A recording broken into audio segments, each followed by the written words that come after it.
Hi there, my name is Marki Sparki and welcome to NeverCraft Season 1, the movie. Last time we worked on the interior design of the livestream tower and we met a few people on the server and we sold Spectrum 1981 a lot of books and he used those books to enchant some big spoons for a very nice game that he created in the gaming district. And later in this episode we will go over there and play this game together with Spec, with Celtic Goddess and Jad Samurai. And yeah, and there's another thing I want to do in this episode, which involves this hill that I'm standing on. This beautiful thing here.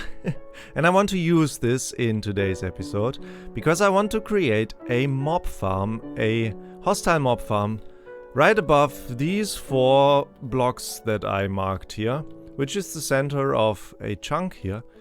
And yeah, up there in the sky above me there will be a mob farm. And what I imagine is, yeah, mob farm up there and then like a light beam coming down here from the mob farm. The mob farm itself will look like a space station or maybe a space hub or something where in the future big spaceships will dock onto, and yeah, the light beam down here made of a variation of different types of glass panes, I think, will symbolize a beam, like a beaming beam. Yeah, that will beam down all the hostile mobs from this space station. And yeah, then down here in exactly this area we will collect all the drops from these mobs, and yeah. This is going to be great. At least in my head it's looking great already. Okay, so this is all the materials that we will need for now. I have a whole bunch of differently dyed glass. I will transform all of that into glass panes to build this beam. Up to maybe here, Y level of 150, I think, around that, so it is above the towers.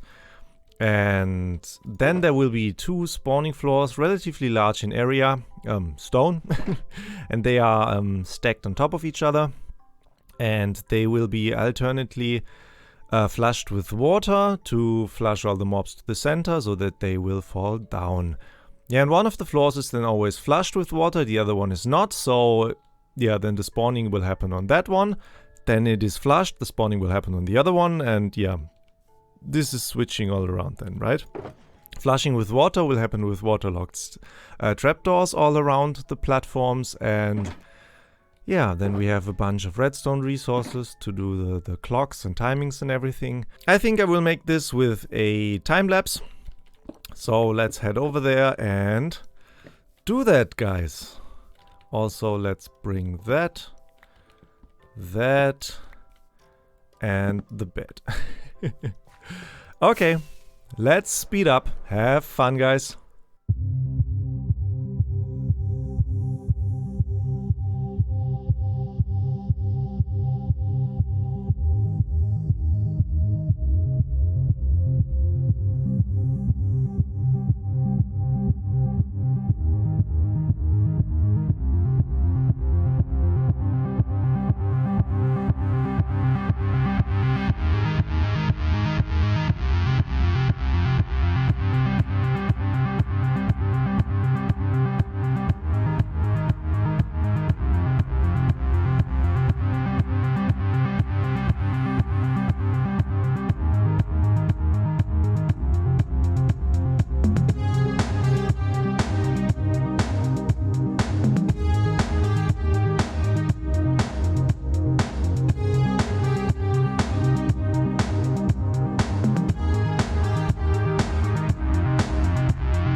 Well, so now that thing is done, or at least, well, the basic structure. I mean, that's far from being complete look-wise.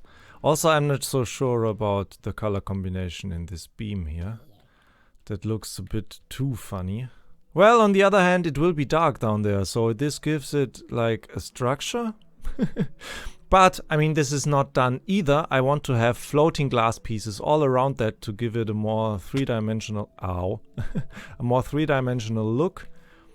And maybe I will also, like, get rid of a few of these corner pieces, because I think if I get rid of those, mobs won't be able to grab onto that or fall onto some edges. If I break any of these inner pieces here, then spiders will be able to stop there and climb up again. But I think in the corner pieces, this won't happen. I'm not so sure though. But I keep falling off edges here. I definitely want to have floating glass pieces around that, so it has like a, I don't know, foggy look or something. More three-dimensional, definitely. And yeah, the upstairs is done. The farm part. There's no off switch yet. I will have to install an off switch, which will then flood both of the layers with water, and then nothing can spawn in there. Which, yeah, will be the off switch. And there's the ether hopper clock that just switches from the lower floor be flooded and the upper floor be flooded. And I put 48, I think, items in there. This, at least in my creative testing, seemed like a good amount of items and a good timing for the water flooding to get all the mobs out and increase the drop rate. But I mean, I did not do any proper testing of that. I think this is fine. For now, this is done, and now I want to test how fast that thing is. So let me go up there somewhere to a rudimentary AFK spot, and then I will set up my cam account somewhere where you can see all the mobs falling down. Yeah, this is what we have now, which is already not too bad. And this is like half a minute. Okay, guys, here I am in my AFK spot, just barely 24 blocks above the platforms, and let's have a look in there. Oh yeah, these are, oh, that's a lot of mobs. I hope it's not too dark. I hope I can brighten that up so you can actually see something. Well, with the spiders, it's a bit difficult to get them all into this 2x2 hole, but yeah, I don't care.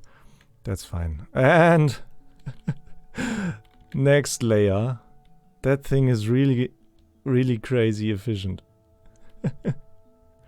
Well, maybe not that efficient if they actually can't make their way into the hole. And now the spiders are left, and this layer again. Yeah, and this is how this alternates.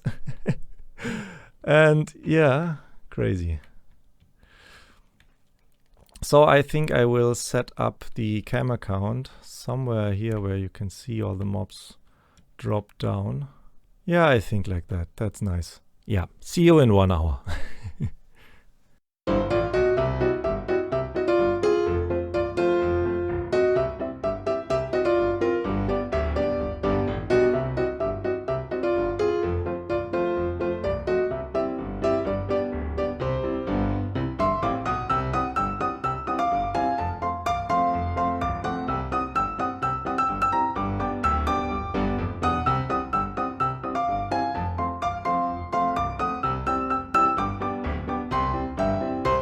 Okay, so about 1 hour later, I did check upon the fill level of the chests after half an hour, just to make sure, and then I added one more because it looked like that, yeah, 2 were not enough, and it seems like that is. That here is a problem though. Every now and then there's a mob that doesn't die from fall damage here, probably because of feather falling boots or something. Well, let's have a look. So this is the chest that I added, and ooh, that is almost filled. Full. And almost 2.5 double chests full. That is not too bad. I mean, there are more efficient farms out there, definitely, and these are only 2 floors. But, I mean, for me, The aesthetics are a bit more important than the efficiency, and there will be a giant space station around that, and that will be awesome. And I mean, that is definitely enough loot from that farm in 1 hour to... Ooh, hi there, Enderman. Yeah, to work with it. I mean, now we will never ever have to buy rockets again. Sorry, Spec. I will come and buy your golden carrots though, so don't worry. Anyway, now that this is done, let's head over to the gaming district and have a game of Spleef, or Snowfall as Spectrum called it. Alright, so we have Marki Sparki here, we have Cranky Pants 17, Celtic Goddess, and of course myself, Spectrum 1981, or Spectrum 81 on the server. And we are going to play the Snowfall game. So I kind of went over the rules with the guys beforehand, so everyone picked their corner. I'm taking this corner. I want this one. Okay. Alright, so does everyone understand the rules? You're only allowed to use the shovel. You can jump. You cannot hit the person with the shovel. And when you win, you put a banner up. Alright. 1, 2, 3, and go.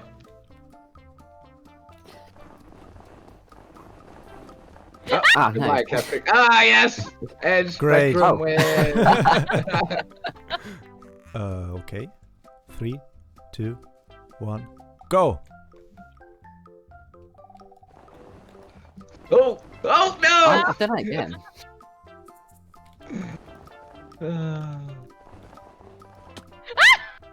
I that almost was had easy. him. Wins one. I almost had him. Okay, 1. Oh no, you can't down. You can also count upwards. Hey. I don't care. 3, 2, 1, go. Ow, darn it! I almost had him. Oh, sorry. Ah. Oh That no, got me. it's not. Oh, no. Bam! Oh, and Marki. Marki wins the second round. Okay. 3, 2, 1, go. Ah. I almost had him. Come on, Judd, win. Come on, Judd. Oh no! What was that? I was trying to break the box playing fuel fit. I forgot you could. Yeah, Fall? yeah. Oh, great. Guys, what's up? Oh man, 3 to 1 to 0 0? Come on. Yeah, Yeah, we need to get Yeah. Marki out first. yeah. I know. We He's should just team up and too get good. him first. Can He's I got build 3. walls? Oh god. We should all team up and go against Marki. Okay, No, 3, I am. 2, 1, go. No! Ah! Oh no. Well, 3, 2, 1, 0.5, 0, go! Oh no. Oh no. I'm down. I just like jump into the holes, it seems like. Come on! Oh damn. Could have just trapped him in the middle. Ah! Damn it! I almost had him. Oh my god. Oh no. Oh, there you go. Woo! I almost had him. That was fun. That was a good one. 3, 2, 1, go. Ah! Goodbye, Goodbye, Judd. Marki.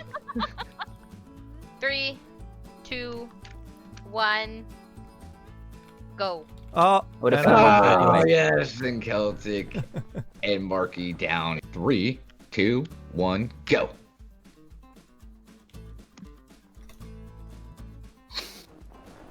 Oh, God. Ooh. I'm not really sure if I'm out then.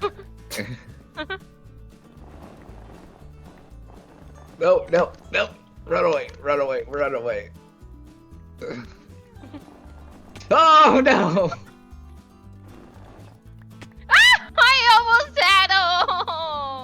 3, 2, 1, go! Oh no. Oh no, no, no! Yes. 3, 2, 1, go. Again? Go away, you.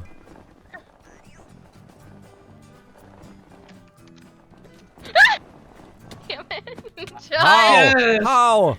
How? You fell into your own hole. Really? Really? Come on. 3, 2, 1, chicken.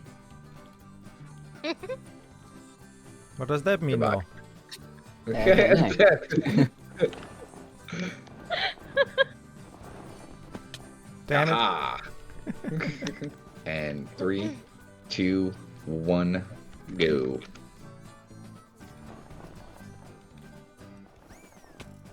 You can't stop, honey. You gotta keep moving. I'm trying to. Oh no! It's for some reason. Ha! Well, I think we hit about the same time. yeah, almost, I think. We'll just call it a tie. We both mark a point. Totally fine. 5, Yeah. 4, 3, 2, 1, go! Up! Yes. No, no, no. Ha! Oh, okay. Oh no! Oh no! Oh no! Oh no! 3, Sure. 2, 1, go.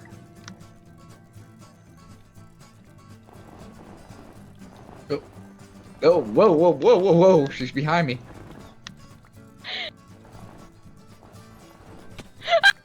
Yeah, myself out trying to get Marki. Come on, Judd. We need you to. Bam! So everyone needs to go after Marki on this one. Hey! Again. All right. 3, 2, 1, and go. Oh, how? There it goes. Oh, She's down. we're always making the same mistakes. 3, 2, 1, go. After Marki.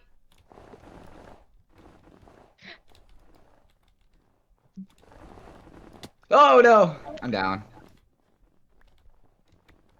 Go after Marki. Don't let him win. Oh, Cranky Pants down.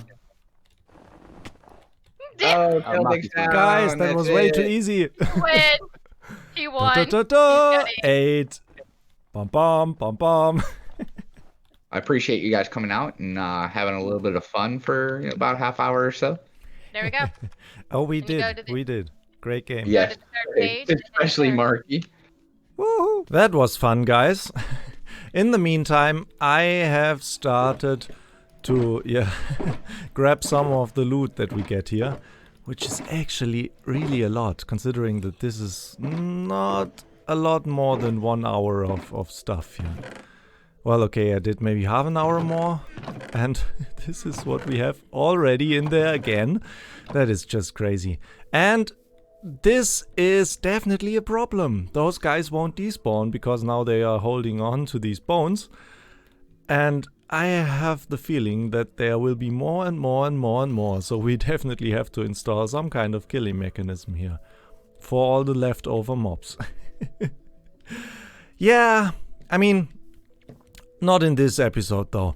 I think what I want to do here to end this episode is actually craft our own first rockets here on the server. So let's head over with the 2 stacks of gunpowder that we just grabbed to our sugarcane farm here that is constantly running in the background, which actually might be a problem because I don't have enough storage down there. Yeah, let's grab a bit of that and bring that down to our cellar. Crazy. Okay, down here now. So let's... How many? This makes 3 stacks, right? Of paper. Yeah, let's make our first own rockets here on the server. Bam! Bam! Let's put the paper in here because we need that for trading at some point anyway. Well, maybe not all of it then. Bub. Great! Great, guys. We won't have to spend money on rockets ever again. Okay, guys, this project is going to be huge. As I mentioned in the last episode, I want to have a huge space station around this mob farm thing, and I want to have this beam a little more three-dimensional, and yeah, maybe we have to do something about these mobs as well. And yeah, this is going to be a lot of work, but it's going to be a lot of fun as well, guys. And I have done a lot of preparation already in between episodes, which included a lot of smelting, a shopping tour,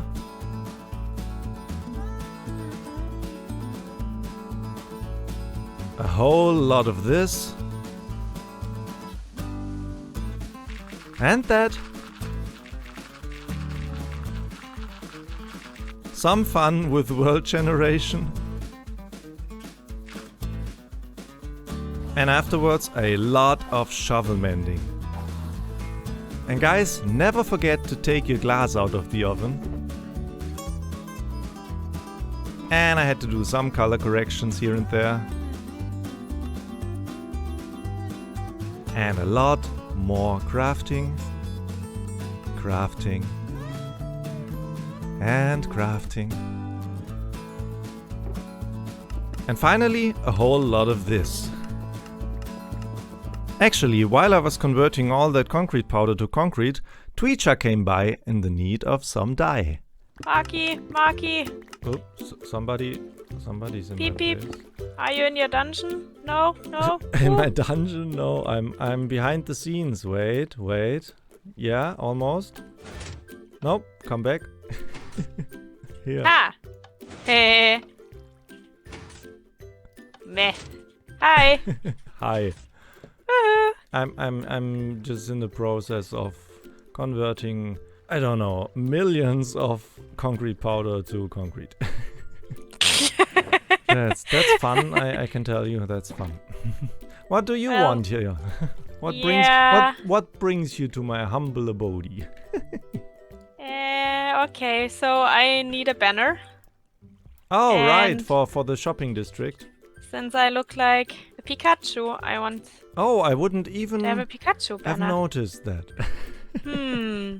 Okay, so how can I help with this Yeah, endeavor? so last time I visited your base, you showed me your flower farm.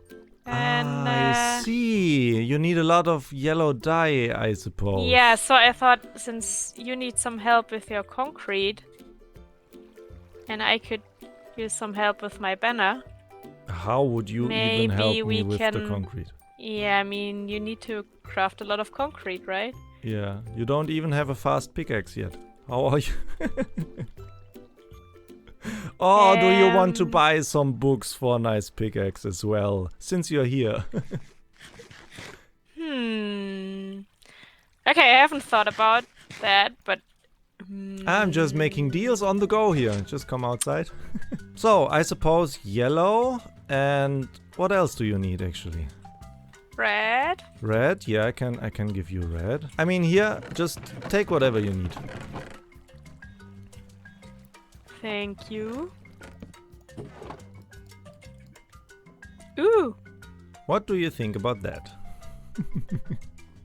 Mending, unbreaking, silk touch.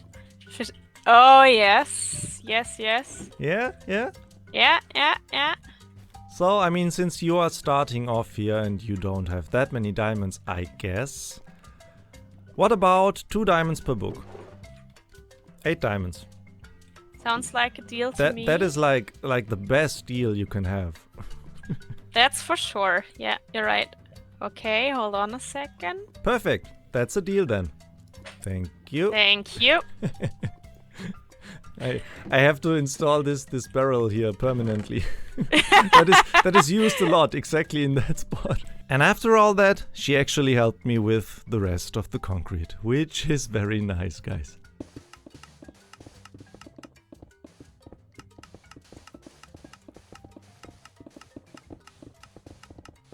And now I have 4 shulker boxes full of grey concrete and 1 shulker box of purple stained glass, guys. Let's see how far this takes us. Well, the nice thing about working up here is that the farm is constantly running, guys. Which is nice, because by the time we are done here, we will have more than enough of all the supplies that this farm is yielding. I mean, we are not 24 blocks away from this side of the farm, but there's always the other side that is then far enough away for mobs to spawn, right? Okay, so I have marked a few distances here with wool. And yeah, first of all, I'm going to build 2 circles around the mob farm. One with this radius here, and the other one with this radius. And then we will get a feeling of the dimensions of that whole thing. Oh yeah, let me work on that.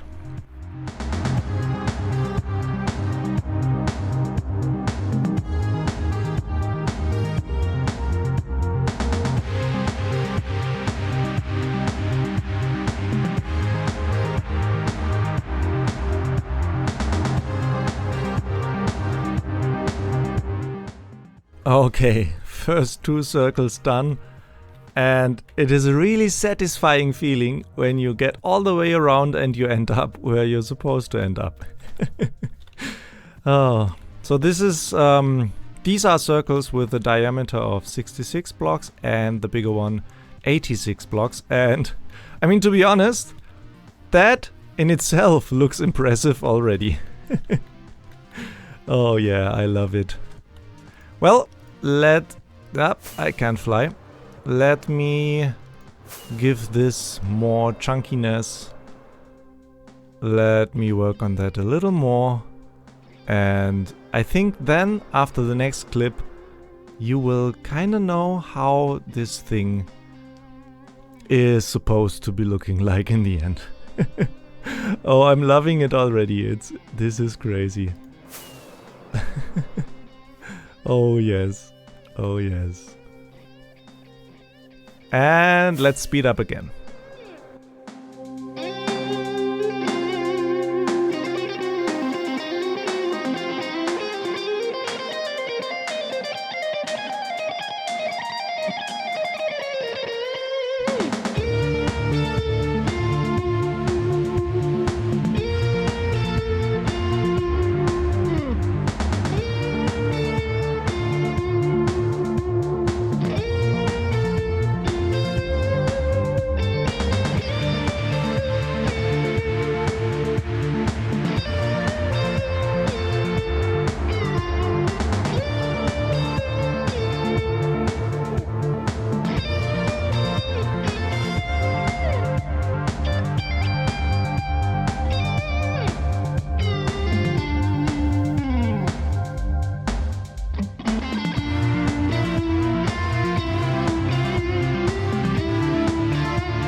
Yeah, those chicken are roaming around here.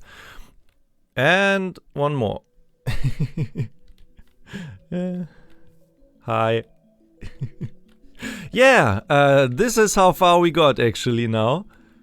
The circle is complete, guys.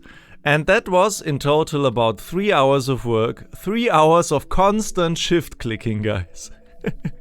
My hand hurt after that and I had to take a break. However, now I'm back and we can take a look at this. And actually, there's only one shulker box and not even 1 stack of grey concrete left. So we used up almost 3 shulker boxes full of grey concrete for that. And yeah, this is the glass that is left. That is just crazy. Let's take a look. So the interior, there's obviously nothing done yet, and there's even like scaffolding blocks in there, like wool and dirt, and now we can't get Can't even get into that thing at the moment. Yeah, and it's just a circle. And yeah, the farm isn't covered yet. That thing will also be covered in grey concrete. And there will be paths from this outer thing to the farm, and then also to a off and on switch for the farm. There will be an integrated AFK spot in the center up there. And the part that I'm most excited about is the docking stations for the spaceships. And I think I want to have 3, one here on that side, and then 2 here on these 2-to-1 diagonals here. One there and one over there. And those will look great, guys. And yeah, this is what we have now at the moment. That was a lot of work, and I definitely need a break from that. But let's take a look from down here. Oh yes. Oh, that is crazy. That thing is crazy. However, now I want to go over... Oh! Okay. I think this is the first time that happened to me on the server. But it makes sense. We flew around a lot when building that thing. Our elytra just broke. Good thing we have spare ones here. That one doesn't even have a name. And we are able to fly again. I want to head over to the shopping district real quick, because I haven't checked on the beacon shop in a while, and yeah, I want to see whether we have some sales over there. And I also have another thing planned. I will show you when we are over there. Oh yeah, and another thing, I put this pigman head here, like on this spike, so that pigmen, when they come out of the nether portal, that they immediately see what's up. I think this is really funny. Also a lot of other mob heads that just agglomerate here. Yeah, let's head over to the shopping district. Okay. And over here, oh yeah, those lanterns here. I actually came here with Tweecha, and this is her new banner where we helped her out with the dyes. I came here with Tweecha and placed a few of these lanterns down. Actually, let me show you these clips real quick.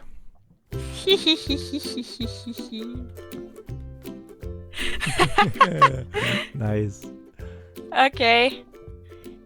Actually, maybe I will just have a Pokeball right next to it. That is actually nice. Gotta catch them all.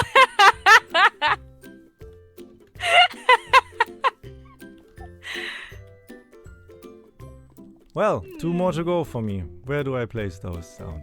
There's one where there are no... That's easy. Oh, come on. I take that. I forgot to build a lantern. Thank you.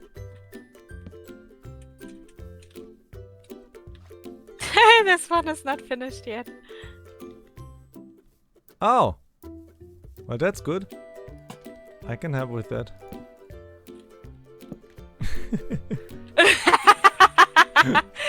Oh, you know what? Do you have one left? And put one there.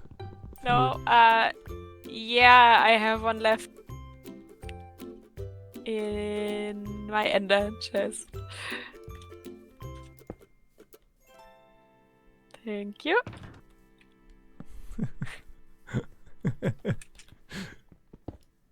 Okay. And now let's take a look at the shop and see whether we made some profits here. Oh yeah, we sold 3 beacons here. None here, that's fine. And nobody's interested in the beacon base, but that is fine. 60 diamonds here, guys. That is not too bad. We obviously have to share that with Sun, but we can actually replace these 3 beacons. And this is all I have now. Now we have to go back to grinding. Okay, half of that belongs to me. And the other half belongs to... Whoa. Belongs to San. So let's put that into his profit chest up here. 40 diamonds now. I hope that he will... Nah, let me down. I hope he comes back to the server at some point. 40 diamonds are waiting for him here. Okay, now another thing, guys. We have a few new members on the server. And new members always need good gear, pickaxes and armor pieces and everything. And yeah, those tools are worthless when they are not enchanted, right? So, one thing that is definitely a good idea, especially when we have new members, is to actually build that bookstore. And I mean, a few people have suggested that in the comments, in the YouTube comments anyway. So thank you very much for that. And I think I definitely want to do that in the next episodes. And since we are here now, let's pick a good spot for the bookshop. Okay guys, I have taken a look around and I think I want to place this shop right here next to our beacon shop. In between the beacon shop and the slime and honey cubes here.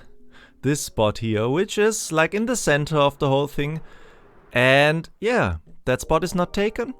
And I think it makes sense to fill the center of the shopping district first. I mean, it is not the best spot because the entrance to the shopping district is on the opposite side here. So if you come from the Nether hub, you don't see that. But I mean, that's fine. Books should attract people on its own, right? So I think I want to mark this spot here. And I don't want to have the building too big. So that should be totally fine. Let me just mark that and yeah. I have another idea I want to show you then. Okay, now that I think about it, I might have to relocate these lanterns here. Okay, I got a scaffolding structure up and I just love scaffolding for stuff like that. Okay, let's put a sign here. Where did I put that stuff? Oh, actually, yeah, I think in here. Because I have more than that planned. No, there are no signs. Oh, I have the signs in my inventory. I'm stupid. Let's put it here. Did I hear a zombie or something? Yeah, I did. Weird. Okay, do that again. Whoop. That zombie is irritating me. But I actually want to have a pre-sale here. Do I have to sleep? I have to sleep. Let me sleep real quick. Okay, yeah. As I was saying, I want to have a pre-sale here on the grounds of this bookstore. And yeah, just selling mending books for the start. Also, yeah, a bit pricier than they will be sold in the final store then. So let's just, yeah, set up a small book thing here. Something like that. Yeah, that's nice. And let's have a chest here. No, not like that. Let's have the chest here. Nah, I don't like it. Let's put it here. Yeah, that I like. Okay, let's have the mending books in there. I can't carry all of them. Up. 2 more. And the emerald that has the pricing on it. So yeah, I want to have that 5 diamond... Five. I want to have that 5 diamonds per book for now. I know this is very pricey, but this is a pre-sale, right? Like that. That looks nice. 5 diamonds per book. Mending books. Let's have a sign there. Okay. Pre-sale here, now, mending books. I think this is nice. I want to spice this up a bit. I want to have a campsite here, a campfire that maybe attracts more visitors here. Okay, so this is what I have right now, but I think there's still something missing. First of all, I want to have some bone meal, and I think I want to have 1 or 2 flower pots around here. Let me grab those real quick. Yeah, I think this is nice. Let's leave it exactly like that. Okay, bookstore powered by... Okay, that thing. Let's leave it. Marki Sparki coming soon. Pre-sale here now with this very nice fireplace with a bench to sit down, a few flowers here, and yeah. And then here the mending books for 5 diamonds. I think this is nice. I will let the others know, and next time, or maybe the episode after that, I don't know. That is not good. I want to, build this bookstore then. And I have a very old school style build in mind. Very small building, cozy. But I have to think about the color palette. I don't know yet. For now, this is our bookstore. I love it. Okay, but now let's head back to our base and continue working on the space station thing. In the meantime, I have been very, very busy, guys. I have added all 3 docking ports to the space station and some decorational pieces on top. Let's have a look. Oh yeah. Let's go a bit higher up. Like this. Look at that. Guys, I'm extremely proud of this. I love this. Now we have these 3 docking ports here, and the idea is that at some point you'll be able to fly in here or walk in here or whatever, and there will be a connection obviously to this circle and also to the inner part where the farm is. Do I have any blocks to get up there easily? No. Yeah, in there you can see the clock that powers the farm. There will be a connection from here to in there to turn on and off the farm. Let's sleep real quick. Yeah, and the whole inner part of the actual farm will also be covered, and there will be connection pipes, pipes I say, like pathways from the circle to the inner part, and then there will be something on top here and an AFK spot up there. Also, I covered the whole thing in grey carpet because obviously this is a mob farm, and therefore everything around it should be spawn proof, right? That was a lot of work, guys. And to finish all that, I had to buy a lot more black dye in the form of wither roses. And yeah, I love these spikes here. Those 2 were a pain because those are on the 2-to-1 diagonals here, so that you almost have 120 degrees angles in between all 3 parts here. But I think I managed okay. At least from the side this looks nice, and from further away it is beautiful. Let's take a look from down here. Oh yeah, guys, look at that. I love this. Also from the angle over here. Yeah. The whole thing is coming together. Finally, guys. Well, there will be way more, and also I think the landscape here doesn't fit at all. I have big plans for the whole island. But yeah, this will take a little more time, guys. Today we are starting things off here in the shopping district, where last time we built this very small and temporary bookstore pre-sale campfire place thing stuff. And yeah, today I want to build the actual shop here. Okay, while we are here, let's actually check whether we made some book sales here. Oh my god. I did not expect that. That's a stack and 6 diamonds with mending books. Okay. We definitely need to buy wow. Now I'm completely confused. Oh, whoa. We need to build that bookstore, guys. That I did not expect that. Crazy. While we're here actually, guys, let's check on the beacon store as well. Okay, another sale here.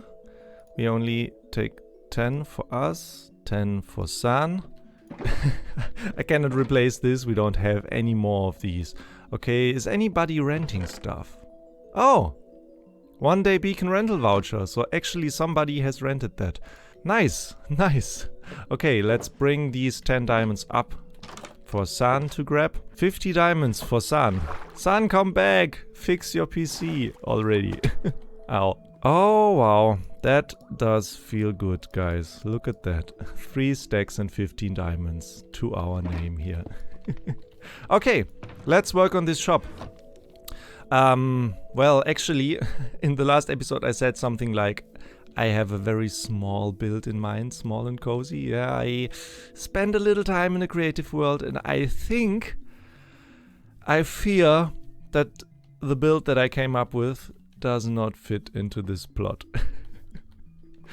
But yeah, we will see, we will see. First, let's do some resource gathering and go back to our base, guys. I just came up here and saw that thing. Yeah, last time we built that space station circle thingy with all these spikes, and I totally love this build. However, today we're doing something completely different, right? So, for the bookstore, I have a very weird color scheme in mind, and I have a box here that will be filled with these things. Birchwood. Yes, birchwood. This is what I will do for a while now, to fill up on birchwood supplies. And then I will show you what I have in mind for that build. See you then. Okay, close to clearing the last few trees here. And I think now we definitely have enough birchwood. I think we have way more than we will actually need. Well, all of it in there. Perfect. Yeah, half a shulker box, almost. That is more than we will need. But that is fine. Because you can never have enough wood, right? Now I'm just waiting for all the saplings to drop, and then we can go on collecting everything else we will need for that bookstore build. Okay, in addition to the birch logs, we have bricks. We need granite. And we do actually need diorite. Trust me, this will be good and worth it. White concrete powder. Nice, we do have a lot of that lying around. And then we need terracotta. And we actually need pink terracotta. Oh yeah, yeah, yeah. Oh, and I almost forgot, we need cyan concrete powder and light blue concrete powder. And there's a few blocks I will have to buy in the shopping district while building the shop. And yeah, we will do that. Okay, I just measured the area that I will need, and it might just fit in here. That's a bit... not really enough space back here, but I think I can make that work. And yeah, it will just, take up this whole area then. And it will come back to here, which is very close to this very modern build right next to it. This will be a clash of two different build styles here. But hey, that's what the shopping district is about, right? I mean, you have whatever that is. I think a coral shop next to a brick type building, next to, this prismarine thing, then sandstone, modern, stone, modern, wool. I mean, you have everything here, right? So I think this is what makes the shopping district, right? So I will start with, clearing this space and then laying down the foundation and, show you the progress in a few minutes, for you in a few seconds. Okay, basic foundation done. And from up here it looks tiny. It looks way smaller than the end product will be, because with this type of build, it will broaden when increasing in height, and In the end, it will actually, I think, yeah, stand over here. Like reach over these pathways. Yeah, I think I will leave it like that. Initially, I thought I only wanted to have one entrance into the building right here. But I might have a second one here. And then you can, yeah, walk in here, out there, or the other way around, or something like that. I think this will be quite nice. I will experiment with that. And yeah, but now let's start building, guys.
And there I was wondering where all these mobs came from all the time.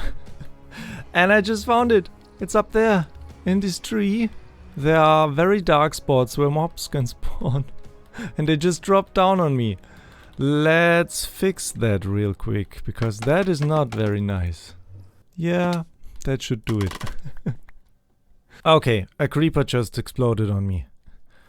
I think there's more spaces. There's a space where stuff can spawn. Up there. In there. That's not nice. That is not nice. Do I have enough torches? Yes. Oh, I'm doing everyone a favor when I light that tree up.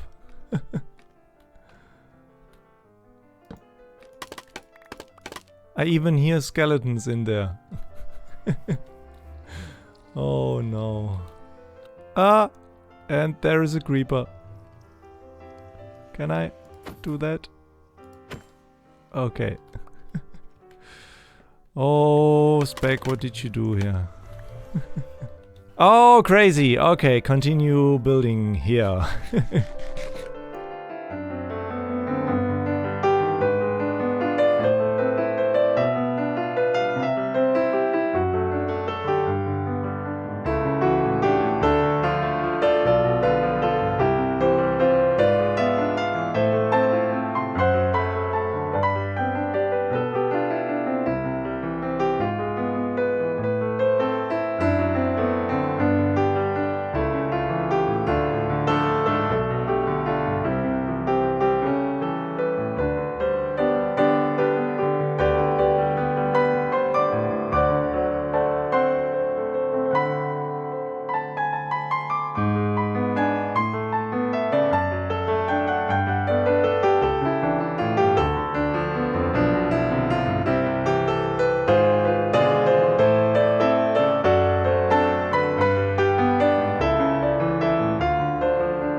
So guys, the basic shape and the basic block palette is in there and is finished. There's a lot missing still.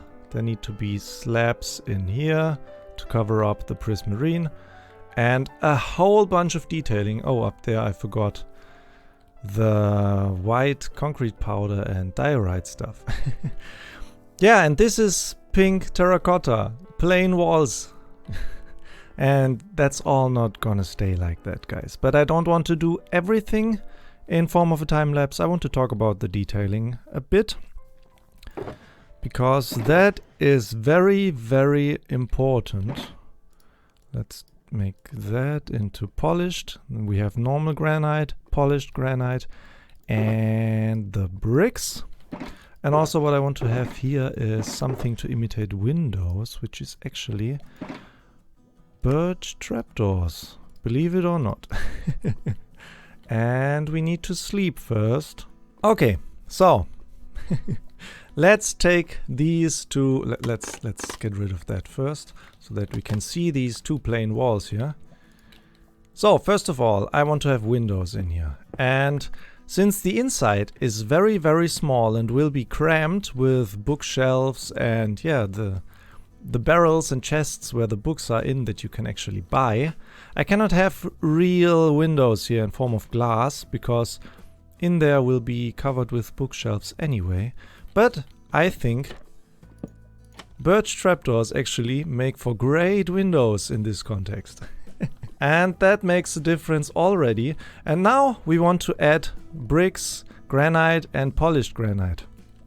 And these things are very different in texture, and that's why I want to have this as kind of a gradient. I want those in the bottom layers, maybe these are more in the in-between layers here, and these are more on the top, or basically everywhere because they look nice. But especially the pure granite I want to have in the lower blocks here. So let's do that. Yeah, something like that. And you do that all around the build and immediately it looks way better. Okay, so this is done now. I have added all the granite and bricks and polished granite except for the tower because the tower is a bit more difficult.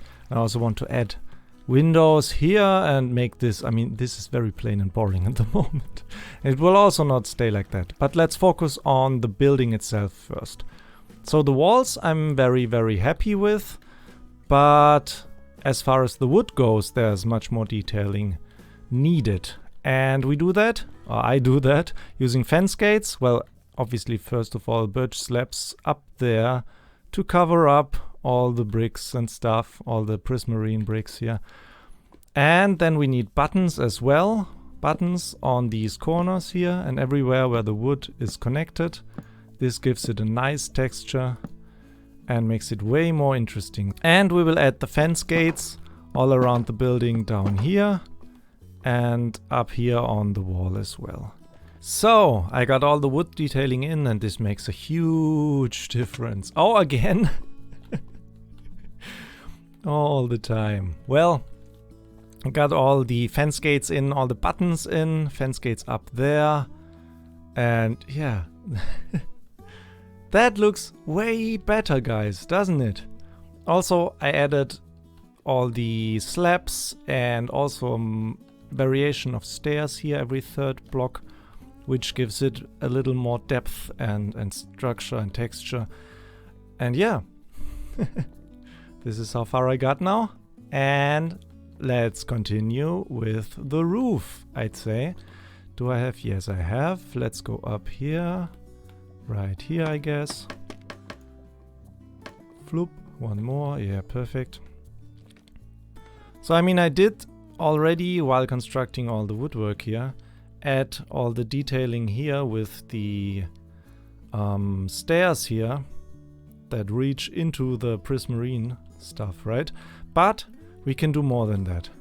We can definitely maybe add a little more stairs here in the corners and maybe even something like that where we still would have a bit of wood maybe here. Would love to get up there and do the same thing. Maybe on this, not the next level, but the level above. Let's do that here. Here in the corner. Let's have more of the wooden stairs in there. And yeah, maybe up top if we can get there. Let's try. Yes, we can. Do the same thing here maybe, like that. And this gives it like a patchwork feeling, you could say. And yeah, this really makes a huge difference in the long run. Yeah, I'd say that's about it. Let's take a look from on top of the tree and then let's sleep afterwards. Yeah, look at that. That's immediately way better. Don't you think? And next step, we also add the cyan and light blue concrete powder to add a gradient to the prismarine itself, to the prismarine cyan blue color. And let's take a look from the tree again. So, this is what I did. Mainly the cyan powder down there, mainly the light blue powder up there, and yeah. That gives it a nice textured look, and it's not that plain prismarine color anymore. I really like this. I love this. And I want to do this on every side, also up there. And I want to texturize the tower as well. And there's another thing I want to add. This here, the back side of the building, where people won't ever actually go unless they travel across here, which I guess they won't do a lot because they're flying with the Elytra anyway. I want to add a chimney here on that side that reaches up there over the rooftop here and is like curved like that, which gives it, or will give it, a nice fantasy feeling look. And it also will break up this boring tower here a bit. I want to do this off camera though, because this is an organic structure and this is always very hard to build, and I will have a lot of try and error in that. And I will add windows here to this tower and structurize the tower. And add a lot more detail around the build, I guess. I want to have a nice seating area here and want to connect the pathways here. Yeah.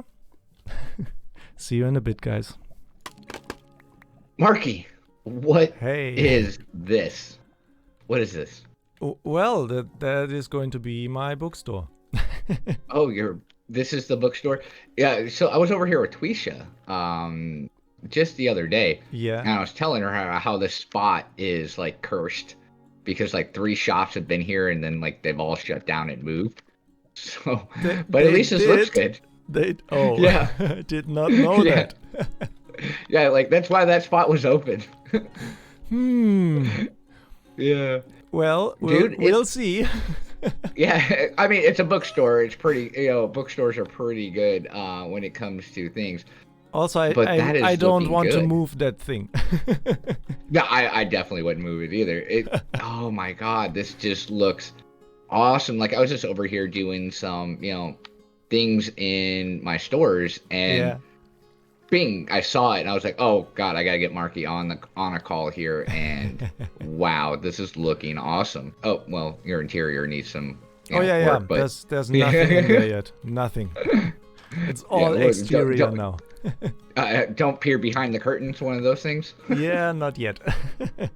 Oh well, seeing that I got you on the call, Yes. check this out right here because I haven't done this one yet. So we'll just put that right here and boom, right there. Yeah, I saw that. On you posted it somewhere. That looks Yeah, awesome. on the Discord. Awesome. Isn't that neat looking though? Oh man, that took yeah. hours and hours of work. Yeah. That puts Hey, our logo to shame. Yeah, I saw that your little temporary bookstore sold out. Yeah, I noticed that earlier today. Yeah. I bought like 7 of them myself because I keep losing my tools. I have a habit of being out at the Enderman farm and hitting Q and throwing my sword out. No. Yeah, I've done that quite a few times now. I've thrown my sword out into the void. So, yeah, having mending on demand is Yeah. definitely a good thing. Oh yes, it is. Yeah.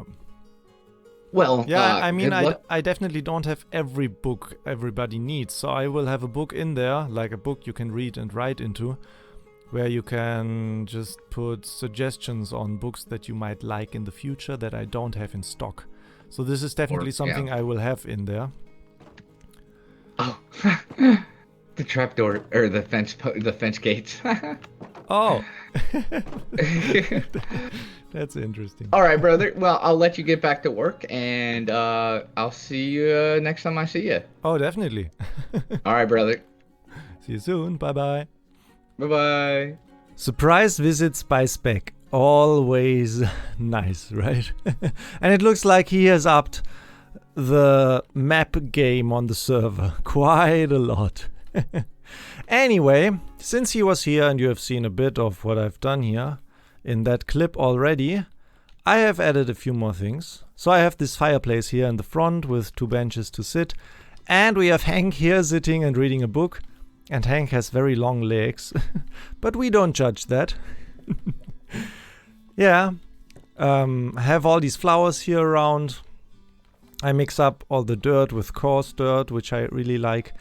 And these hanging fern things. I love that. I saw that in one of BOO's videos, and this is just amazing. Yeah, I have that on that side, and over here on that side as well. Another little fireplace with a bench to sit down and relax, and yeah. And this chimney here, which is just crazy. I really love it. And it breaks up here. This tower here, which is now detailed with all the granite and bricks and these growing bushes here on the side of it, which I totally love. And yeah, this little design for all the windows. And I spiced up the in-between area between these 2 builds here with this little pond. And I jump right in. And I also mixed up all the vegetation here with the ferns. The outside is done. The exterior is completely done, guys. And I'm really happy with it. I think this looks fantastic. There's nothing on the inside yet, though. Bookstore opening soon. Nothing. I will do that in between episodes and I will show you the progress in the next one. Hi there, my name is Marki Sparki and this is episode 21 on the NeverCraft server. And I'm standing here in front of something very special. Yes, guys, we made it. You made it. You helped me out. We reached 100 subscribers on the Marki Sparki YouTube channel. And I am so very happy about this. Thanks to all of you, every single one of you who have decided to stick around, watch my videos, subscribe and support me. Thank you so much. Actually, guys, while I was working on that thing here, I noticed something. Take a look at that. That does look familiar, but not here on my island. That reminds me of the Maelstrom stuff that is covering almost all of Spec space, and it seems like it has spread. It seems like it has infested our island as well. Let's take a look and see the proportions of that. Oh yes. Well, that doesn't look too good. Our island is sick, guys. I think we will have to talk to Spec about that. Actually, 2 months ago, we were part of the Maelstrom response team, if you remember. Let's call Spec real quick and schedule a meeting about that.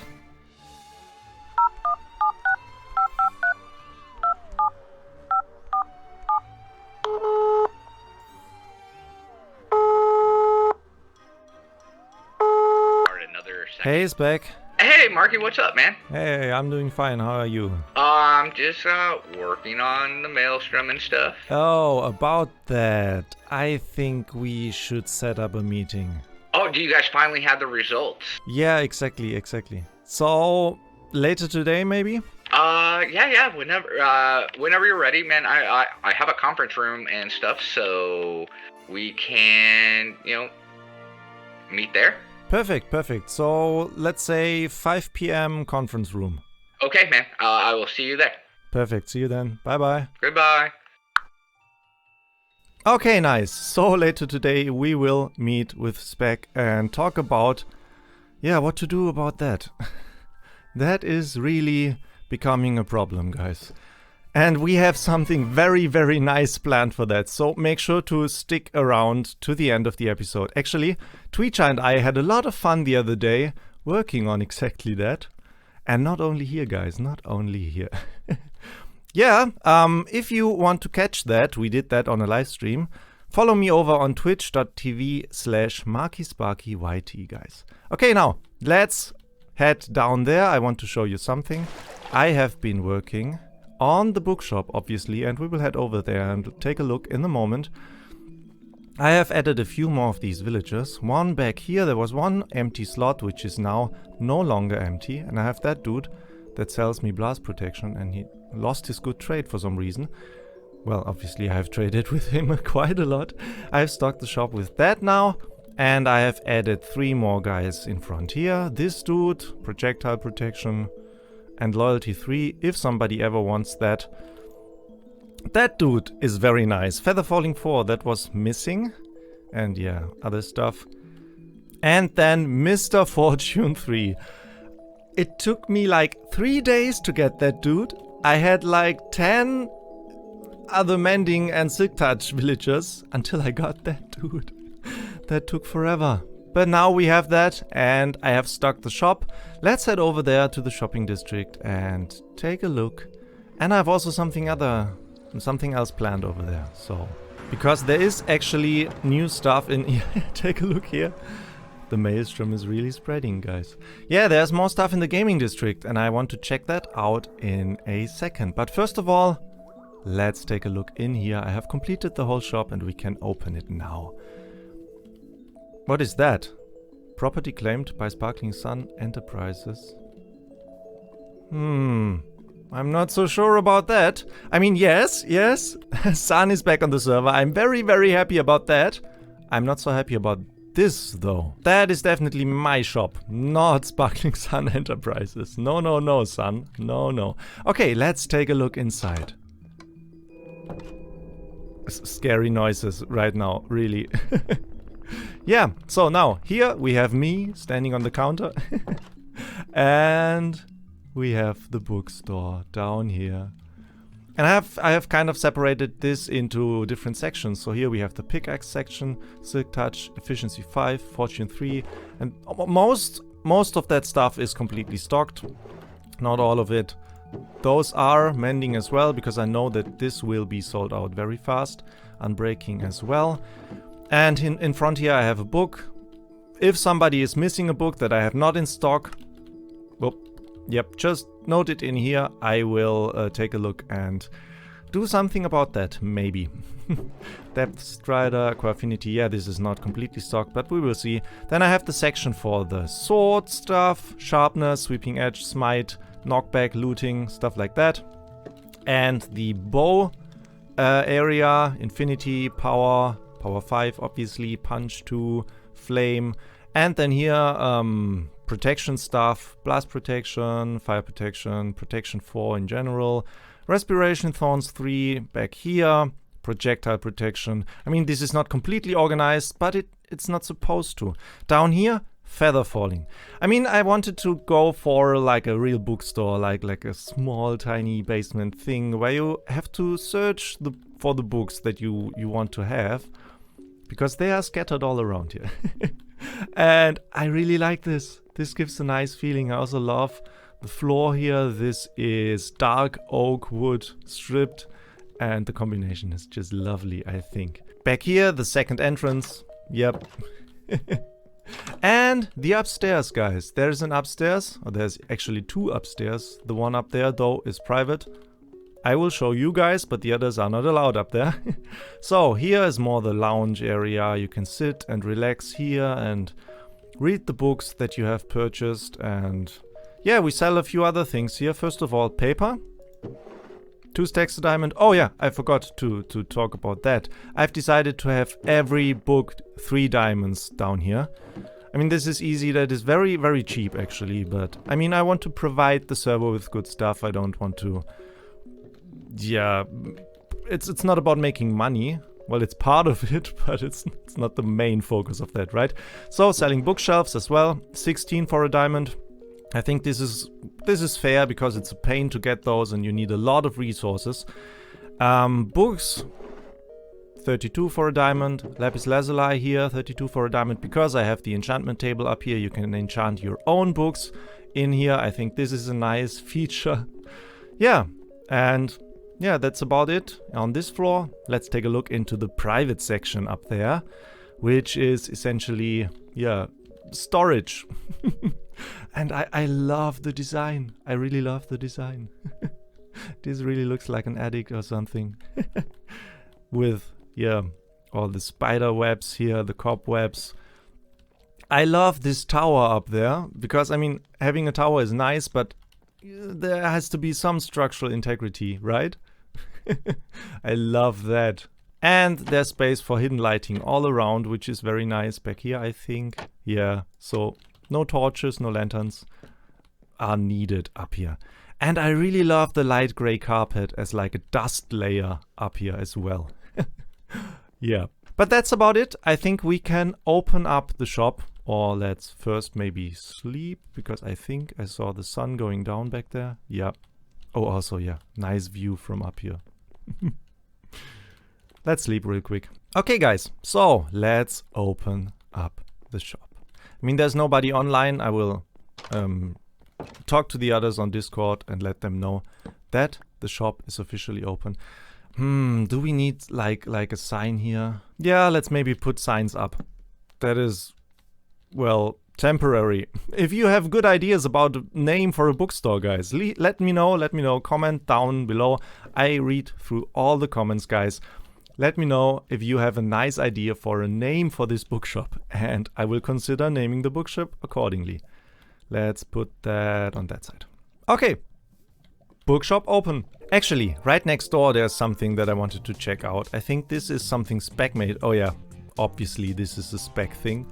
And also over here the maelstrom is spreading. Actually back there, up here. That's crazy. We have all these infectious outbreaks here all over the server now. The maelstrom really is getting problematic here. So what is this? Spec LLC got a machine, 1 diamond block. If the light is on, well, it is not on, the machine is empty. Okay, I think you put a diamond block in here and then it spits out something random. Okay, let's try this. Diamond block in here, press the button. And nothing. It is supposed to give me something, right? Spec. Let's try again. Well, not like that though. Let's try again. Oh yeah. Well, it is supposed to give me like... Did he... Oh... I think I know what the problem is. This slab is supposed to be here, and I should have gotten 2 shulker boxes, and I have gotten nothing. Well, I will just randomly grab 2. I think this is fine. So, what did we get? And let's fix that maybe. The slab needs to be here, and the block needs to be there, and then it should work, right? So, what did we get? Gold! Nice. Well, we have gold, but I mean in 1.16 I think gold is very precious, so that is a good thing. And more gold! Well, okay, we're set with gold now. Forever, I guess. Well, now that we have done our good deed here on the server by fixing Spec's shop, let's head over to the gaming district and have some fun. Because there's something new over there, something big and spectacular. The ride of a lifetime, guys, and way more than that, but there you can see it already. Yeah, oh yes, it's right here, right next to the line of these many people. It's this, the llama ride, the ride of a lifetime, guys. Isn't that great? This is so much fun. This is so much fun. Spec built that thing, and I mean 1 diamond for a ride, that's a bargain. Oh, that's it already? I want another one. I want to have another ride, guys. Next diamond in there. Hop on. Press the button. Yay!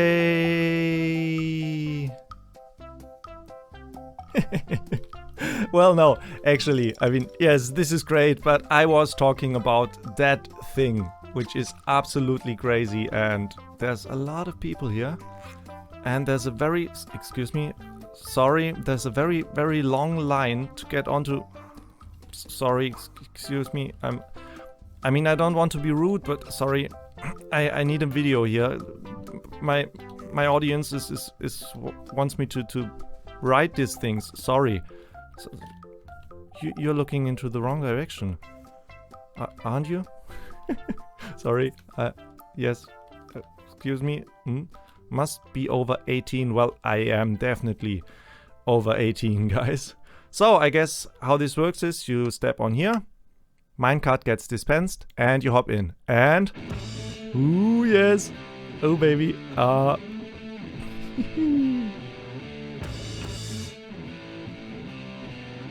Whoa, oh, and we're flying.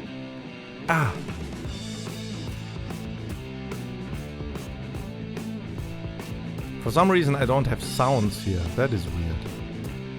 Oh, that part is very nice. And now we're underwater.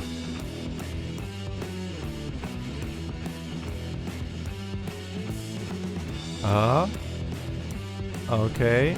Up the hill. Nice view from up here, guys. Bees. And through here, down there. Oh, that is really nice, guys. You have a good look around the whole gaming area. And around the mountain. Woo-hoo-hoo! Woo! Oh yeah! Oh, another bee area. Beehive area. I love this. I totally love this, guys. And down and up and down and up. Okay. Oh, I hope it's over soon. Whew. Oh yeah. Whew. Well, now that we have recovered from that, more maelstrom spreadings, guys. That is really a problem. Now that we have recovered from that, actually, I haven't taken a look at that either. That's like a carousel, I think.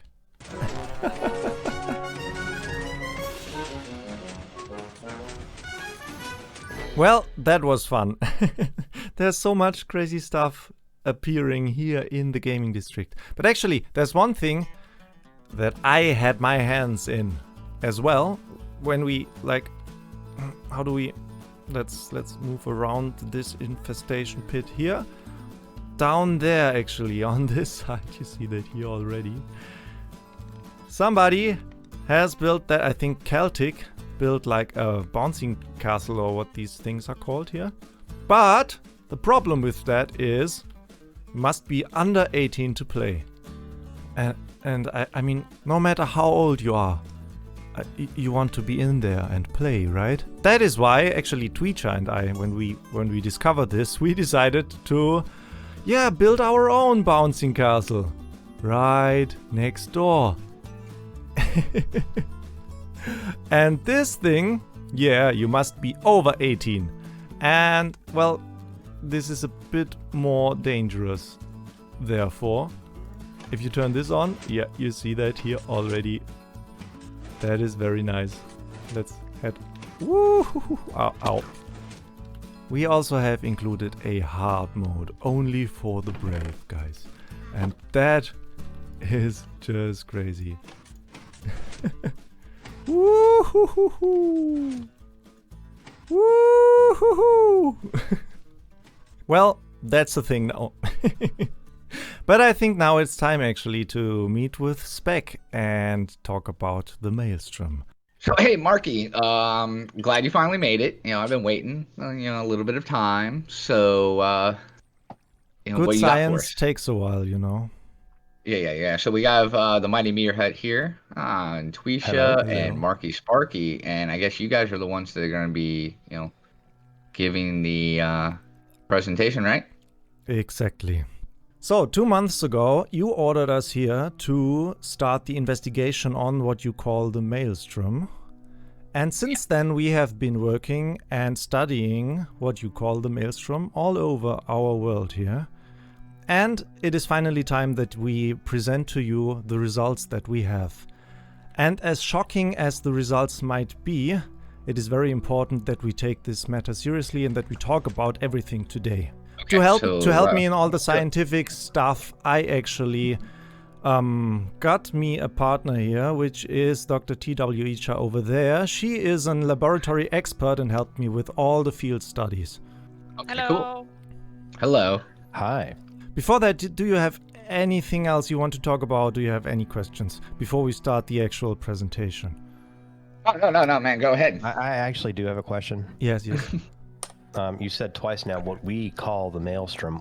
What in fact do you call it? Well, we adapted that name, so it is called the Okay. Maelstrom.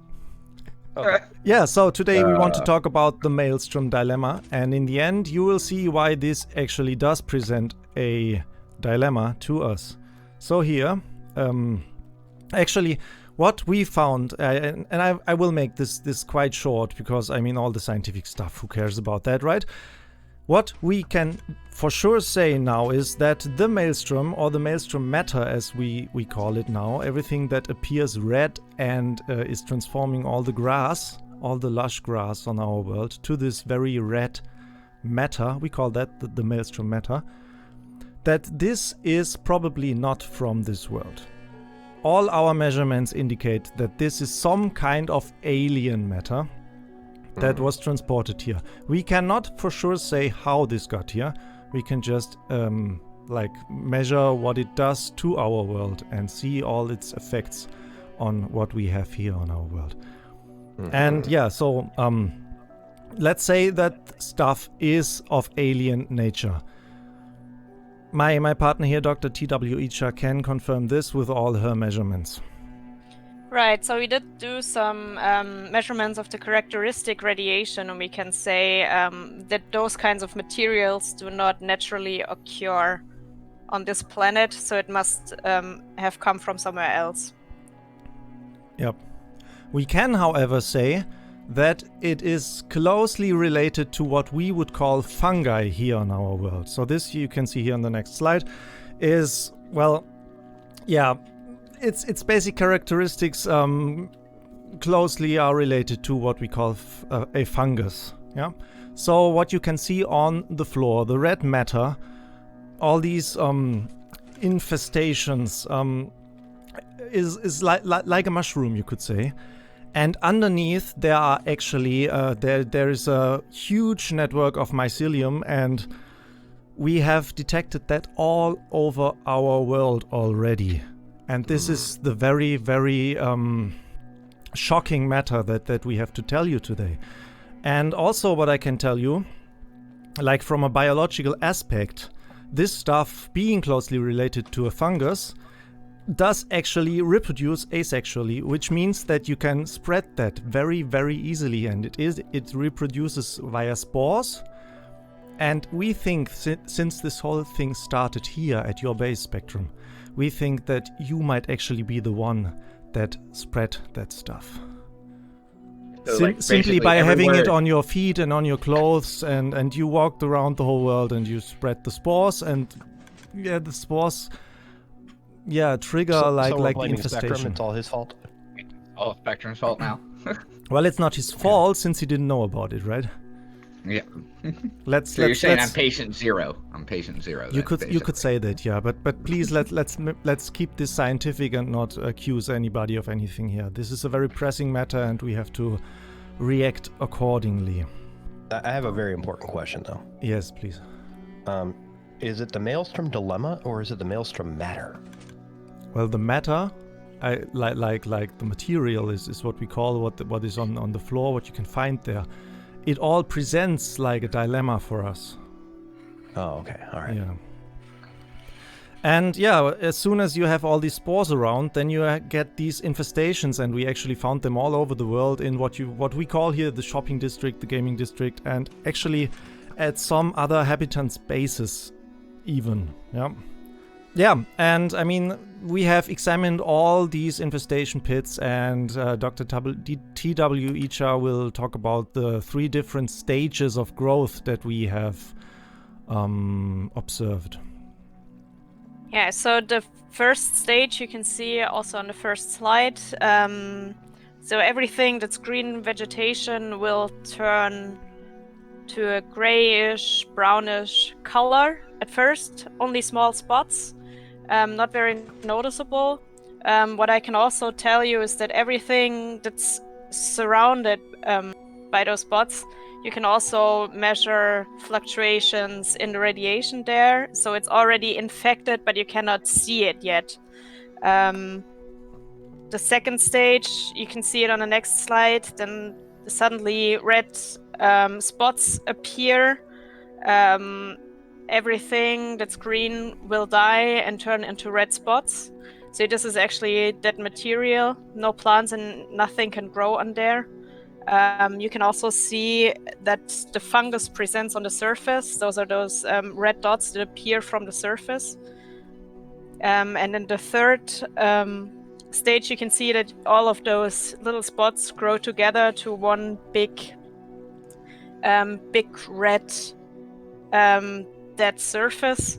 It also starts to glow and burn, and everything is dead there. And you can see also that you have everything that was a plant before now Well, it basically is dies infectious off, as right? well. It basically evaporates dies. and then it infects everything that's around, and it also gets airborne. So you really have to be careful with everything that's connected to airflow and wind, and it will spread rapidly from a third stage on. Yep. And here on the final stage, which is a very nice selfie of the two of us on stage, you can see how quickly that stuff grows. This is one infestation pit that we found at Marki Sparki space, which, yeah, is quite tremendous in size already. And if we take a look at the next slide, we have now averaged like the spore density that we measured at each of these infestation areas over the last 2 months since we started all the measurements. And you can see that this is very clearly an exponential growth, which means that it will spread even faster in the future. And this brings me to our final slide, which presents to us the actual Maelstrom dilemma. That means this stuff is spreading. That stuff is basically turning all our world into like a dead zone, kind of, you could say.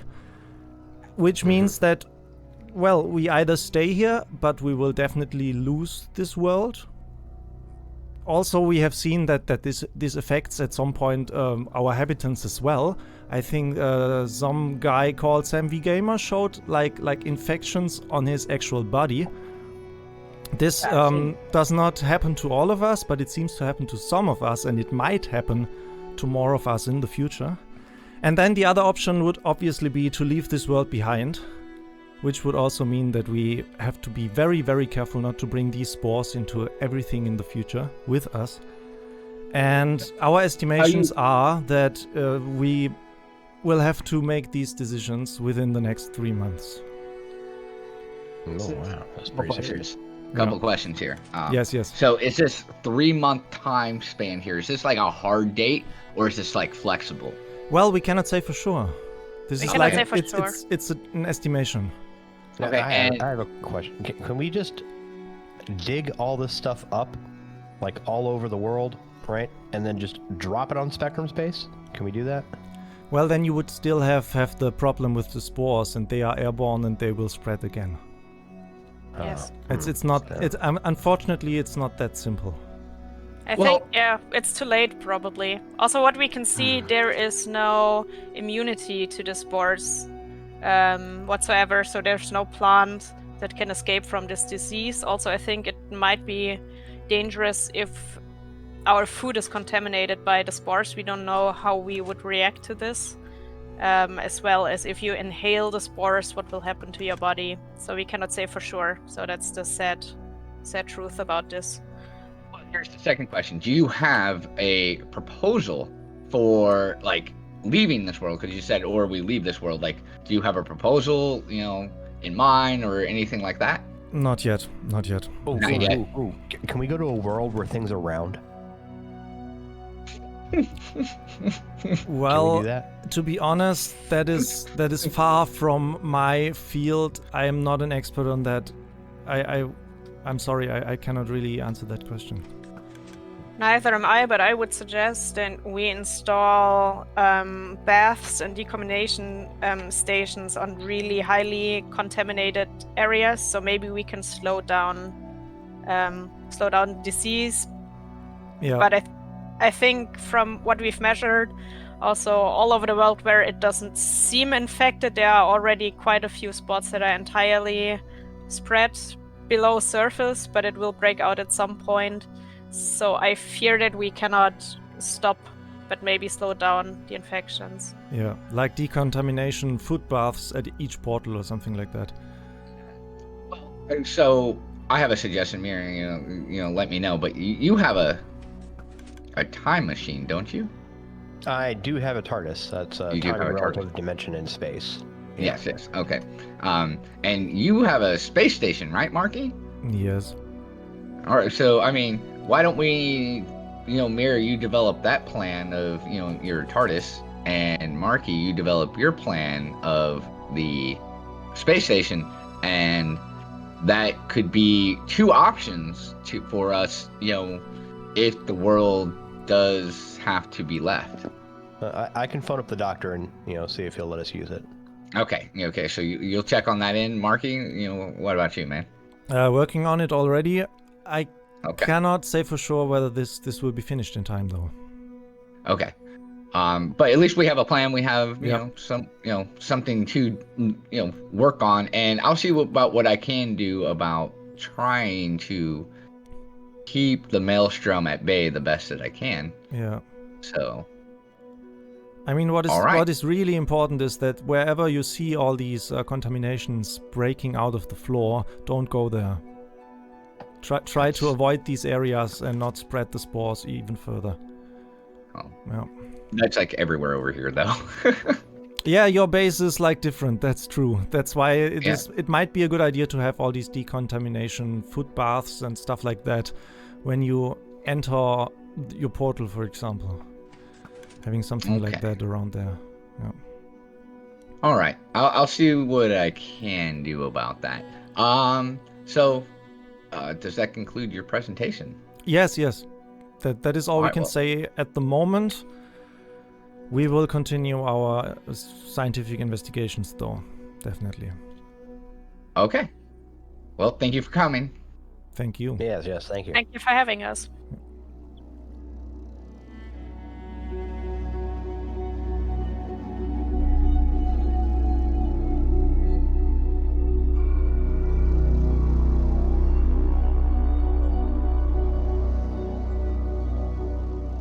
Okay, the first thing that I want to do today is take a look at the bookstore, because I think we made some profits in the meantime, and we probably have to restock very soon. Oh, the server is laggy at the moment.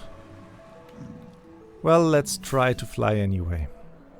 So last time we had the Maelstrom meeting, and yeah, in the end, we kind of decided that we need our space program very, very soon. Which means that I have to get to work. Oh, new nether stuff. This is the respawn thing, right? And blackstone, basalt. Oh, I need those blocks. Especially the basalt. I need the basalt for the base. You will see what I have planned there in the next episodes, guys. Maybe even later in this episode. We will see. Yeah, still Maelstrom spreadings. There is a 1.16 shop somewhere. I don't yet know where. Probably up there? Oh, that looks like it. Yeah, that looks like it. But first, let's take a look at our profits that we probably have in here. Where to start though? Let's start right here. Oh yeah. Hey, all of them. Yeah, okay, something like that. 30 in here. Huh? Mending. Come on, mending. Oh, more unbreaking than mending. That's interesting. Efficiency. Fortune. Yes.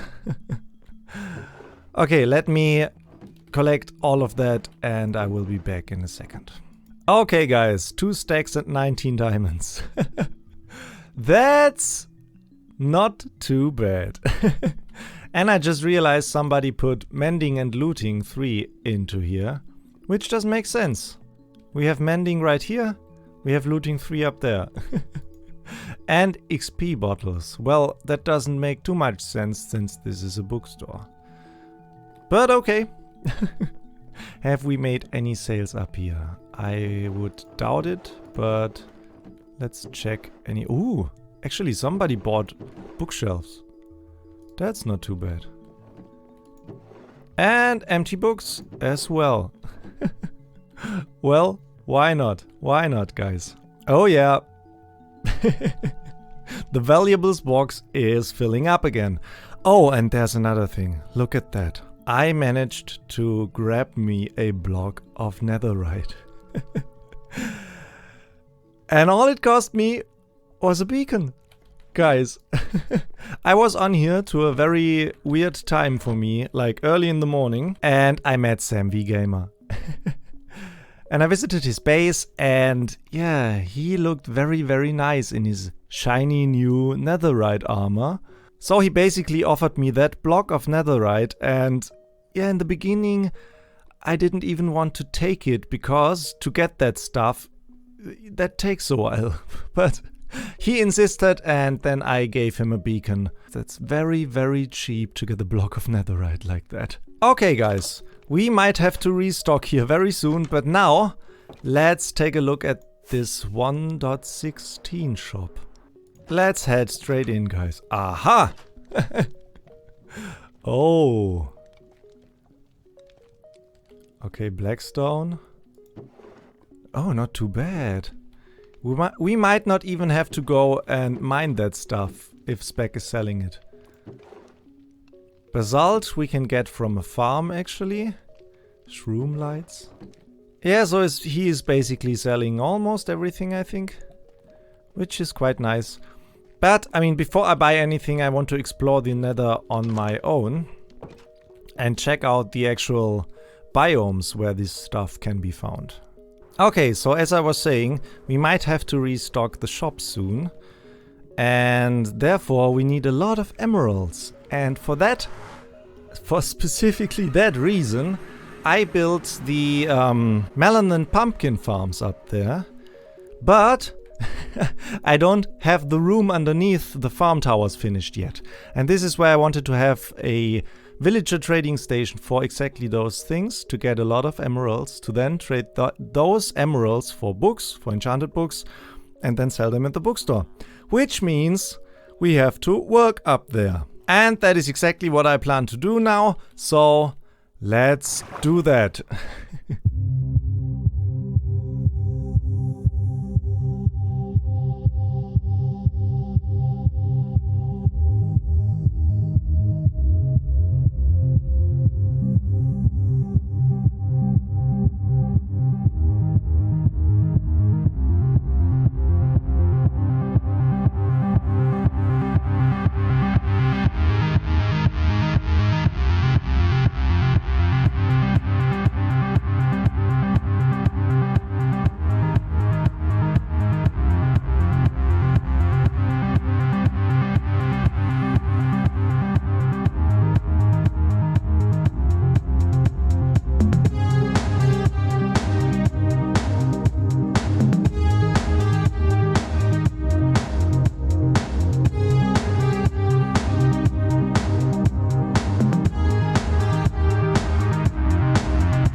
Okay, so this is what we have right now. At the moment this looks very weird and out of place. But as I said, I want to terraform everything around that, or the whole island. Yeah, so this is what we have here now. The inside is far from being finished, but yeah, work in progress, guys. Yeah, this is supposed to be a glass tree. From certain angles this looks good, from others not so much. I like that angle because you see the space station up here. And actually without Optifine, and therefore with a lower viewing distance, and with the clouds on their original height, this looks even crazier, because then the space station is actually above the clouds and in the distant fog. That is crazy. Yeah, however, this thing. I'm not too happy with the overall shape and the placement of that tree, actually. I think more over here would have been a bit better. But that's what it is for now. I will work on that. And yeah, what I do like is the shape of that thing here and of the stairs. And this chiseled quartz thing up there. I think this looks quite nice, actually. And I do like the usage of these end rods here. Like in these insets in the wall. I like that. Yeah, and the tree, I don't know, guys. Let me know in the comments. Do you like that? Do you dislike that? I'm not too sure. Also, I think connected glass textures would benefit this tree a lot. I hope Optifine is done soon. Okay, let's take a look in here. I have not been doing a lot in here yet. But we have the 3 storage things here for the bamboo, and we have an on-off switch now for the farm. That is temporary. This will not stay like that. I don't like plain walls like that. But for now that's fine. Here the output of the cactus farm and the sugarcane farm. And this actually is quite nice because the center of the tower is right here, and you see the sugarcane drop down and flow into the storage array here. Yeah, I've not yet connected the 4th tower here, which is the pumpkin and melon one. I will have the storage for that here, and then maybe villagers all around here to trade that stuff with. And yeah, a nice interior design. I, at the moment, don't really know how I want this to look like. I might pause here for a day or two and then come back. But for now, that's what that is. And yeah. Next clip. I think what I want to do first is connect all the buildings here. So what I have in mind is a like floating pathway that leads from over there, here, and then over here to this mountain here. Oh, actually in there, underneath the mob farm, I have actually installed a storage system with a lot of chests to sort all the items and all the mob drops that we have here. So, and yeah, did some AFKing here. And now we have a lot of gunpowder and all the other resources as well. Oh yeah, that not so much of that stuff. And no arrows, because I don't need that. I use infinity bows anyway, and we have a lot of arrows from the first tests of the farm up there. And now I installed like a sorter here that sorts out all the arrows, and they get dispensed or dropped into a lava pocket, so we get rid of all the arrows. Yeah, that's that, and I want to connect this with this path over here in between these 2 structures that connects the path then to this new thing, and over here connecting the flower farm and possibly buildings on that side of the island and our elevator here possibly in the future. But I want to start with this pathway here on that side of the island, and I think this will bring the whole thing together more and more, yeah, into perspective. And yeah, so let's do this first, guys.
Okay, now that looks different.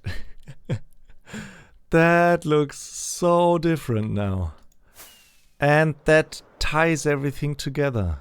Well, I mean, there's still a lot of terraforming missing here that will make it look real good. But, yeah. Oh yeah, oh yeah. That makes a huge difference. Nah, clouds. I want Optifine back so I can set the clouds to higher up. Look at that. Oh yes. Oh yes. Well, but now one thing is really annoying me. Guys, we need to change something here. Oh, and also I want connected glass textures. I tested this in a 1.15 world first with Optifine, and that looked so much better. This is a mess. Well, I guess it won't take too long. But for now, guys, that stuff is annoying. That needs to go. That definitely needs to go. And therefore, I would say, well, first of all, I need my ender chest. I'd say we go and explore the new nether. What do you think about that? And in order to do so, I would say we we prepare, because we have this. But first of all, I don't think I will ever have a block of that again, or at least not in this world, so let's take a look at this beauty. Oh, that looks so good. That's crazy. Well, enough of that. Ooh. Boah, that takes a while. Enough of that, because we need this now, and we need to upgrade. I think I want to upgrade these 8 items. So first of all, my whole armor. I don't really use the chest plate, but I want the achievement to cover me in, what is that? Ancient debris or something? Or cover me in debris. And yeah, the 4 main tools that I'm using. And we need a, what is that called? Smithing table for that? And I think I have one down here.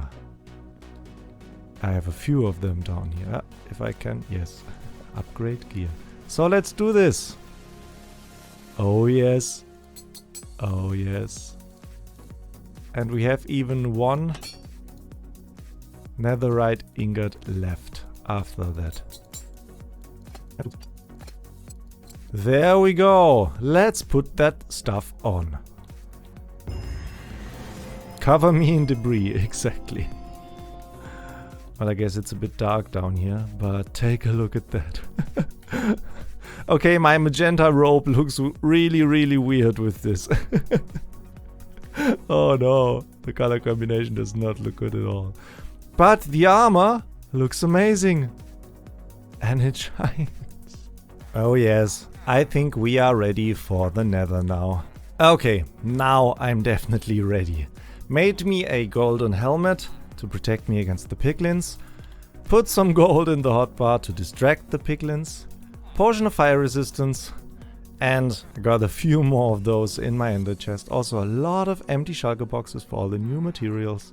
And also for everything that we are carrying.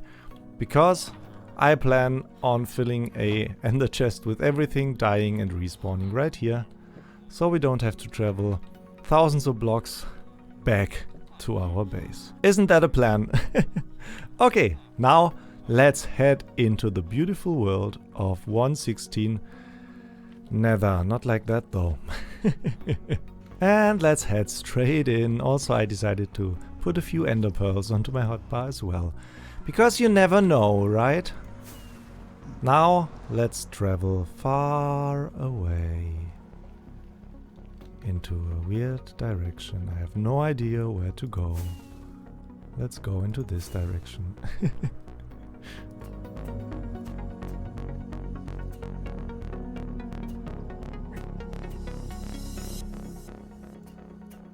Oh! Already? That wasn't even too far. Oh, I love these. And where is it? Now I want everything I have on my hotbar but my bow. Perfect.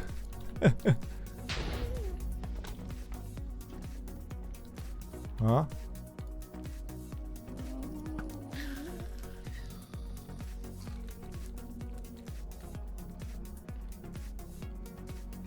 And there we have the border from old to new nether. Gold ore, basalt pillars, the soul sand valley, and blue fire. Okay, first biome. Let's go further. And hello there! Our first crimson forest, guys. Oh, it is beautiful. It is so beautiful. So those guys should like me because I have my gold helmet on. Hi, are you fine? He is fine. Perfect. I mean, that's all nice and pretty, but what I actually want to find is a basalt valley, or what these things are called, these biomes. So let's continue. Oh, okay, now look at that. The crimson and the warped forest right next to each other. That's something. Oh, I totally love these new types of fungi tree things. This is amazing. But it's no basalt delta. That's what it's called. Basalt delta. That's what I want to find. So let's continue. Oh my. I just love this. Oh, I love this. I could just spend hours just staring at that. And there we have it. Here we are. Hot tourist destinations. This is what I was looking for. The Basalt Delta. Now the gathering starts. We need all of these blocks. All of them. Well, let me gather a lot of materials and I see you in a bit. That is so amazing. I don't even know where to start harvesting that stuff. Also, it is very, very dangerous because you have these lava pools. Like everywhere. Oh, that is so nice. So nice. Anyway. Let's start working.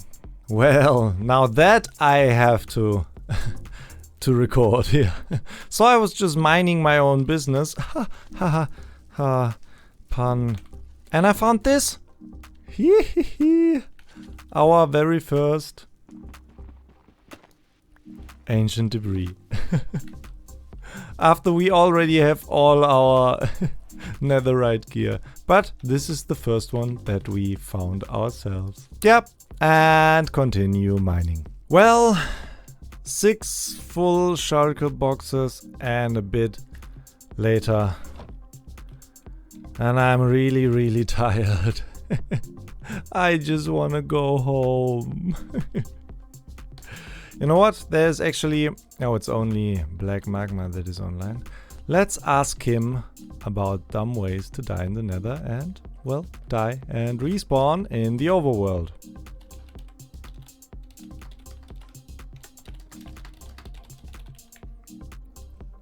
Well, he wants me to die by a zombie piglin. Zombified piglin is what that is called now. So, let's go and find one.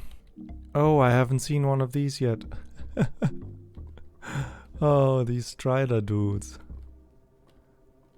Anyway, we were looking for some zombified piglins. That looks good. Hi there. Okay, let's get rid of everything and do that. Okay.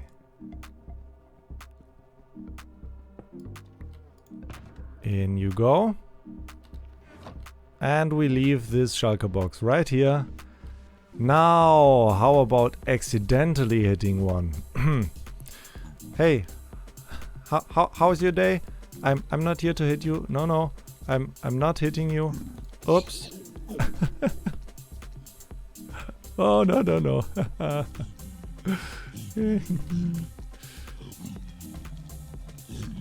Well, I mean, we are here to die, so hi.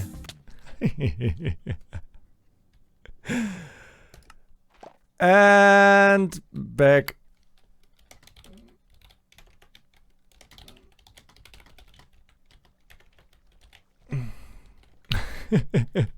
And now he's confused. I like that. Okay. Stupid me. I put all the ender chests into my ender chest. Also, 116 drops and all the trees are back. Those were all the saplings that did not want to grow in 115. And, well, they're all growing again.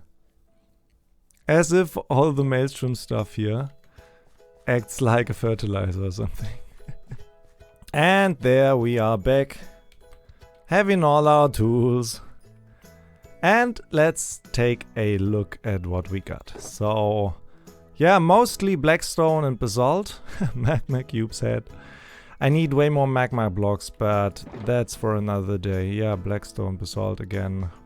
This one piece of ancient debris. Blackstone, basalt, basalt, blackstone. Who? Oh yeah, nether gold ore, right. Basalt, blackstone, basalt, blackstone, a bit of netherrack, and that. This is all we have now. But I am so tired. I need to go to bed now. Like for real. So, I guess see you soon? Yeah, see you soon. Okay, so I've done a bit of work off camera. Nothing special, just simply placing down white floor here.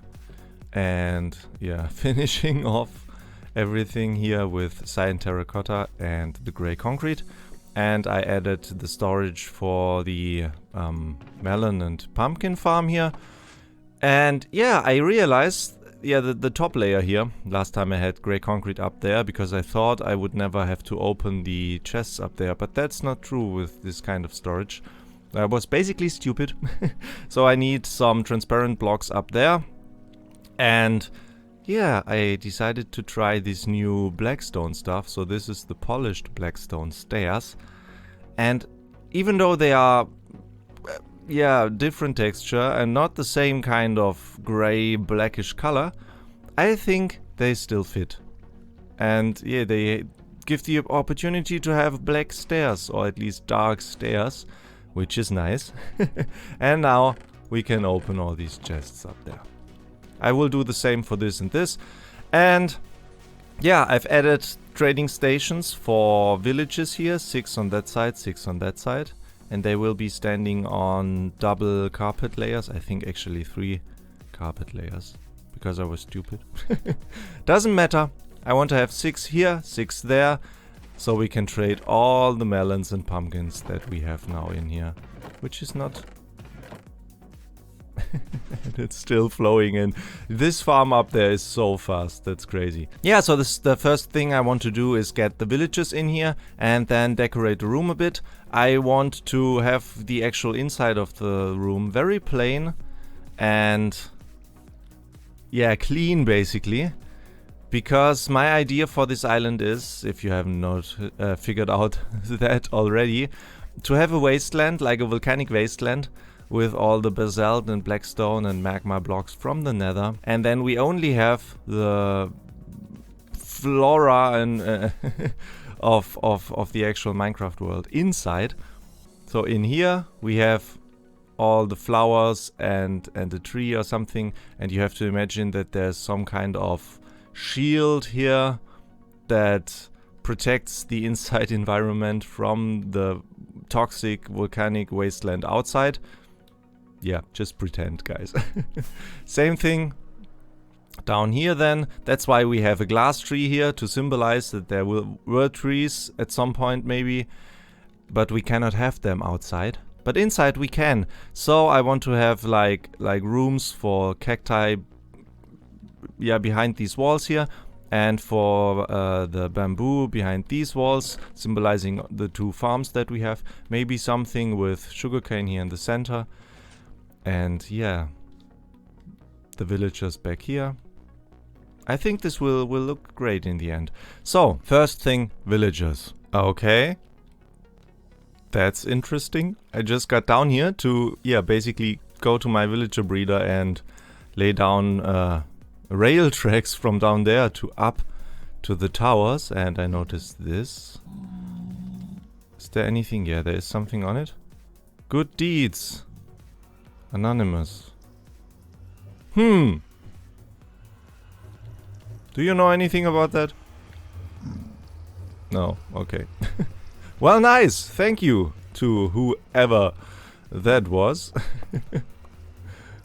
We don't really need that now, though, since we have our bookstore that brings us all the profits. But hey, why not? So, I got a rail track placed down until here, and I think I want to get all 12 villagers in their minecarts in here before I figure out how to get them into their cells. That might be a bad idea, but well, that's what it is now. And yeah, the minecart track basically goes here and then down to where the villager breeder is. Yep, so here we are. And all we have to do now, since this is like that, they should move up there. Yeah, let's... just to be safe, let's do that. Okay, now what we have to do is press the button to call a villager, and then he will shoot up there and hopefully end up by the towers up there. So let's see whether this works. Yep, there he's coming, there he's going upstairs. Perfect. Let's see how many minecarts we have down there. Next one. Number 2. Huh. No number 3. Maybe it didn't pick up something. Let's see. Oh, that's not good. You came back? Not good at all. Yeah, we basically need more villagers, so let's start the breeding again. Do that by opening these doors. Oh, come on. They're actually coming back. That is not good. Let's see why.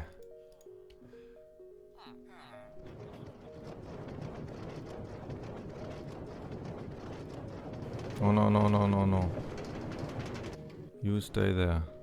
Well, we got 2 in. Now, only 10 more to go. Oh. No more babies left here. And I got 10 villagers over there. 2 are missing still. Let me show you real quick. Yeah, so this is what we have now.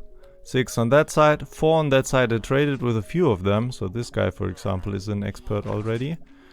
But we need more stuff to trade with. And also we need more carrots or whatever for more babies as well. And, well, I have this farm over there, but that takes way too long. So, let's head over to the shopping district, because I heard there's a farmer's market now. And I think we can stock up on all the food supplies that we need. Okay, here we are. Where is that thing? Not over here. Not over there. That looks like it. Yep. Here we are. Pumpkins. Melons. Well, we don't need that. Apples. That's not too bad, actually. Beetroots. We need beetroots and carrots. And potatoes, yes. So let's stock up on that stuff, and there's no ender chest here. Nope, no ender chest. I might leave one here. Just like that. And yeah, can be placed wherever. I have a few more of those. Well, okay, basically bought everything. So let's head back to our base and continue. Oh, while we're here, let's check on the bookshop. Because why not? Yep. Oh yes, somebody bought mending books. Well, another 33 diamonds. Nice. So, I got all 12 villagers in here now. All in their designated spots. And the nice thing about this carpet method is that they only see the workstation in front of them. And they won't lose that. And they won't jump over the workstation because they cannot move. Because they cannot pathfind on these carpets. That is very, very nice. I traded with all of them to master level here. And I got a huge amount of emeralds already. And these are all invested in books in the future, which then will be sold. Well, not all of them actually, because since they are now master level, they also sell golden carrots for emeralds. That is extremely nice, guys, because that means that we will never ever have to buy golden carrots anymore. So we can reinvest a few of those and fill up on golden carrots. Well, now that we got that sorted, let's pretty this room up.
So, finished all 5 of the terrariums. And yeah, this is what they are looking now. I really love the bamboo ones. Oh yeah. And yeah, over here the cactus ones are also great. I'm not too sure about this centerpiece here. I don't know. This is a bit weird. But I guess it's fine. It's not as good as those, especially the bamboo ones. Yeah, well, but it's still improves the room, and that's what's most important, right? It kind of divides the room, and yeah, it doesn't feel as big and empty anymore, which is perfect, which is exactly what I wanted. And I made sure to put these purple glazed terracotta pieces in all 5 of the terrariums, and here in the center. Because my idea here is that with these, I mean, so the lore would be that these purple terracotta pieces here emit kind of a natural energy or something that makes or creates an atmosphere for the plants to grow, because out there this will be wasteland, right? And we have these already up there in the farming towers. And I didn't think of that when I built the towers, but I think this is a very nice idea, and this fits the whole style here very well. Yeah, so that's what I'm going for now. And, well, yeah. So, what do you think? Do you like these terrariums? Do you like the idea that I have going on here? I certainly do. The only thing that I don't like at the moment is that I have torches all around. So I really need to find a good way to... Yeah, this is definitely not bright enough here.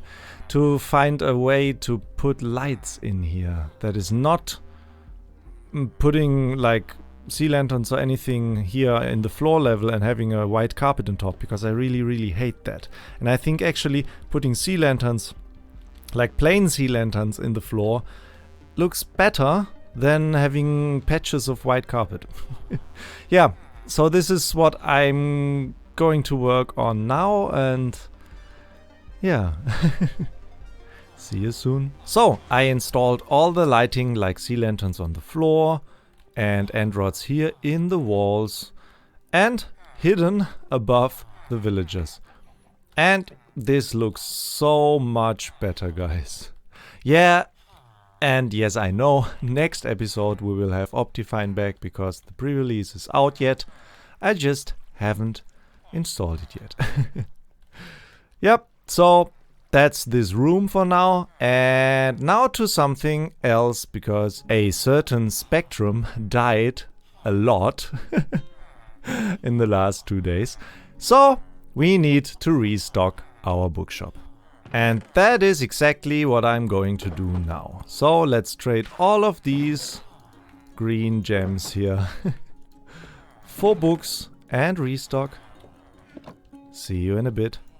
So, after a lot of trading, I got 5 shulker boxes full of books, mostly mending, efficiency and unbreaking, but a bit of everything to restock the shop. But there is another thing that I remembered that I wanted to do as soon as 1.16 comes out, and that is to replace the iron bars above the hanging Earth and Moon globes by chains. So that's what I'm going to do as well. So we need iron nuggets and iron ingots for that. Okay, let's grab a few of those. Yeah, maybe like that. And do that. That should be enough. So we can... yeah, do that as well. Let's change these for the new chain blocks. Let's see how this looks like. Oh, that is amazing. And the sound is great as well. Okay, let's do that real quick. And there's another thing. I think Samurai extended the south tunnel. Yes. So, he worked a lot on the nether tunnels, and the south tunnel now looks like the east and west tunnel. And actually, our entrance fits really nice into that, because this is also white concrete here. Oh, that is amazing. As if I had planned that. Okay, let's continue over here, because at Oh. Gold on top of that. That's new. Yeah, so up there I want to work. And I want to replace all the iron bars here with chains. Let's do that. Before. After. That looks way better. Although this looks a bit weird. Would be nice if there was something that looked like it is attached to the globe. I might think of something. But let's do the same thing over there. And let's actually fly on top of it. If we can. Yes. Okay, let's do that here as well. Okay, it's the small details, guys. I bet you can't even see that from down here. Yeah, not really. But we know it's there. And that also counts for something, right? Okay, next, restock the shop. Okay, let's check first about profits. Yeah, that's what I expected. Yeah. Okay, let me grab all of these and replace the books. Okay, guys. Books are restocked, especially the ones that are selling a lot. And we made another stack and 33 diamonds. Again? You are out of many books. Yeah, I know. Not anymore. Well, that shop was really a good idea, guys. We are making so much diamonds here. I got a new PC, and ever since I knew that I was going to get one, I wanted to do something like this.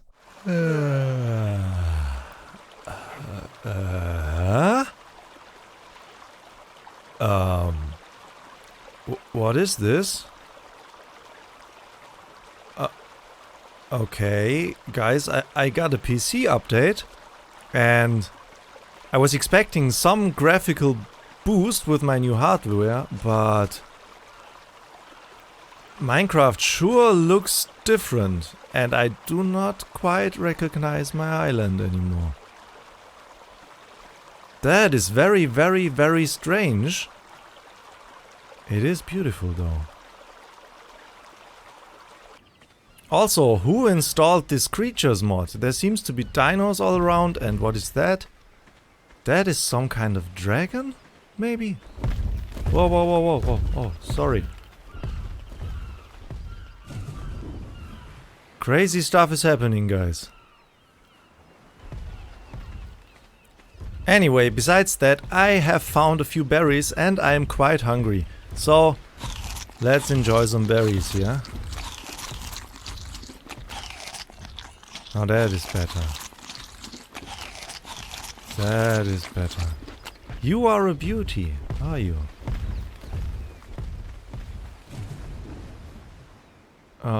I start to feel a bit dizzy though. Oh.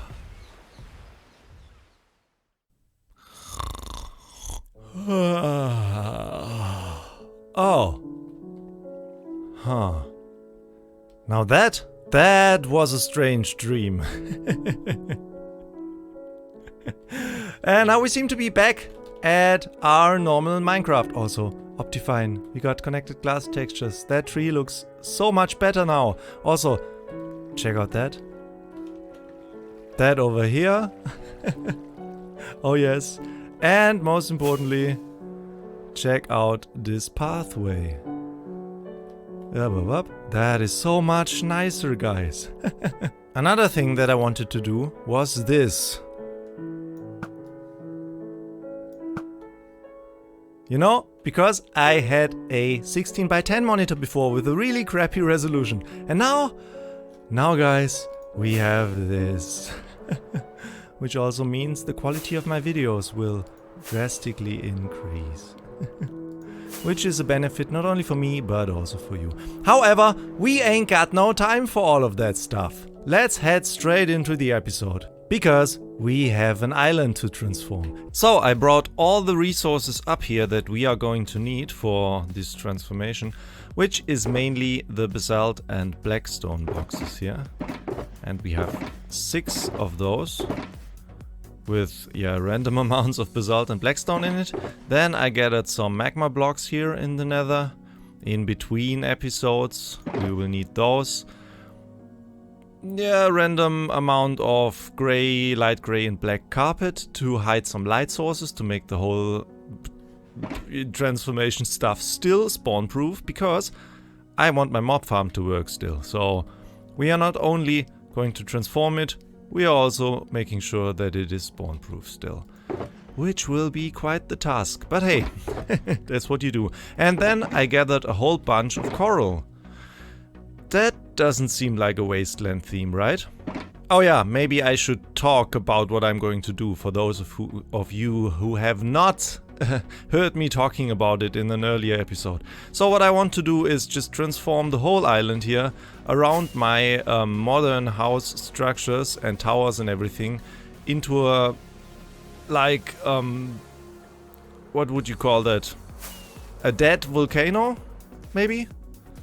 Like, all of it will look like a wasteland. Basically, like what the basalt delta? I keep forgetting what that is called. What the basalt deltas look like in the nether. Or let's say maybe like if you have ever been to Iceland, maybe? Or you have seen pictures of it, you have all these volcanic stone pillar structures. Maybe I find the picture somewhere and I put it in the video. Something like that. And I was thinking about that before I knew that Minecraft 1.16 was introducing stuff like that, which is just perfect for this idea. Yeah, and that stuff doesn't fit. However, when you place it down, it turns into that. Let's wait. Oh yeah, now. This looks like some dead bush. And that is just perfect for what I'm going to do here. So we will basically use all that coral stuff, let it die, let it dry, and then it will all look like that thing. I actually love that block. Like some dead plant, or that actually looks like ashes. That looks like ashes, which is just perfect. Oh, and that I didn't want to do. Yeah, that's why we have all that stuff here. Light sources, because we want to make it spawn proof. Yeah, but one thing I want to do first. We have quite a lot of basalt here. However, if you take a look at how big this island is, and in the end I want the whole island to be transformed. We will not be able to do that in today's episode, but in the future I want to start on this area today. We don't have enough basalt. We really do not have enough basalt. That's why I want to build a basalt generator first. Let me sleep real quick. Yeah, so what I was saying, I want to build a basalt generator right here in this area with a TNT chamber to blow it up. And maybe we can also add stuff like a tree farm or a concrete maker to that thing in the future. That's what I want to do first, so that we have a continuous and unlimited source of basalt for this whole project. And yes, I know it's faster to build those kinds of generators in the nether because it relies on flowing lava, and lava flows faster in the nether. But I don't want to do that, because building it here gives me a reason to have another building on the island, and that part of the island desperately needs more buildings. So let me do that first. I will see you in a second. Okay, it's not pretty. It's definitely not pretty. But just imagine like another tower around that thing. And that will be great then. Let me quickly show you how this is going to work, and then we will try that for the first time. I hope I did everything right. If not, there's a TNT duper over there, obviously. And yeah, if I've not done everything correct, I will have to build it again, like it is with all these machines. Okay, so here we have the basalt generator. This is soul soil, and there's already a row of basalt that is generated. So you need soul soil and lava, which is behind that block, which runs over the soul soil and then comes in contact with the blue ice, which is above that. You will see that in a minute. Then basalt is generated. It gets pulled out by these sticky pistons here and then pushed down by the piston row above. And pushed down again, again, again, again. Here it triggers a signal, which triggers these 2 rows of pistons, which push all the basalt into that direction. And each time this pushing happens, the TNT duper is triggered, which releases the TNT onto those obsidian blocks, which then, destroys the basalt that is pushed here, which falls into the water and is collected. So that's the basic idea. Up there, up here, I flew far away there. Let's land. Yes, perfect.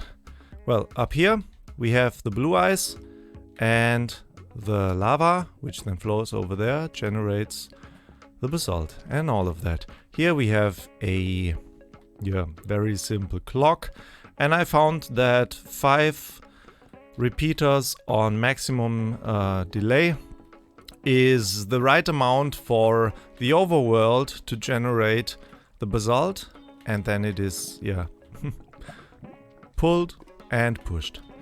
So there are 2 things I need to do still. We need to get the TNT in there, so let's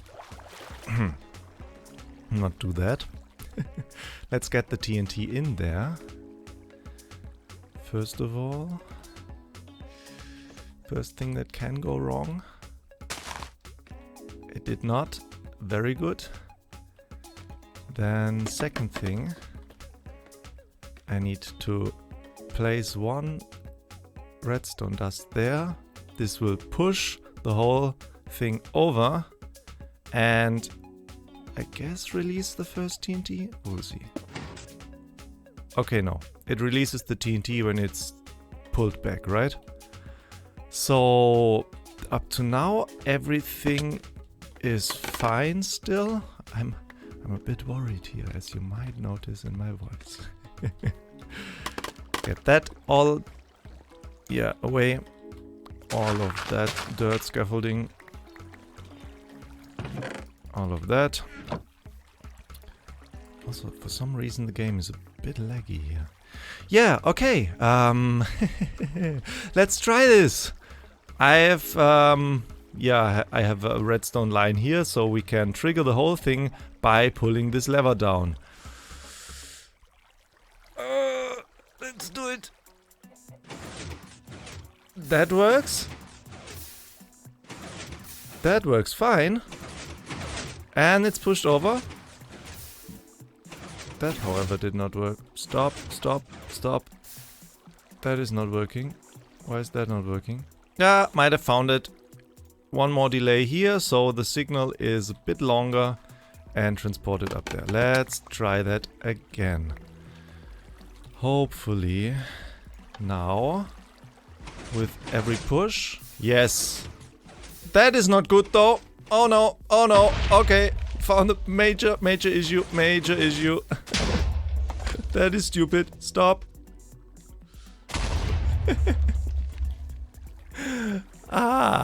Why? Well, at least this is a easy fix. Oh, stupid. Let's get rid of those obsidian blocks and then it should work, right? Okay. And what is that? 3rd time? Again. Let's step back a bit. And release the TNT.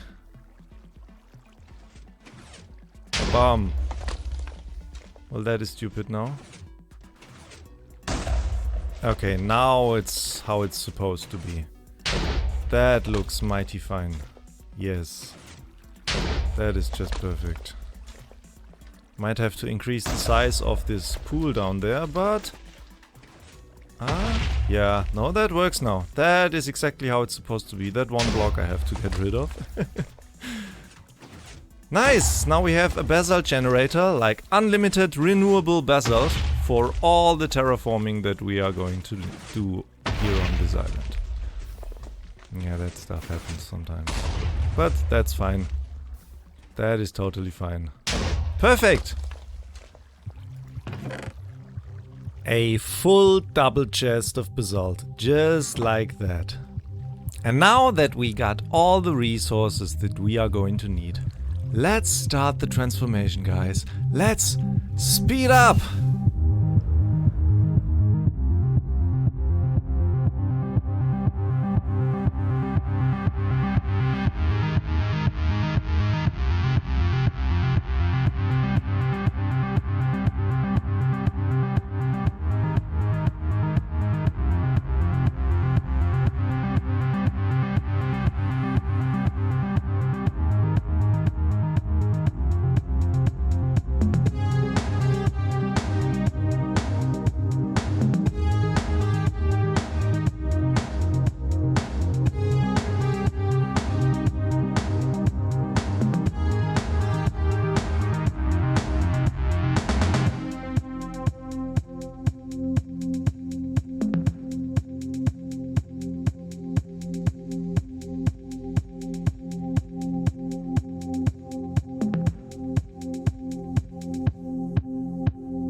You know, earlier in the episode I joked around about not recognizing my island. Well, now would be the time to actually say that. This looks so different. That's just crazy. I mean, just walking down this path with all these volcanic pillars here next to it. And those will be gone, obviously. Oh, yes. And this structure doesn't look out of place anymore. Yeah, just how I imagined it. Well, actually, the whole volcanic stuff didn't turn out exactly how I imagined it. And I'm still improving it and learning how to do that. Like, for example, in the beginning I had like quite flat everything with only very small and spiky pillars. And then later I kind of realized that having these bigger pillars in here makes it look way more interesting. But hey, that's how you evolve, I would say. How you improve your building skills while doing it. Yeah, and you saw that Tweecha joined me during the during the time lapse and helped me out with placing all these campfires below the magma blocks and also terraforming in general. And yeah, this is how far I got now. There are no coral. Coral is what I wanted to say. I did not yet place any coral down, because at the moment I honestly don't know how to do that. I think I will have to let that stuff sink in first, and yeah, do that later on. Also, the whole area just got laggy. All the smoke particles and everything. Oh, I don't know, maybe that whole idea was a big mistake. But, I mean, it's worth it. What I really like is how these towers here are now integrated into the whole landscape. That is really, really nice, and exactly how this is actually exactly how I imagined it. And it really looks great, I think. Especially back here, yeah. And what I actually really, really like is coming into the flower farm area here. And having like, yeah, this walkway coming down here with the volcanic pillars to the left and to the right. And it connects up here, and you cannot get in touch with... Oh, have to get rid of that. Yeah, you cannot get in touch with that stuff, and you have like a safe pathway in here, and in here, greenery. Out there, toxic gases. In here, nice trees, flowers. Oh yeah, this is really, really nice. Oh yeah, and I also used up almost all the basalt that I had. There's a bit left here and a few stacks over at the farm, but that's it. So I have to generate more before I can continue. And yeah, I definitely want to have more of these bigger structures in here, like over there and here. This looks really nice. I want to have more of those. Up. And moving around in here is quite tricky, actually. And I imagine having a maybe active volcano on the island as well now. Now that, I mean, this isn't really dead, since it is... You have all the smoke everywhere, you have the magma blocks in between. It's not really a dead volcano island anymore, but I think this is just great. And now we can think about adding an active volcano as well. I hope you have enjoyed this mega island transformation. And I think I want to have a few before-after shots in here as well now, if I can manage to do that.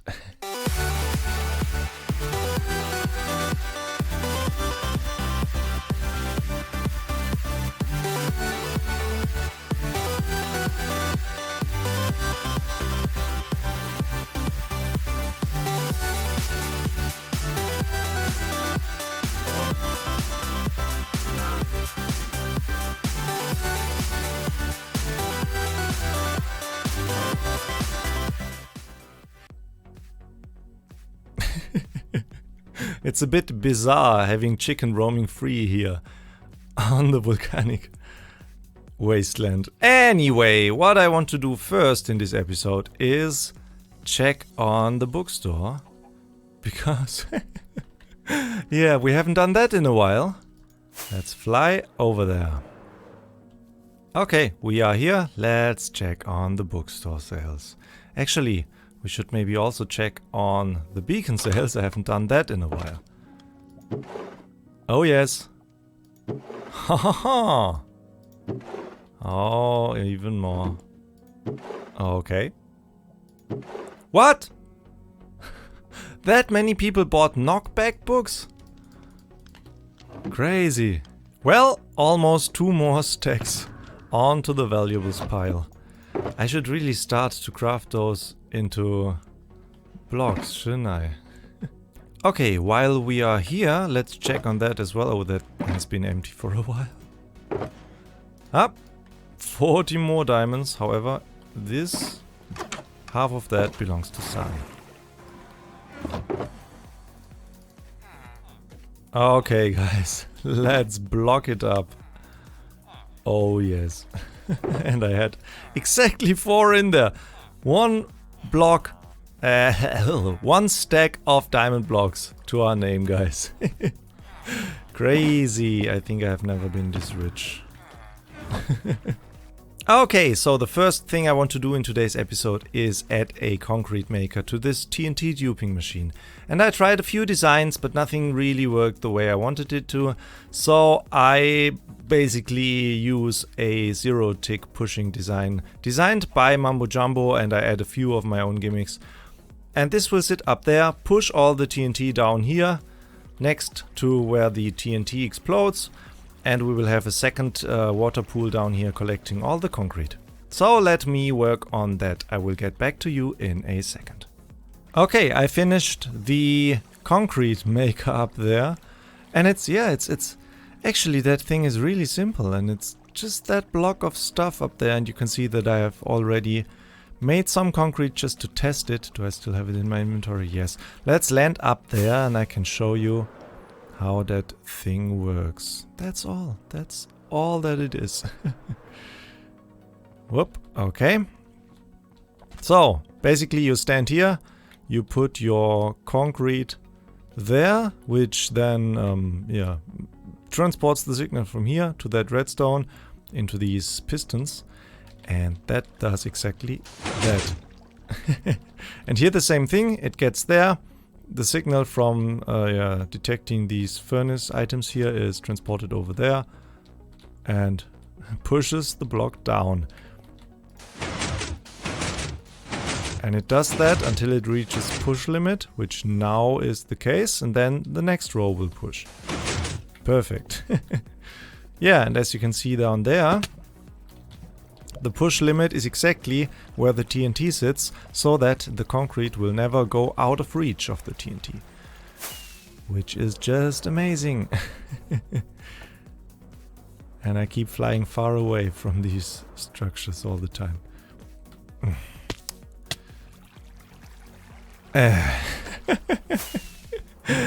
Let's try that again. Server is a bit laggy because Spec is online and he's actually streaming. And after I've shown you that, I think we can mess with Spec a bit.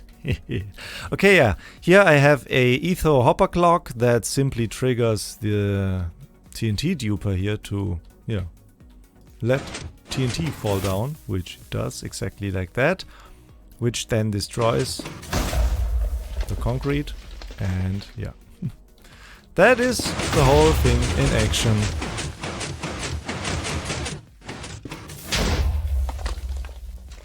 Except when something like that happens, which does not make sense at all. What the? Why? Why? Yeah, but basically it works, right? Maybe I will have to use that when nobody else is online. Let's stop the TNT clock.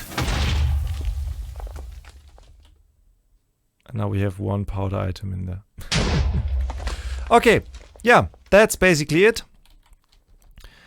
Which now means that we have means to... it means that we have means. Yeah, that we can get a lot of concrete very, very fast, which is very, very nice. Okay, and now I think I want to mess with Spectrum a bit. I have his stream on at my second monitor and he's flying through the nether tunnels at the moment. Where does he go? Oh, he's going to the gaming district. Perfect. Let's head over there. First, I want to craft a few potions of invisibility, and I think we can mess with him quite a bit. Let me do that.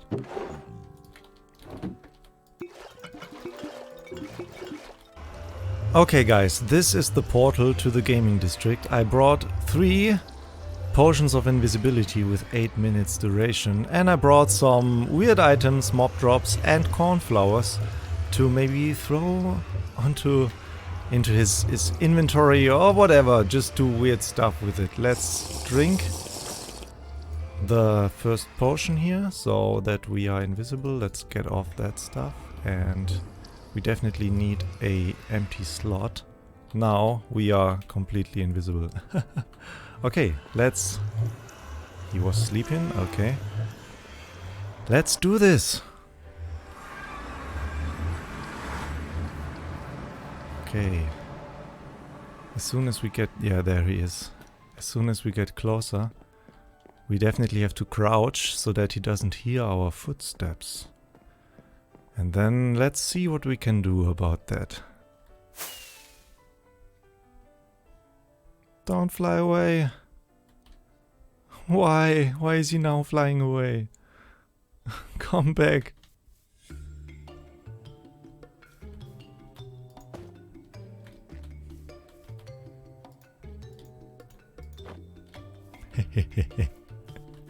Okay, first clue that I am here.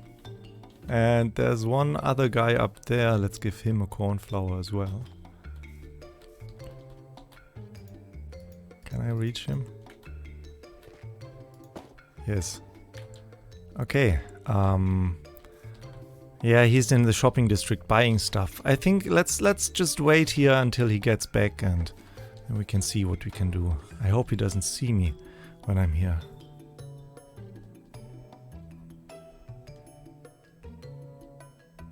He's crafting stuff.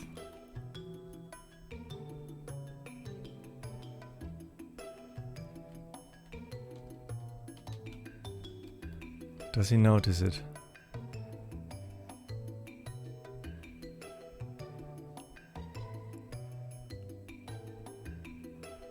Yes, he does.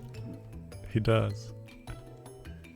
Okay, maybe we can go over there and drop stuff into his inventory.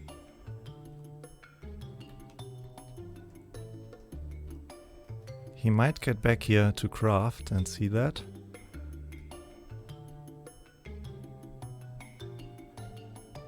Let's try and put that back into his hand. Yes.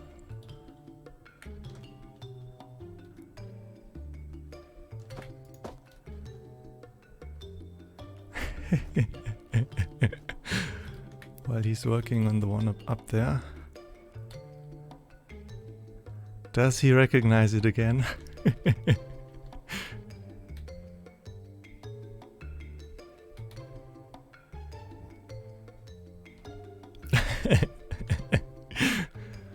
Unfortunately, I cannot hear what he's saying in the stream, because then that would be in my audio as well. Okay, he's finding that stuff.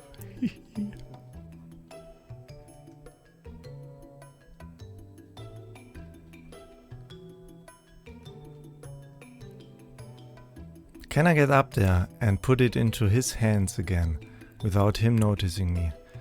That is the challenge now. I can't get up here.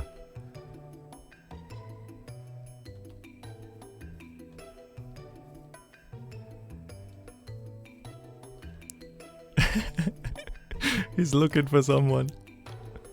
Now would be my chance to get around. Yes, let's try and get up there.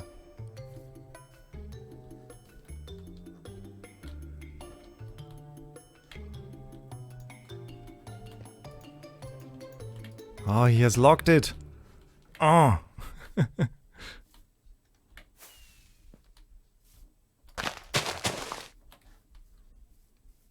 Oh, no, no, no, no, no, no. He sees me. He sees me. Damn it, he sees me.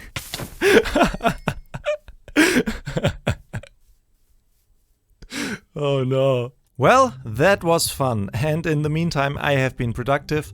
I have made a whole bunch of concrete, and I thought about how to build a building around this monstrosity of a concrete and basalt maker.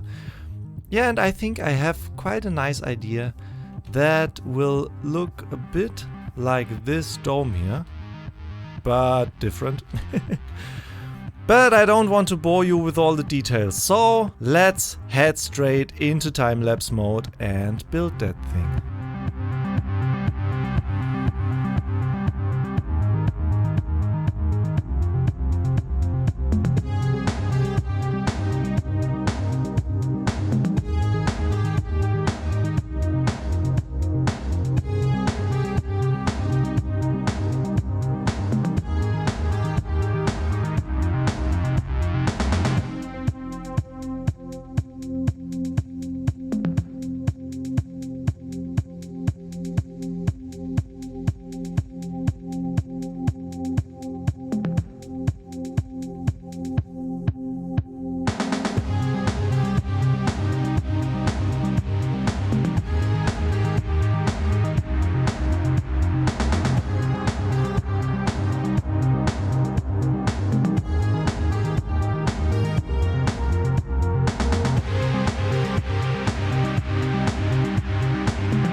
Hey, Marky. What's up? Well, hello there. I'm building this monstrosity of a cover-up of a monstrosity.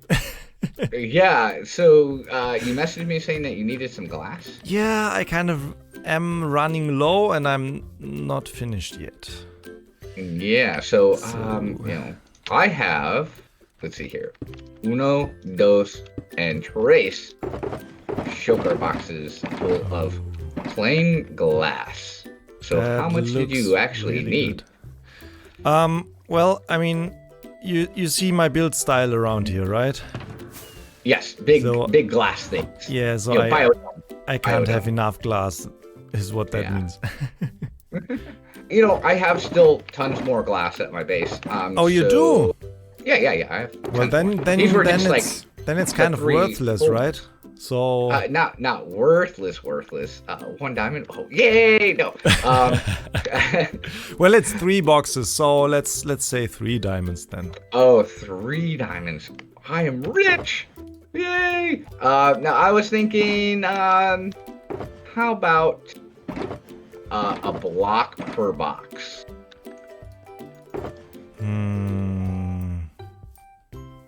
So that's like 1, 2, 3, 4, 5, 6, 7, 8, 9. Yeah, so that's basically 1 diamond per 3 stacks of glass.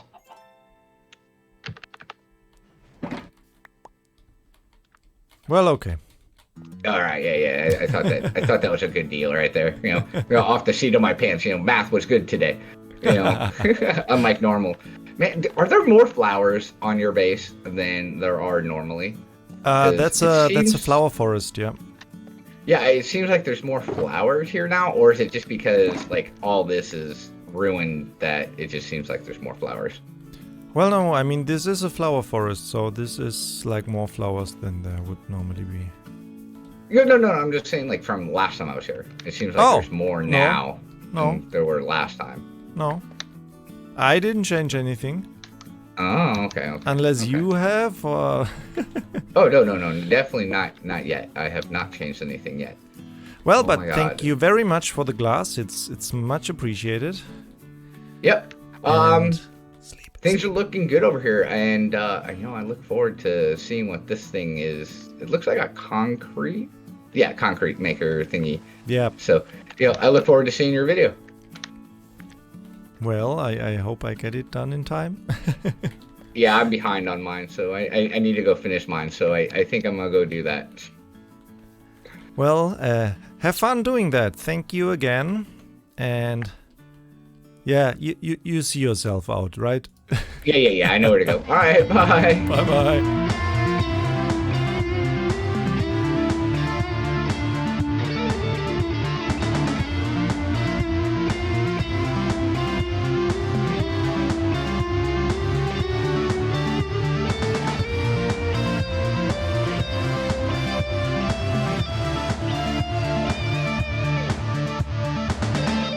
Well, this is what we got now, and to be honest, I mean, I did improvise the whole build. I like a few parts about it, and I dislike a few parts about it. And of course, when I start recording, it's getting nighttime. Let's sleep first. Yeah, so the first thing I think I want to change is make these stripes here a bit thicker and give the whole thing a nice foundation ring around it. Because at the moment this looks very glassy, and I mean that can be a good thing, but I think it would look structurally more stable when we had these things a bit thicker. So let's do this first. Yeah, better? Definitely better. I mean, from that angle, yes. But yeah, it looks... yeah, better. I don't know what to say.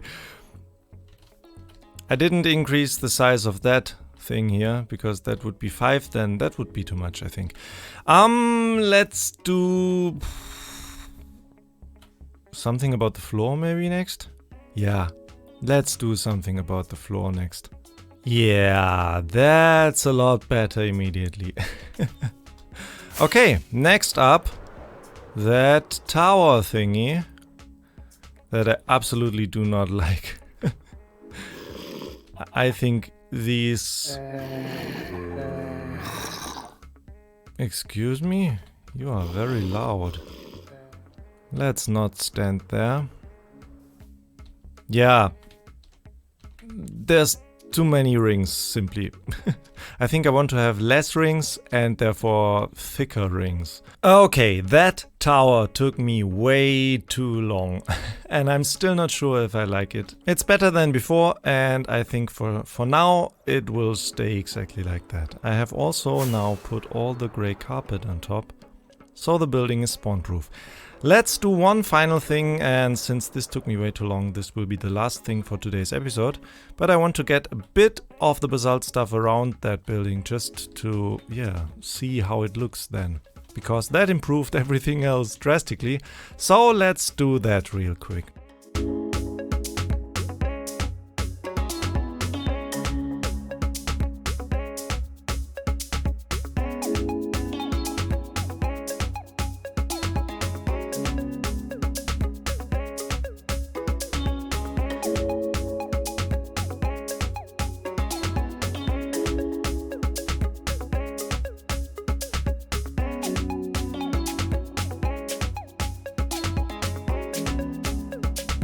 Yeah.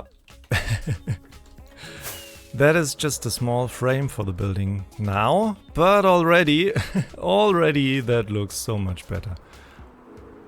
Unfortunately, that will be it for today, because I really have to get into editing to get this episode out later today. But yeah, I think with this and potentially a volcano here, spoiler, this will look very good in the end.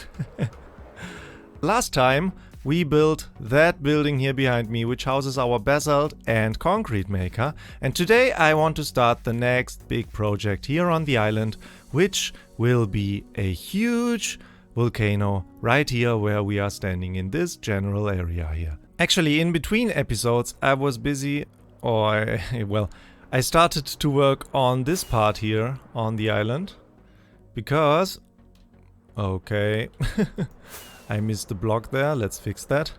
Because, I mean, in the end we want the whole island to be this basalt wasteland, which means that we should probably start to fill in all the gaps in between here and there, and yeah, turn it into what we want it to be in the end. Because to fill... way better. To fill all of that takes quite a long time, so there will be short videos of me doing that here and there in between the other shots in the videos, and yeah, I like that actually. Also, building up on, yeah, this small hill here is a good exercise for the huge volcano that I'm going to do. And I'm not really happy with the very flat areas like this one. Anyway, let's watch a short time lapse of me doing that while I prepare the volcano project here.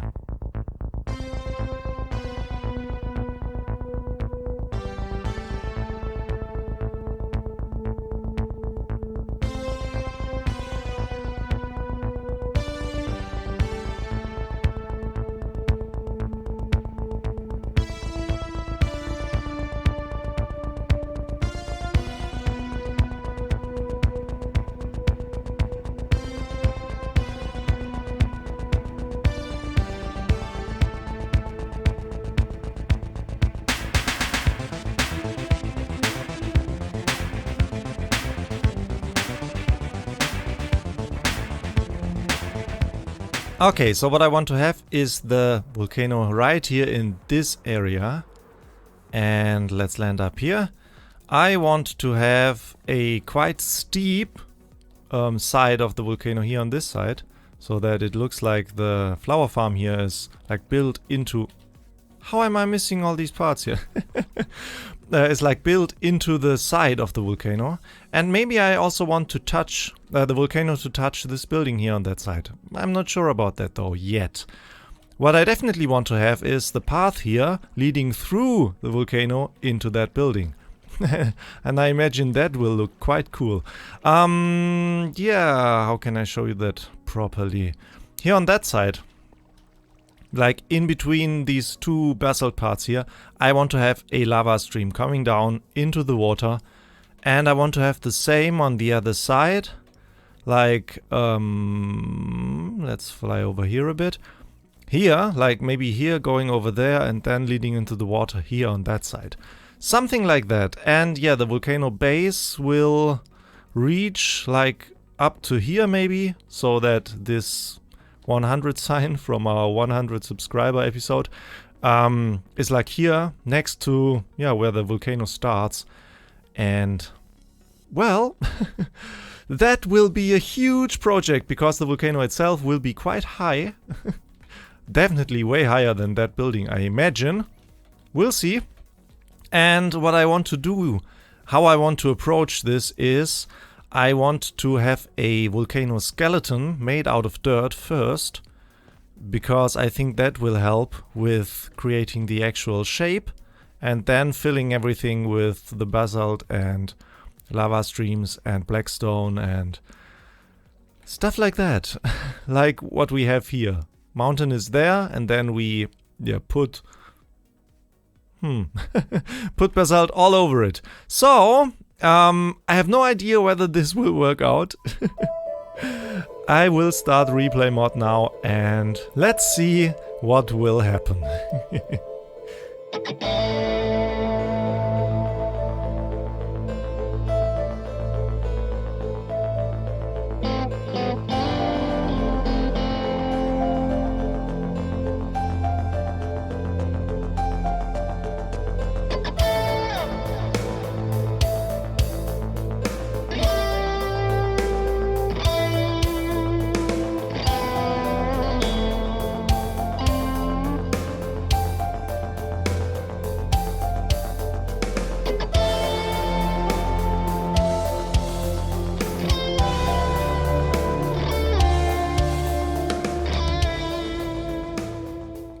Oh, it just vanished on me. Rude. So, well, don't judge it yet. Please don't judge that thing yet. This is just a simple skeleton. There's nothing finished about this, obviously.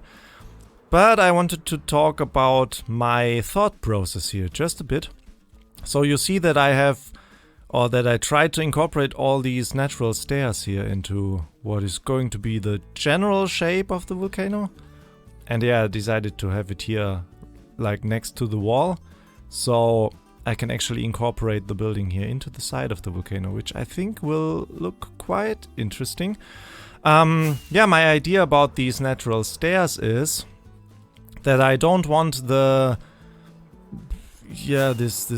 sides of the volcano to be completely steep. I want to have like these spiky things, like you can see right here, for example. Let's land right here. Like spikes like that, or this, or that. I want to have that on the side of the volcano, right? So that you have like, it's going up steep, there's like this thing, and then it goes further up. And you cannot do that when you have a completely steep side. That's why I incorporate all these natural stairs here. And you have to imagine like having spikes here on this platform before it goes further up. Next platform over there, next spiky area, and then it goes further up.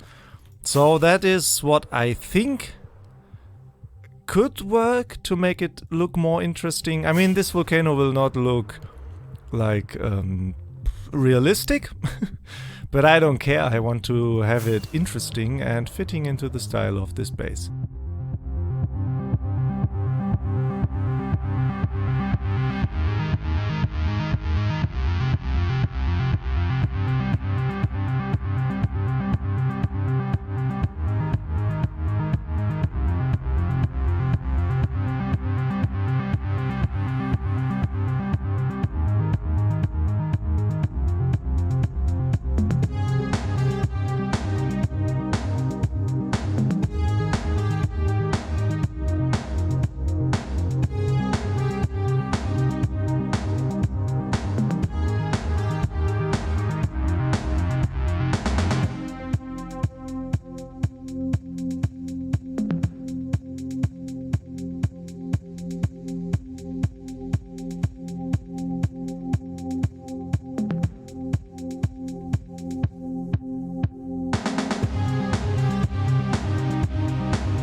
Okay, I was just mending my stuff here at Specs Guardian Farm. That thing is crazy. Look at that. Look at that mess. Yeah, I just saw that our new girl, the smart blonde, has joined the server. And I want to go over to her place and see whether she's there. And maybe she can give us a small tour of her base. And yeah, of what she's doing over there. She is actually right across here. At where our tunnel meets the south tunnel of the Nether Hub. And yeah. My place, her place. Ooh, that's not too bad. That's very woody though. What's behind there? I see. I see. Let's head straight through this portal and see what we can find there. I see a name tag. There she is.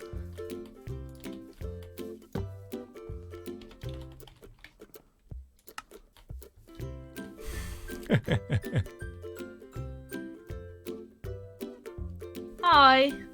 Hello. It's funny that worked. Yeah. I just heard the plop sound and I thought, What is happening? Yeah. I was wondering if you would give me a small tour of what you have here. Oh, yeah, sure. Maybe after sleeping. Ooh, Yeah. that's a lot. Oh no, I looked at the Enderman. Get in very Yeah. fast. There are a lot of creepers and mobs around. I have not lit up the other side of the island. There was a villager on that bed, and when he got up, Oh, he escaped through the wall. no. I think I have to move the bed a bit down, more in the middle. Yep, now he's Maybe outside. there. That happened last time. He was just chilling outside and I was like, what? Yeah, now you How? know why. Yeah. Yeah, but yeah, this is my starter house. Yeah, It's lovely. It's medieval, like all the stuff I built. Yeah, and a lot of leaves everywhere. I actually used smooth sandstone. I have not used that actually in a build recently. I like it. Yeah, but it was a pain to get the leaves on top of the house because it's like just above 2 tall, so I can jump on it. Yeah, So I have yeah. to place like dirt everywhere. But yeah, There's still someone alive over there. Ha! Ooh! yeah. Oh I didn't expect that. no! Wow. Oh, crazy. Yeah, I Yeah. like it. I like it. I really like it. I also like that you are my new nether neighbor. Yeah. It's just oh, hello. And I also have done a little bit of interior, but not much. He's just blocking some- my way though. Oh. Excuse me. Yeah, and upstairs, like, here's my... If I mess something up in my video, then I just stand here and press F5 and just talk.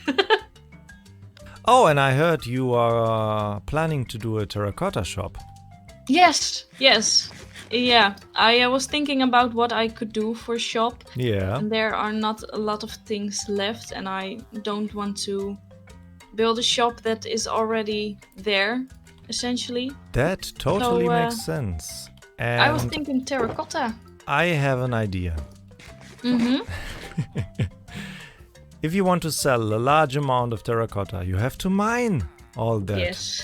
So what are you thinking about? I give you this and I help you a Yeah. bit, and I also have a bit of terracotta at my base, which can be maybe the first stock of the shop.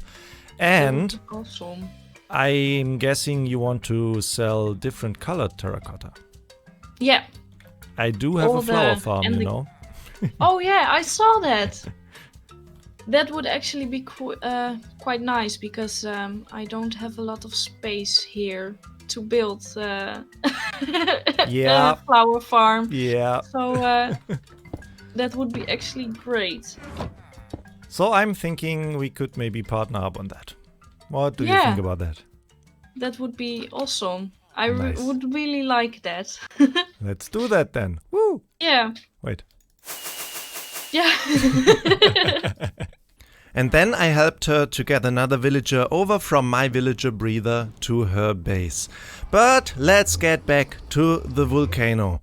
I realized that this was quite a lengthy time lapse. I hope I didn't bore you with it. And thank you very much if you are still watching the video. Well, let's work a bit more on that thing, because up to now this cannot be considered a volcano, right? Because, I mean, for now this is just a huge pile of basalt and it needs the characteristics of a volcano, which is like lava and stuff. So, yeah, so what I want to have is a small lava pool here on the side of the volcano, where I left a bit of space here, which then empties out into this part of the ocean here, falling mobs. But yeah, I explained that before I did the time lapse, right? And one up there, emptying out here on the side that we cannot see into this part of the ocean. Or at least this is what I plan to do. Let's see how this works then. Okay, first of all, I need to gather a lot of lava, and I usually do this down here because that is very easy accessible from my base, and I brought a lot of buckets. So let's do that first. Look at those striders being all cold and all. Get back into lava, guys. You're shaking. This will definitely not be enough lava, but I mean the nether is quite near, so we can make a few more trips there whenever we need more. Okay, so this is actually where the blackstone comes into play, because I want to have like, yeah, this dark accent color for the lava. I mean, you won't see most of it probably, because it's, I mean, this is supposed to be filled with lava, yeah, the whole way. But I think here on the side actually you will see the blackstone, and yeah, let's see. I think this might look quite cool. So I want it to come out of there, drop down there and flow all the way to the water. And down here I actually don't want it to touch the water, because then it makes the obsidian. I don't want it to make the obsidian. I want it to, yeah, look a bit more realistic. So I have like these magma blocks here all around, also in the water down there. I think this looks quite cool actually. That does not though, so better. Here. All the small details. Nobody will ever look here into the water, I guess. But yeah, this is what it looks like. So let's put the lava up there and see how this actually works. 5 buckets for the start. I have no idea whether this will do as I plan, but let's put one here and see where this flows. I mean, this will take a while. Lava flows quite slow here in the overworld. How do I get up there now that I have placed my box here? Okay. Yeah. That's it? For real? Okay, let's put another one here.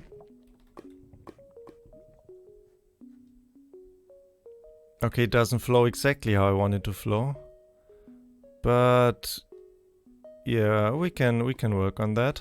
Yeah, now that looks way more like a volcano already. It's a bit straight. Yeah, it's very, very straight. I will try to maybe build something in here so it has to go a bit like that, and then detail it all around, and then this will look way better. But yeah, yes. That makes a difference. Now the same thing up there and on the other side, which will take way longer.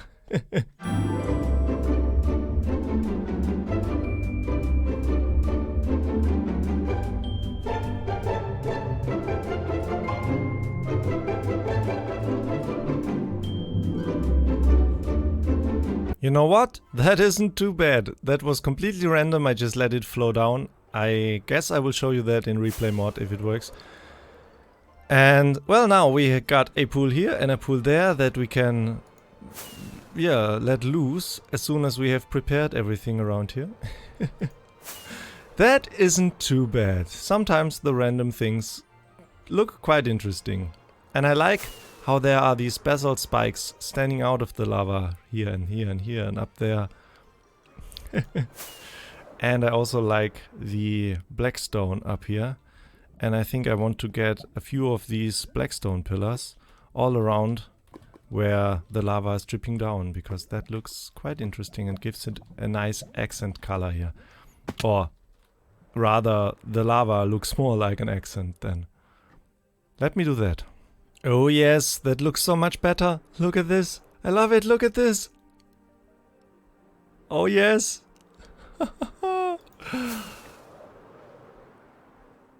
Oh, I'm so happy. I'm so happy. Now I have to get this lava stream down here, that one also, and... Whew! Oh, I love it! Guys, I got carried away big time. I think this is the most grindy episode that I have yet made. Oh, I put another couple of hours into that whole thing. It might not look like it, but I placed all these campfires, I tweaked all small little details here and there, and that takes so long. Anyway, let's take a look. This is what I have now, guys.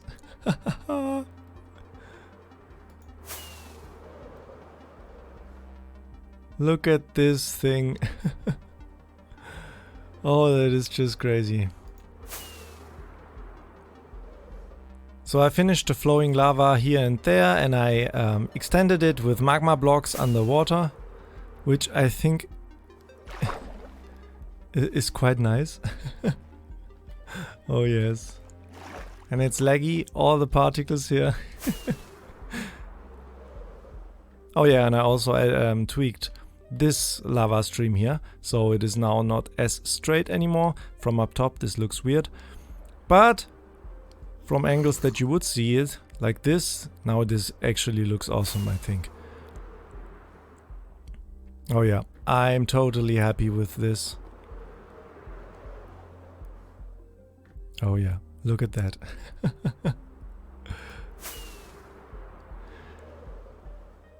It's hard to show that off.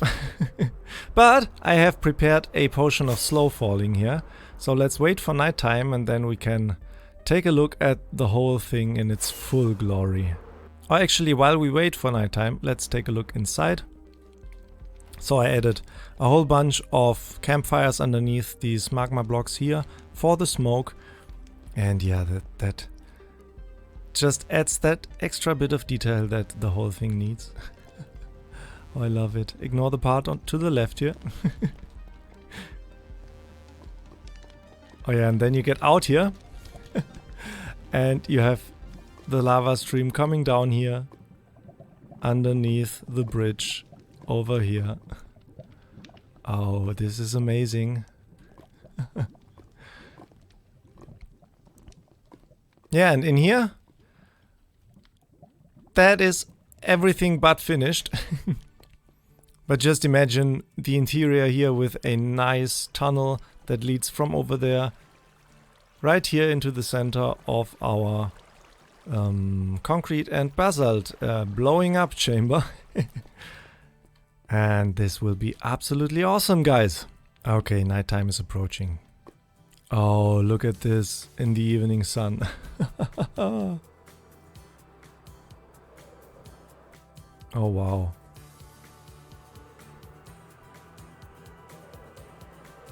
Okay, the sun is gone, so let's check out the whole thing. The glowing volcano here at night with a slow falling potion. Oh yeah, look at that, guys.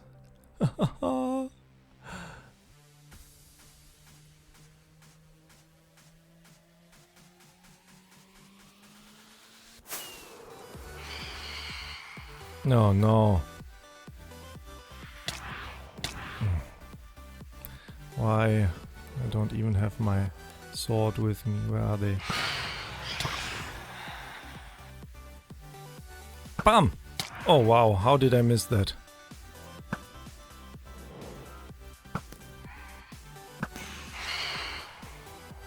I absolutely love this view here of the whole island. Let's get a few meters far. Oh, come on. 3 again.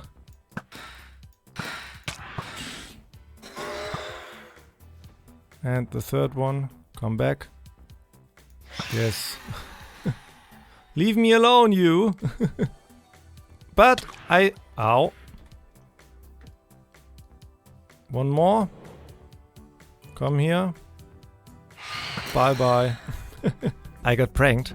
I got pranked good, and I think I know what it is, and I have not yet looked. Okay, so if it is what I think it is, we see it as soon as we look up. So let's do... Yeah! Yeah! Yeah, yeah. It is exactly what I thought it might be. Oh, Spec talked so much about this.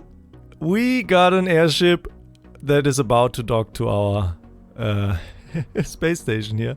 Oh, that is amazing. Nice.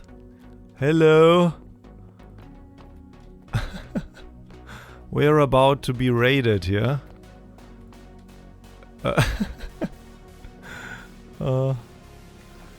Crazy. What's in there? Storage? Beds? Oh wow, this must have taken so much time. That is weird. That happens when the item glitches into the tripwire hook, I think.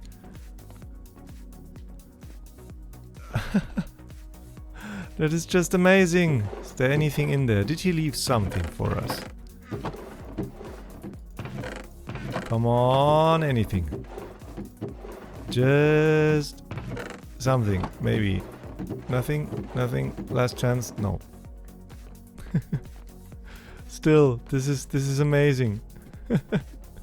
Oh, wait.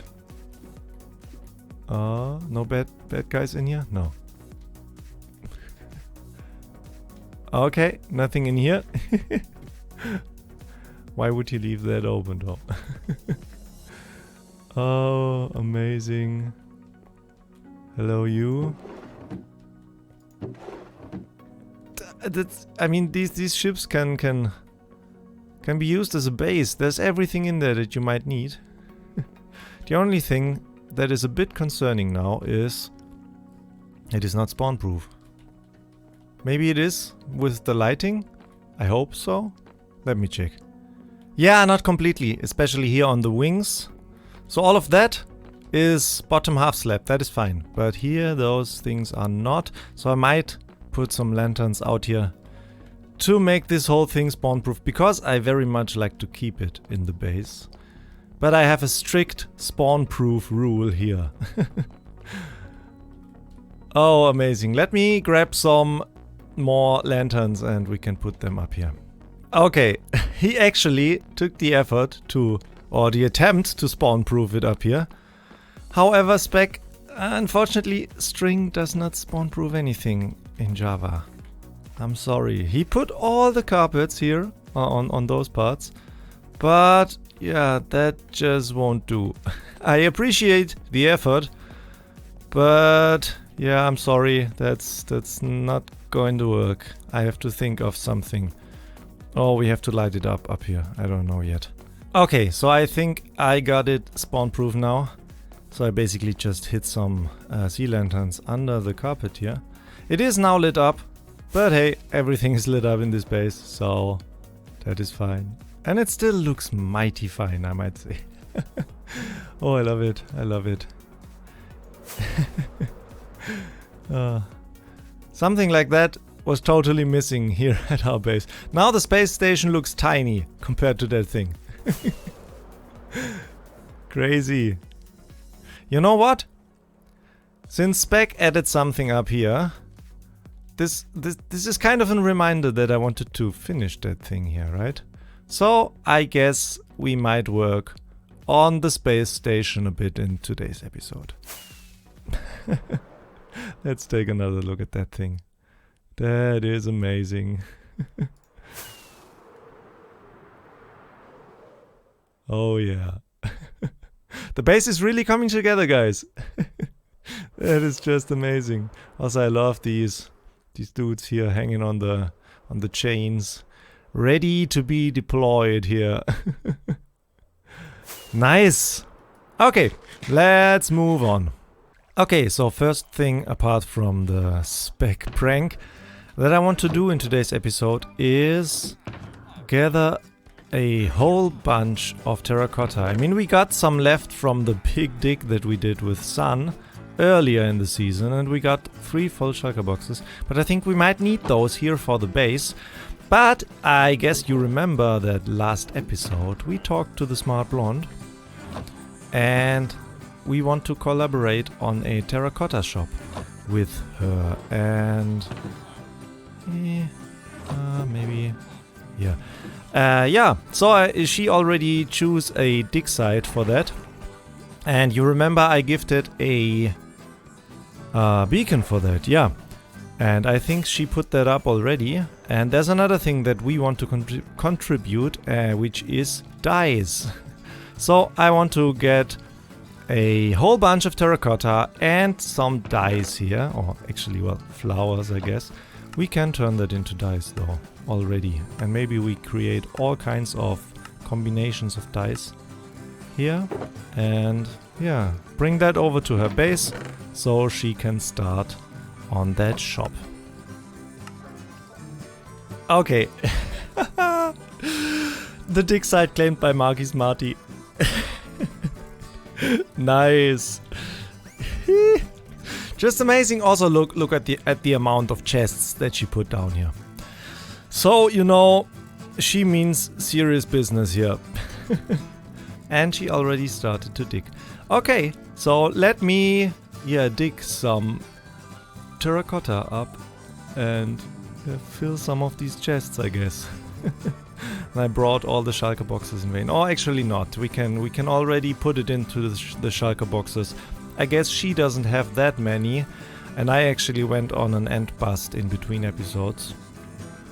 And yeah, got some shulker shells. Okay, let me dig some up here.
Well, now that was quite successful.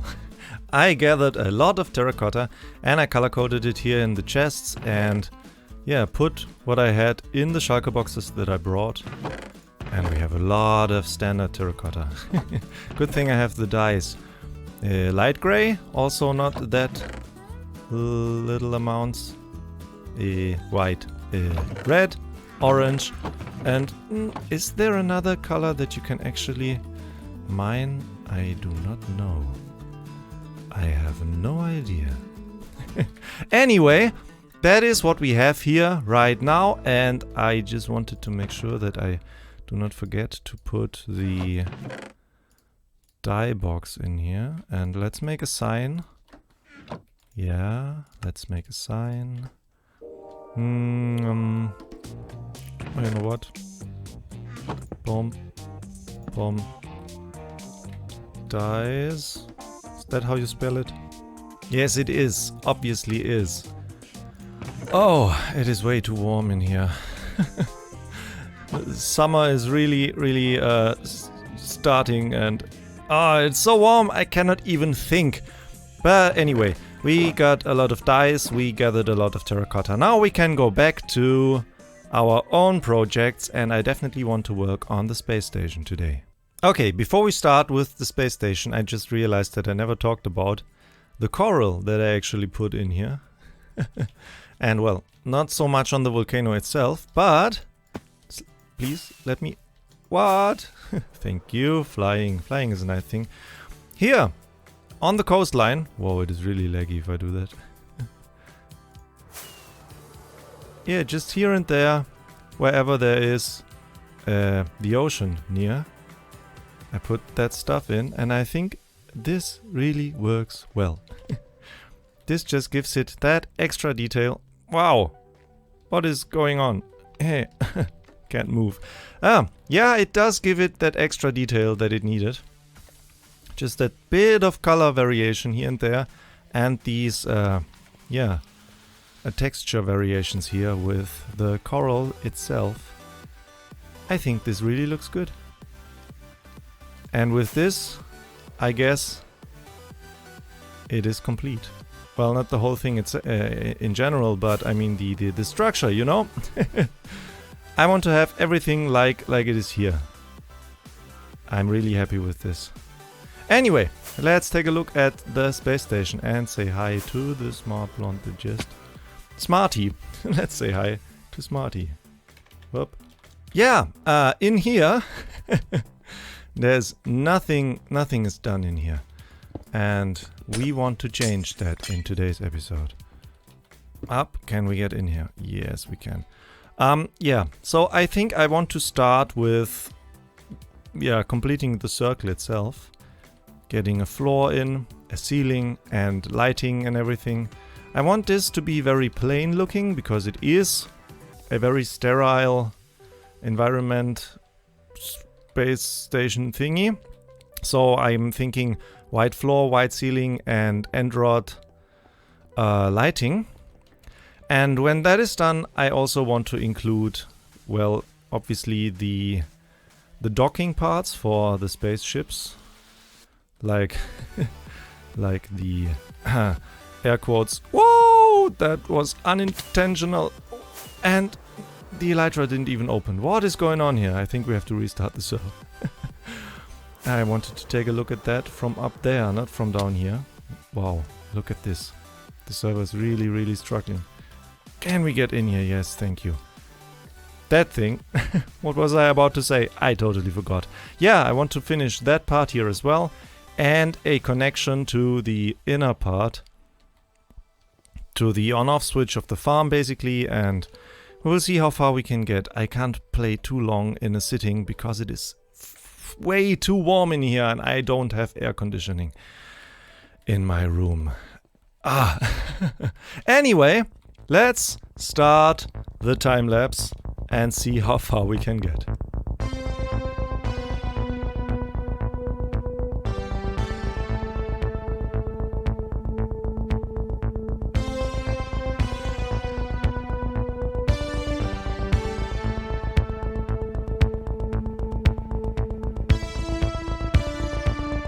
Okay, look at that dude. So he just walked in here and, well, I placed blocks around him and he doesn't seem to teleport away. That is just stupid. Do I have? Yes. I want to try something. I guess he will teleport away as soon as I push a block into him.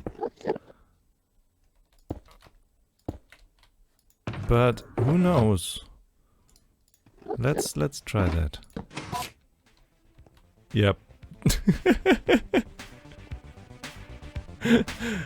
Still, that was worth it. Oh, stupid! Stupid, let's continue.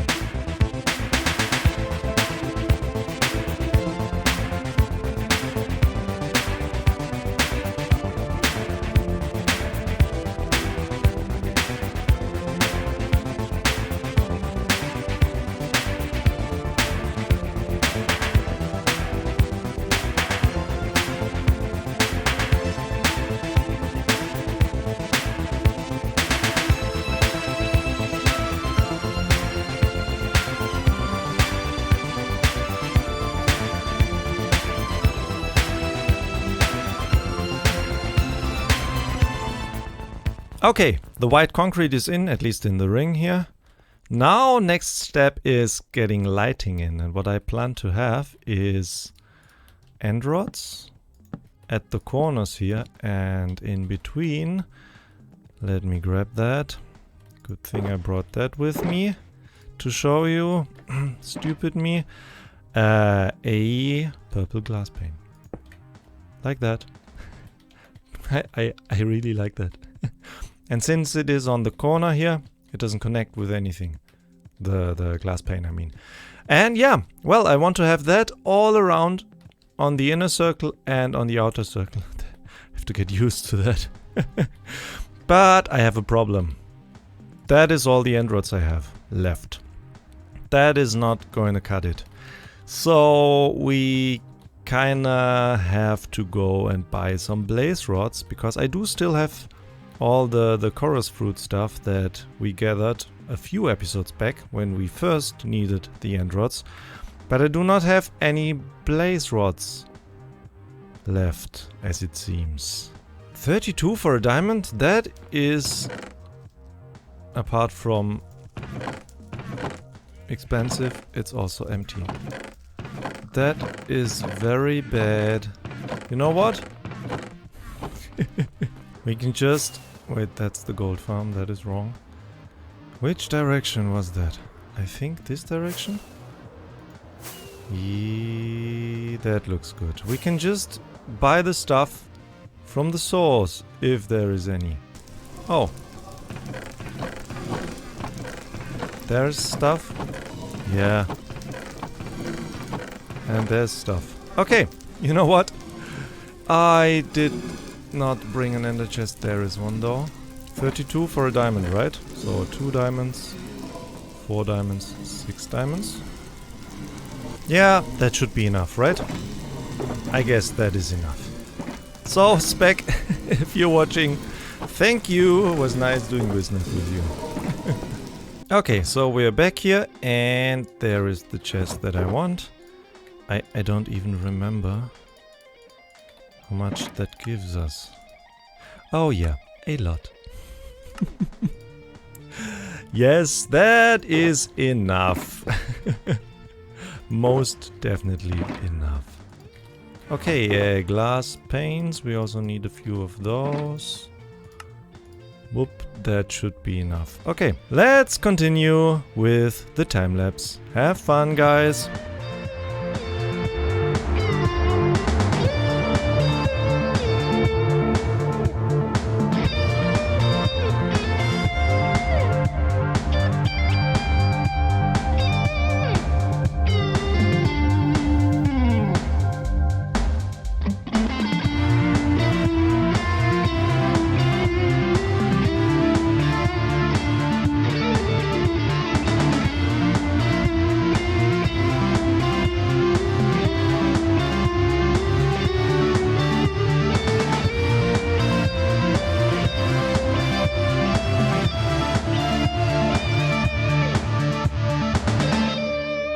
Okay, I got something done here.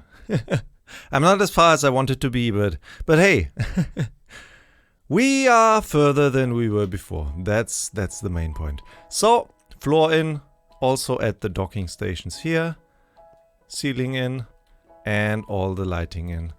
And yeah, I especially like it here in the front where the glass actually connects here, because that looks like, I don't know, some kind of power beams here. Yeah. I like it. That looks nice. And in general, these light strips here, I think this is quite beautiful. However, it's a lot.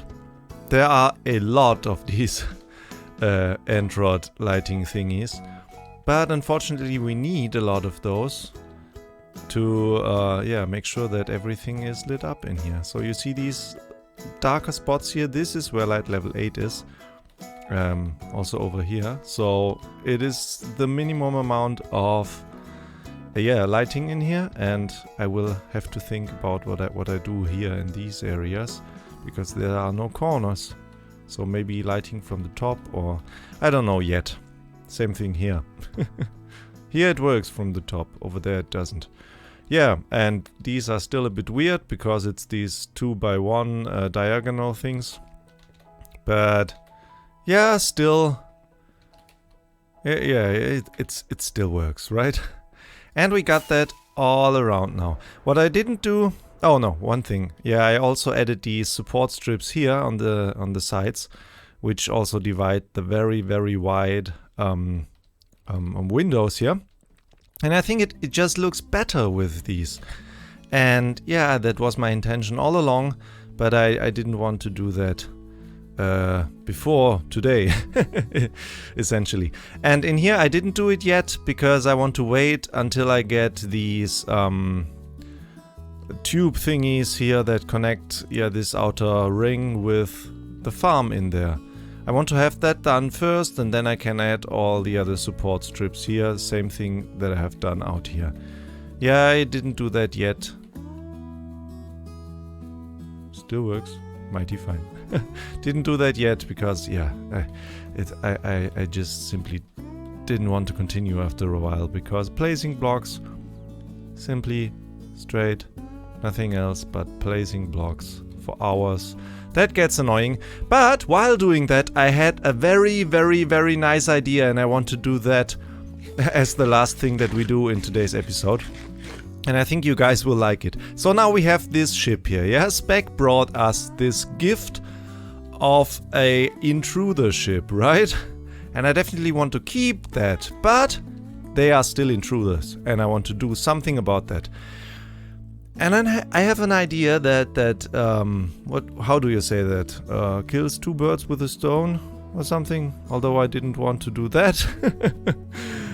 Yeah, but essentially what I want to do is do something about that ship, and at the same time I have this tower here that is very, very flat at the top, and I don't really like that.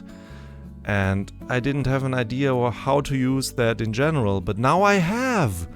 So guys, let's do something. Hey, let's do something about that tower and that airship at the same time. Are you ready, boys? Take aim and fire! Pew, pew, pew, pew, pew, pew, pew, pew. And we missed. No, guys, this is actually a warning shot because, I mean, that thing just appeared. Firing at it without knowing anything and without giving a warning. Now that wouldn't be fair, would it? Okay, so this is I quite like that now. So we got like a laser cannon up on the tower here with me and up there me yeah, controlling it. Oh, here we still have some scaffolding over. Dirt. Okay. Yeah, this guy here, like, I mean, having the red torches, giving signals to that dude that is very, very confident and looking up there. And yeah. And then, well, the actual me with the purple outfit here. If I can land up there, I can show you that as well. Yes. Yeah, here. Also looking up at the enemy with the hand on the trigger. The finger on the trigger, ready to fire, and yeah, well, firing. And well, yeah, we just barely missed the airship up there. And I just love this. This gives the whole thing a very, very nice character. And also now this tower is, well, has a use. Can we land up here without dying in the lava? Yes, perfect. Okay, here. Yeah, I love it. I like that. It's a bit weird, but then again, I had to build that on a diagonal, and diagonals are a pain. We all know that. And for that, I think this turned out pretty good. I'm happy with it. We are almost at the end of Season 1 of NeverCraft here on Java. And, well, that means we don't have a lot of time left. But we have a lot of stuff to do. That's why I've prepared this board here with all the stuff that I still need to do before the season ends. And maybe if I think of more, I have even a little bit more space here. So let's have a look here. Finish the space station. Obviously, we have worked on that a lot in the last episode, and we will take a look at what I have done in between episodes in a minute. Yeah, that. Finish the inside of the volcano. Yes, well, we got to the outside, but the inside, yeah. Also, the connection to the TNT chamber housing thingy has to be finished. Yes. Oh, yeah. And then we are now in 1.16.2, and the water mechanics have changed slightly. Therefore, the slime launching at the end of our slime farm, where the slime balls are, launched out of the wall into the storage system. Yeah, that's broken. So we have to fix that. Clean up. Yeah, well, I have cleaned this part here, but we have shulker monsters all over the place, and that is nothing that I want to, preserve for the world download. So we have to do that, but that is something for the end, for the actual end, like in let's say 5 or 6 episodes. Okay, build terracotta shop with Smarty. We will do that later in this episode. So gave you a heads up here already. Okay, build giant rocket to escape. Yeah, we have talked about this. We need a space program so we can safely leave this world behind to go to the next season. That is something that I definitely have to do here, and that I'm looking forward to building. That's gonna be amazing. Okay, then we have to advertise that rocket escape and our flight to season 2. We have to advertise that, maybe build a rocket shop, rocket shaped shop or something in the shopping district to maybe sell tickets or give tickets away. I have a few ideas in mind. We will talk about that when the time comes. Then obviously we have to finish the island transformation. We have to finish all of the yet green stuff down there.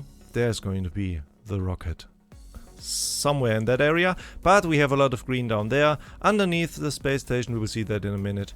Over there, maybe these islands here next to it, if we have enough time. We definitely have to do that. Then, there's one thing. Spec is pushing me to build an Elytra course, maybe with Twitcha, because we talked about that in the past at some point. I hope we have enough time to do that. I really do so. But it is down here because the other stuff has a higher priority for me. Priority. Yeah.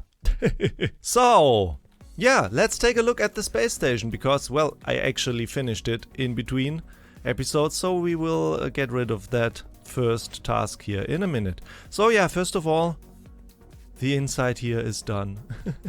All looks like this now, except for that board here, which does not fit, but that's the only free space that I found. And since we are up here anyway, yeah, I put that here. Yeah, so I have these art pieces here. I think the chiseled quartz looks perfect for like an alien structure or something. So that could either be, I don't know, alien writing on the wall, or it could be like circuit boards, like fancy future technology in the wall. I think this is just perfect for that. Yeah, so I have that all around. And yeah, I changed the entrance here to the mob farm in there. Yeah, I worked a lot on that as well. Yeah, so here we have like entrances, 4 of those on all 4 sides of the space station to the inside.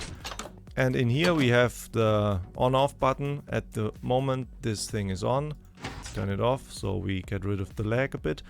Turning that off will flush the whole thing with water, no mobs can spawn. Yeah, that's in here. Don't take a too close look at that redstone. That I think somebody that is more talented than me can do that in a smaller space. Anyway, yeah, that. We have that on all 4 sides now. Here's the next one, where we can actually go inside and do maintenance.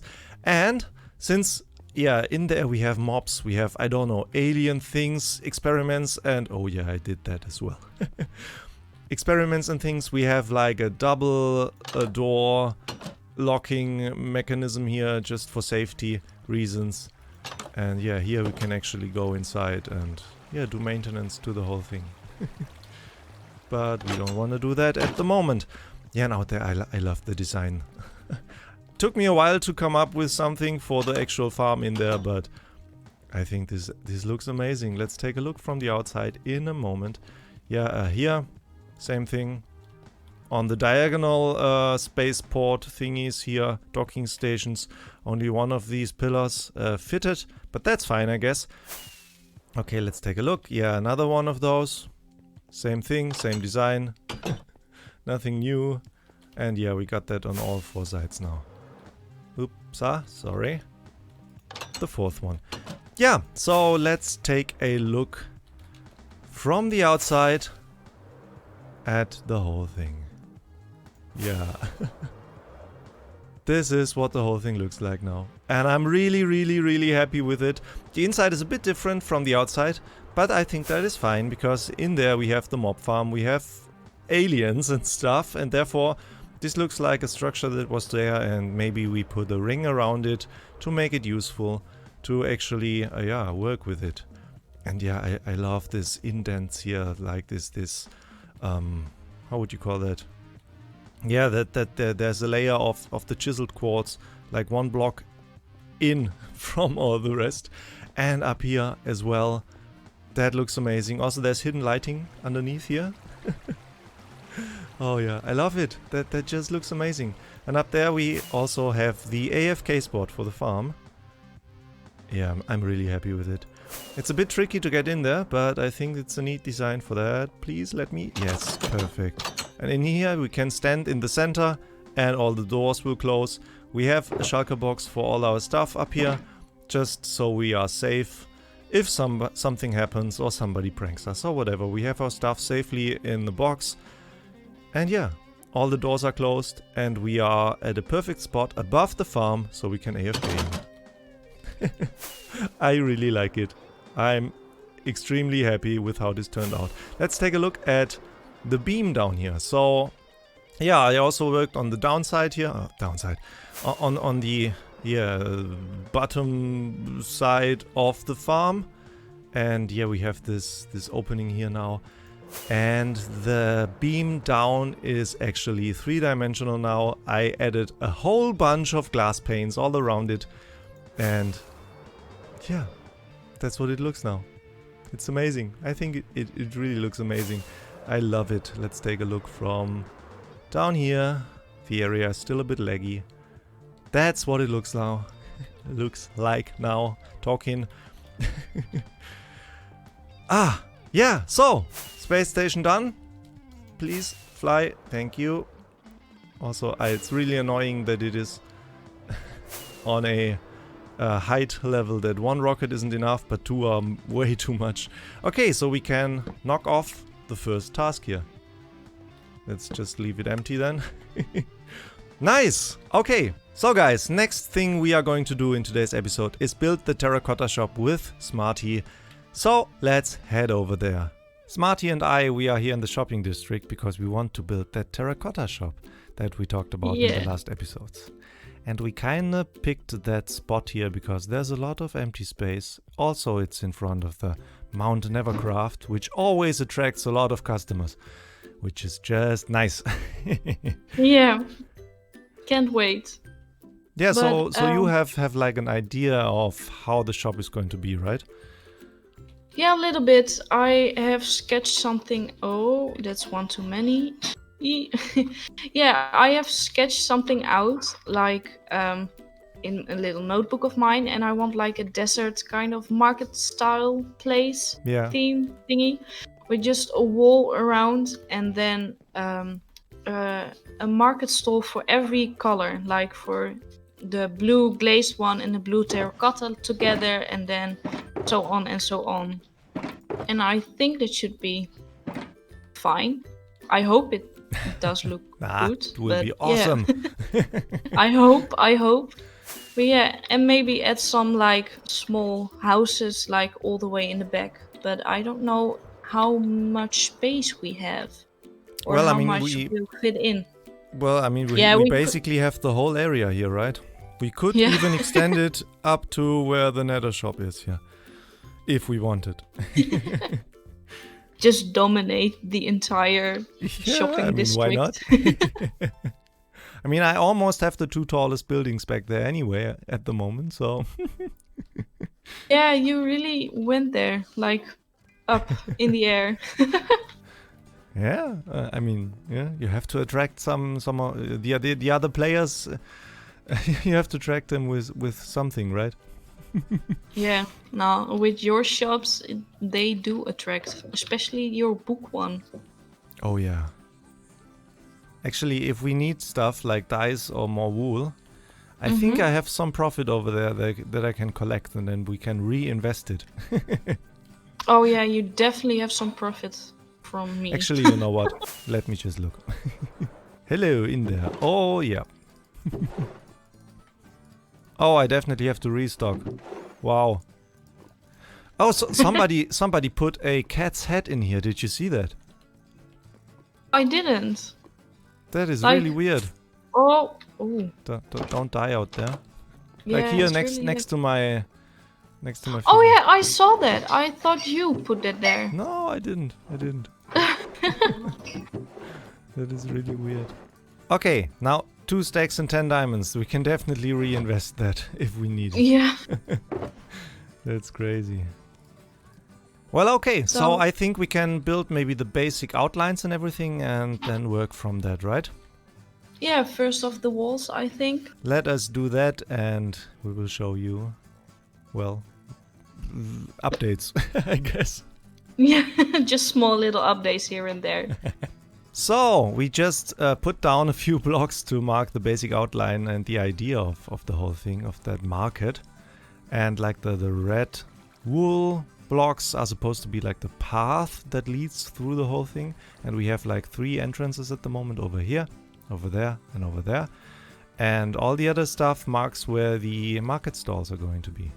But we have realized we have not enough resources for that. Even the wall here around it, it needs so much sandstone.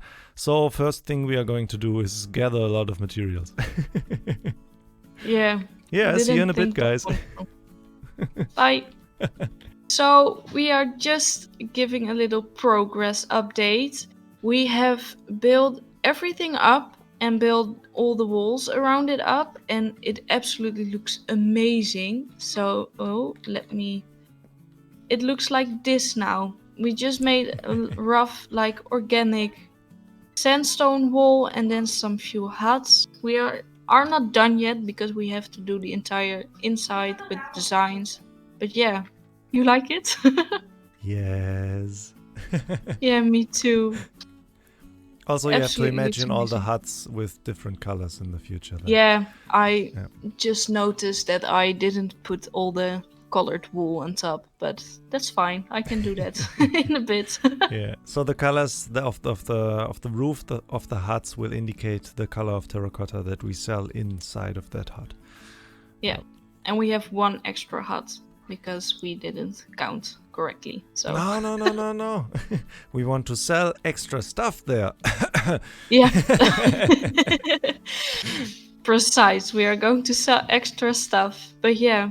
We are going to build the next thing up and do the entire interior of like the inside of the walls and detail it all out. Yeah. And we'll see you when it's done. So guys, it is the next day. We worked hard on that thing. And what you see down there is, yeah, what we have at the moment. It is not stocked yet, but yeah, it might be finished from the looks perspective, from the looks side of things. What do you think? I think it looks amazing. I love it, especially with like the different color wools on Oh, top yeah. of the tents. Yeah. I mean, let's take a look. We can run through it real quick. So yeah, so we have these entryways here with all the banners and stuff, and so that you know that you can go in here with like a path design with different blocks, stripped birchwood and the path blocks and everything. And yeah, just details all around, like these water barrels, the dried bushes, and yeah, sugarcane, bamboo, stuff like that. All around, cactus. It's amazing. Yeah, it really is like walking down here. You get a really nice like sense of coziness and just Oh, yeah. Well, but we have a big task ahead of us still, which is stocking. yes. Oh, that's gonna be a pain. Well, I have a few shulker boxes. We can just load up everything But yeah, the dying part will be... Oh yeah. That's the hard part. Yeah, so guys, let us do that, and we see you in a bit, I guess. Yeah, see you in bits. I really love the view from here. Come over here. Just look through the gate with the NeverCraft thingy in the back. Oh amazing. yeah, it does look amazing. Oh wow. And the sun is setting, so Yeah, just perfect. yeah, exactly. Anyway, let's do the stocking thingy stuff. Yes, let's do it.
So we are just chilling here in, well, what seems to be water barrels.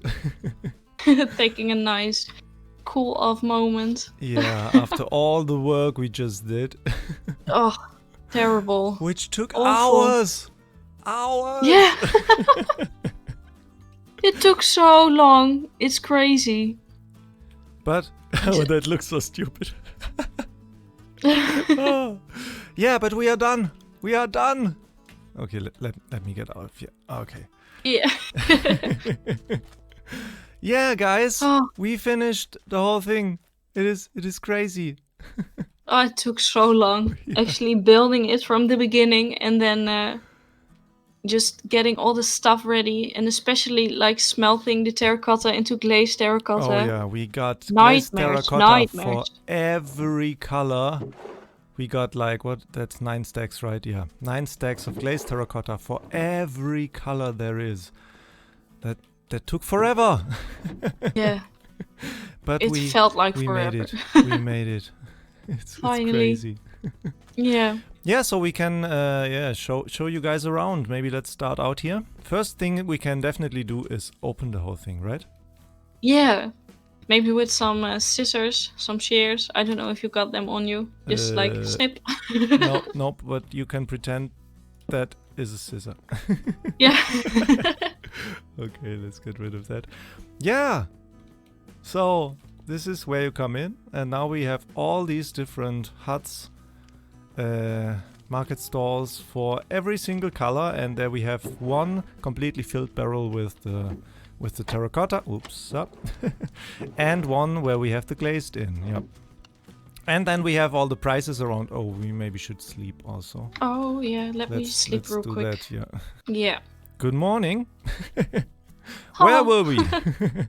Okay, yeah, so we have all these signs around, placed randomly across the whole thing, where we have the prices on. So 1 stack of normal terracotta for a diamond and 1 stack of glazed for 2 diamonds, because The smelting takes a while. Yeah. Oh yeah, Yeah. it takes forever. And we noticed after designing and building the whole thing that we also have the normal terracotta that doesn't have a color. We do not have a market style for it. So we have these randomly placed barrels all around with the standard terracotta, which also is 1 stack a diamond, just wherever you find that.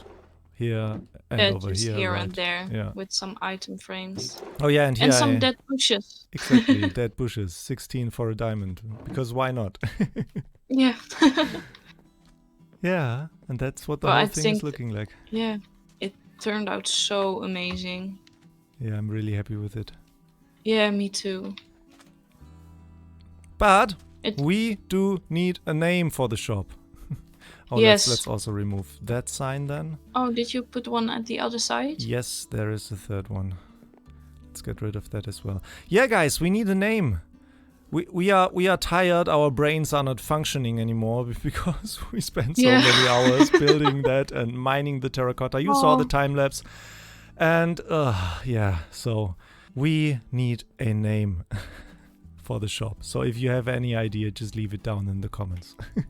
Please. We need one. Yeah, guys, so we built that thing, and I'm really proud of what we achieved here, because that shop feels like a completely different world compared to, everything surrounding it. It's just amazing. However, unfortunately, Smarty just messaged me. Her side of the recording didn't work, so she does not have footage of us building that. Which is very, very sad, and yeah, she therefore doesn't have that long of an episode this week. To cheer her up a bit, please go over to her channel, give her some love, comment on her latest video, comment on the video that is supposed to be including what we did here. I think she will still show off the result, which definitely is still worth watching. So head over there, like the video, comment on the video. Thank you guys for doing that. On other news, since we did that and we noticed that we made some profits over in the shop and have to restock, I brought a few books with me. So let's head over there. That area still is really, really laggy. I don't know if it is me or something behind it, maybe. Yeah, let's restock. I brought some books here. Again, I was gone for 1 day and somebody bought stuff again. Yeah. Ah, crazy. That shop really is a diamond machine. Okay, so basic books are, well, not completely restocked, but there is stock again. And there are a lot of mending books. Did somebody... We need more mending books. An anvil. That's not too bad of an idea, actually. There. Okay, guys. Books restocked. Terracotta shop built. That thing looks amazing, even from over here. Now let's head back to our task board, our quest board, and get rid of that terracotta shop sign.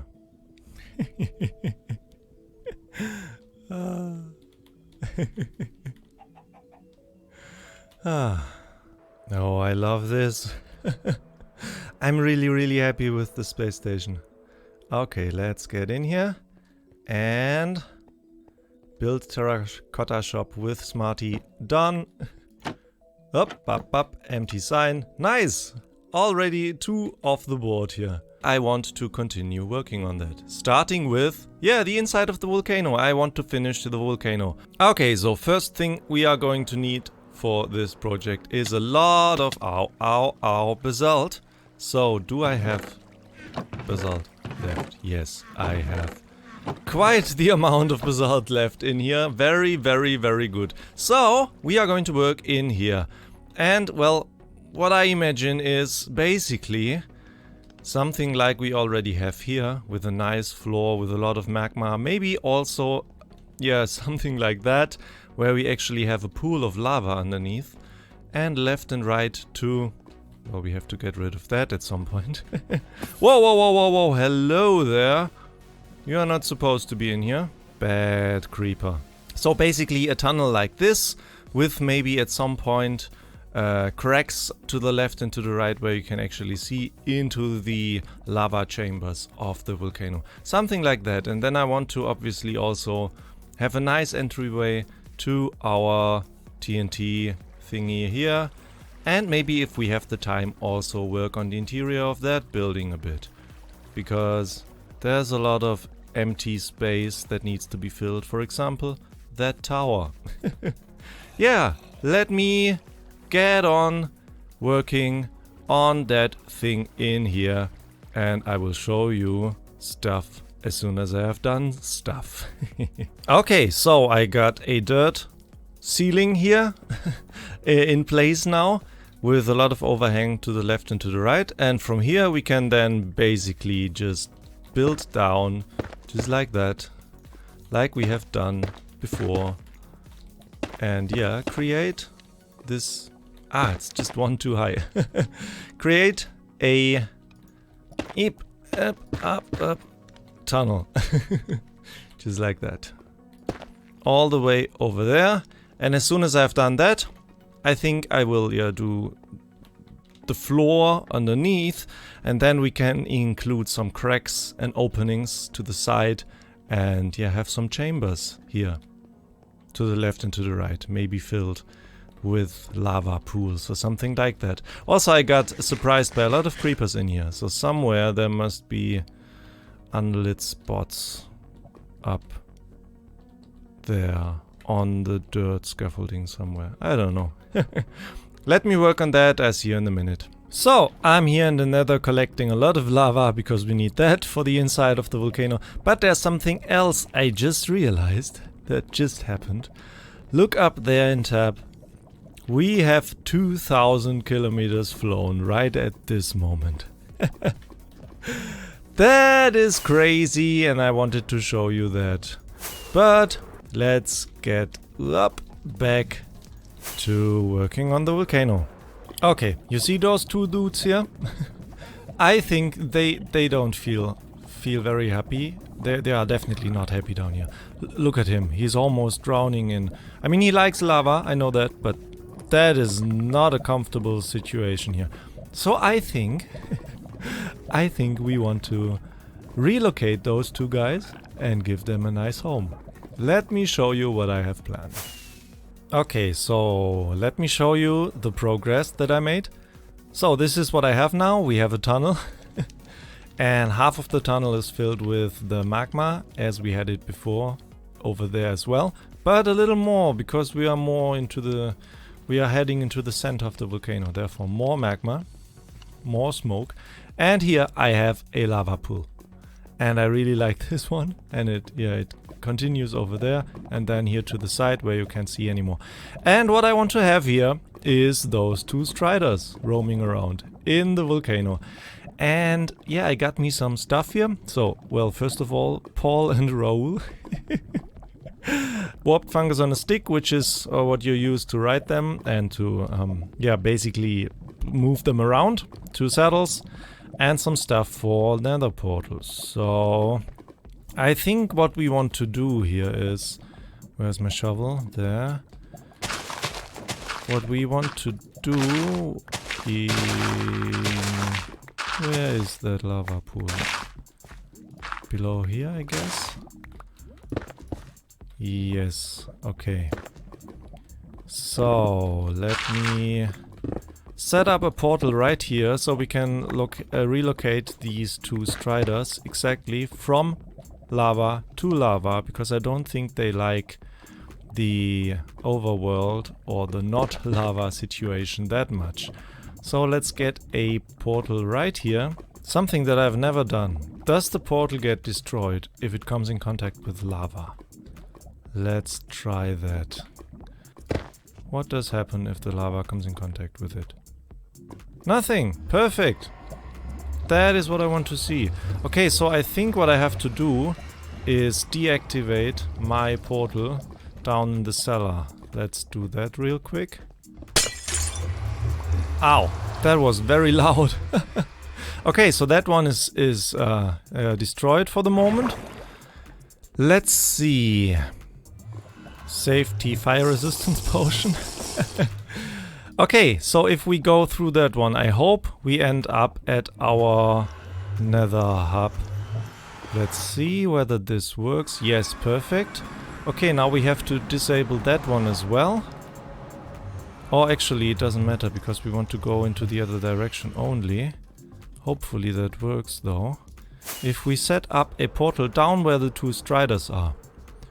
And then that should also connect with the portal in the volcano, hopefully. So let's do that. Right. I guess here. Okay, so we got a portal right here. And in theory, if we go through that one, let's try that real quick. We should end up in the volcano. Please. Oh no. Okay, we are somewhere, but definitely not at the volcano. Well, that is bad now. Okay, I found a lake right next to the lake that we worked at before, and this one is way closer to the coordinates that we might need, and there's at least 1 strider is in here. That's something. So let's try if this portal connects to where we want to go. Please. Again? Come on, what is this? Okay, so this is where the other portal was generated, underneath here. Well, at least we're not too far away from everything. Oh, that space station looks great. Oh, this base is going to be amazing as soon as it is done. Anyway, back to the nether, let's try this again. So, I destroyed the other portal. Please, this time work. Please work. Where are we this time? Oh, come on. For real? It's not that far away. I didn't miscalculate.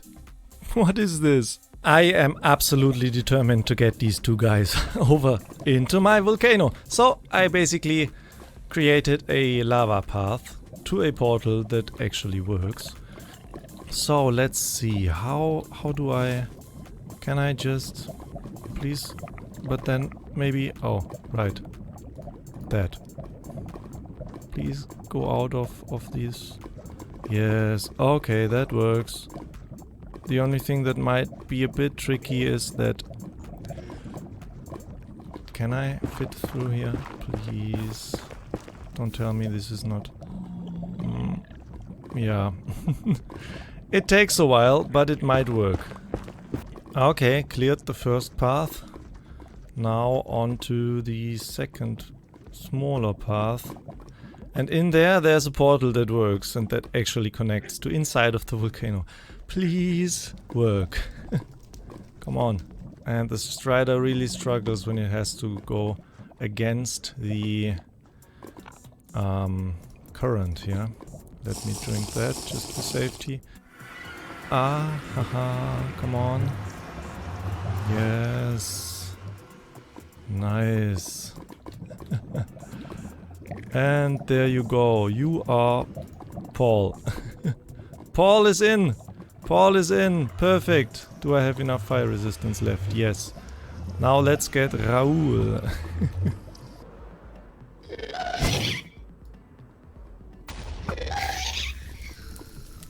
So I'm on the way bringing Raoul in, and he as well struggles with the lava currents. And he's through. Raoul, it is you. Can I get the saddle back by any... I can't, I guess. Well, apparently you cannot remove the saddles from the striders again after you put them there. That is something I learned now. Well, so we got these 2 dudes now with saddles in here and we cannot do anything about it. But hey, at least we got striders in our lava lake inside the volcano. Welcome everybody to a finished volcano. Everything behind me, except for a very small part of the island where I still have to put some basalt down, is finished. And I'm really happy with the result. So let's take a look. You know that part already. Now, we go in here, you know that. I added a few things. First of all, lava streams in the wall. I love that. Not only is that a light source, but it also, I don't know, yeah, it gives a certain atmosphere in here, which is really, really nice. And I thought about adding windows there to look into the volcano, but nah, I mean, the volcano is completely filled. There are no gaps in there. And everything that is like empty space is filled with lava, obviously. Therefore, we can't see in there. So this is the closest thing to windows that there is inside of the volcano. Yeah, down there we have... Go back into the lava. Don't you die on me. What are you doing? I thought in 1.16.2 they would head back into lava. What are you doing? Don't go over there. Ah! Okay. Let's ignore that for a second. I hope they wander back into what they love and where they live in. Yeah, go back. Good. That dude though. Well, let's hope he knows what he's doing. Yeah, now I actually finished the entrance to the TNT chamber house thingy. And yeah, I worked on the interior and I really like it. It's done. And yeah, this is what the whole thing looks like from this side now. I really, really like it. And yeah, in here we have greenery now. So, yeah, greenery, like trees, and this is like a small jungle tree with these vines hanging down, and yeah, some flowers in flower pots, in bigger pots here, and that thing that I'm a bit proud of. I mean, yeah, that's nothing new, but yeah, I was streaming yesterday and I thought, well, why not use the coral in here as well? And yeah, came up with that idea while streaming. So this is basically an upside down stair, waterlogged. Yep, there you can actually see water. So that's why the coral is alive in there, which is very, very nice. And yeah, over here, another thingy with flowers and stuff. Another tree here. And a very, very big and weird tree here in this tower. Is basically winding up there all the way to the top. And we have some lanterns in there, so it is lit up in the night. And yeah, this looks beautiful actually. I'm really, really happy. It's very basic. There's nothing special in here. Hidden working bench. Crafting bench. Yeah. Yeah, well. Yeah. Also here. Some flower thingies. And another entrance here on that side now. So that we can actually fly here and enter the building and don't have to go through the volcano all the time. And I'm really, really happy with how this turned out. I really like it. Yeah, and well, that is the part that is not done yet, that I just mentioned. But I have been really, really busy and worked a lot on this part of the island. On stream yesterday on twitch.tv/Marki. I don't do these streams very often, so if you actually want to catch me doing one, I suggest you head over to twitch.tv/Marki and follow me there so you get actually notified when I do that. Or you could also join my Discord where I announce these streams. And you can also hang with me and chat and yeah, do that. I would highly recommend doing that. Yeah, so that is what we have at the moment. And yeah, we're getting along. This is still missing. And then all of that. Which is a huge task ahead of us. However, that is going to be it for the island today. I promised in the last episode that we would take a look at Spec's new game, where he put so much effort and time in. And I mean, we have worked with Striders today, so let's continue that over at Spec's game. Alright guys, welcome to the first inaugural Strider race game, guys. So we have the Marki Sparki. Hello! We have the Smart Blonde. Hey. Sour Patch 69. Yeah. And Black Magma. All right, so the rules of the game, pretty simple. You race. So we have 8 Strider racers here. You get on the Strider racer with the other materials, and you go this direction all the way around, and we can do as many laps or as less laps as you guys want to do. So Can we do a quarter lap? No. Quarter laps don't work. So the things you're going to need, we have the Strider controller. So everyone grab a Strider controller. Yep. Then we have the Help I'm on Fire drink. So if you think you need that, go ahead and grab a couple of them and put them in your inventory on your hotbar. That's in case you fall into the lava. It is possible. And then you don't need these right now, but you will need them when we come back. We have the parking ropes because sometimes they fall into the lava. So, for after you get done, just repark your Strider so they don't just wander everywhere. Okay.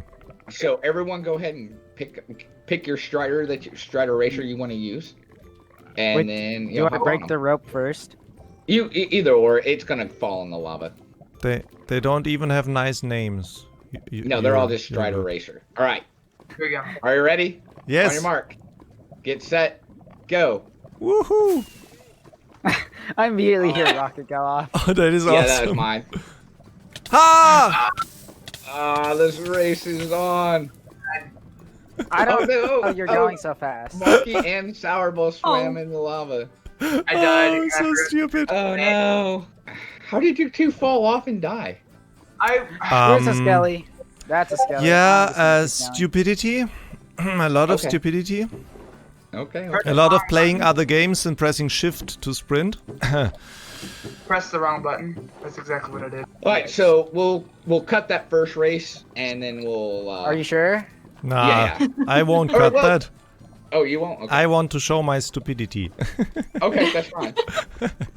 You just went at the same time, like Sour and you just went. Yeah. Floop. Because I In. think they were trying to sprint and they just fell right in. I mean, I lost my amazing bow in there. I have to show that. All right, so everyone's got their noob juice. Everyone's got their Strider controller. Yeah. Yep. Yeah. All right, on your mark. Oh. Get set. Begin.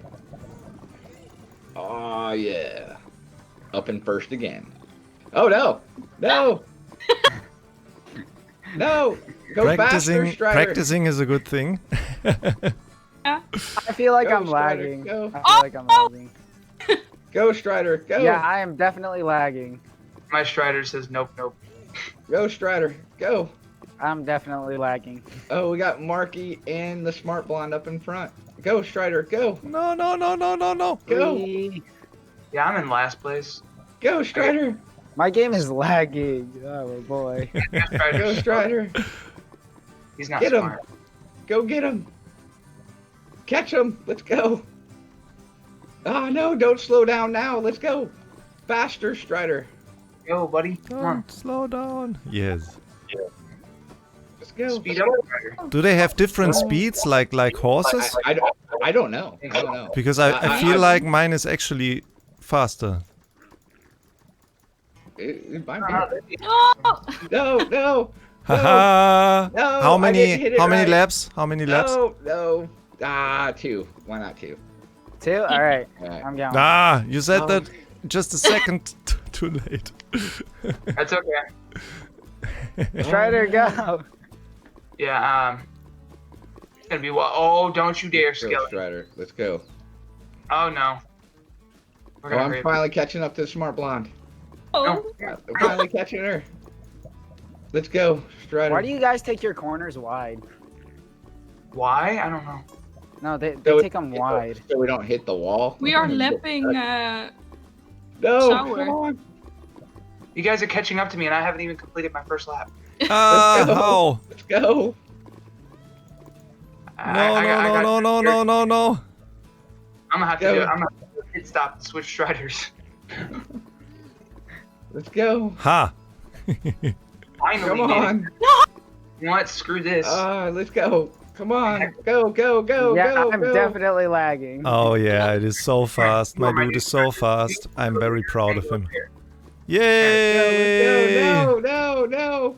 Oh, No. Go faster. No, I'm gonna get fourth. No. Yes, third. Okay. Yeah, I'll get last again.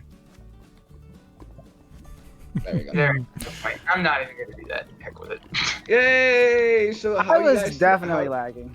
How you guys like the inaugural, Strider race It's pretty fun. competition? Love the race. It's amazing. amazing. It's I really really amazing. like it. It's really fun. Well, I thank you all for coming out and having a little bit of fun with me. And Sure, thank you. Yeah, thank you so Alright. much. Okay, so we are standing here on the big pile of shulker boxes, which are filled to the brim with, well, that one isn't filled completely. Perfect example. Those are though, yeah, filled to the brim with resources that we are going to need in today's build. And yeah, that's a huge amount of stuff. And if I calculated that stuff correctly, there will be almost nothing left in the end of this episode. And you know what? I am so happy that there is a shopping district.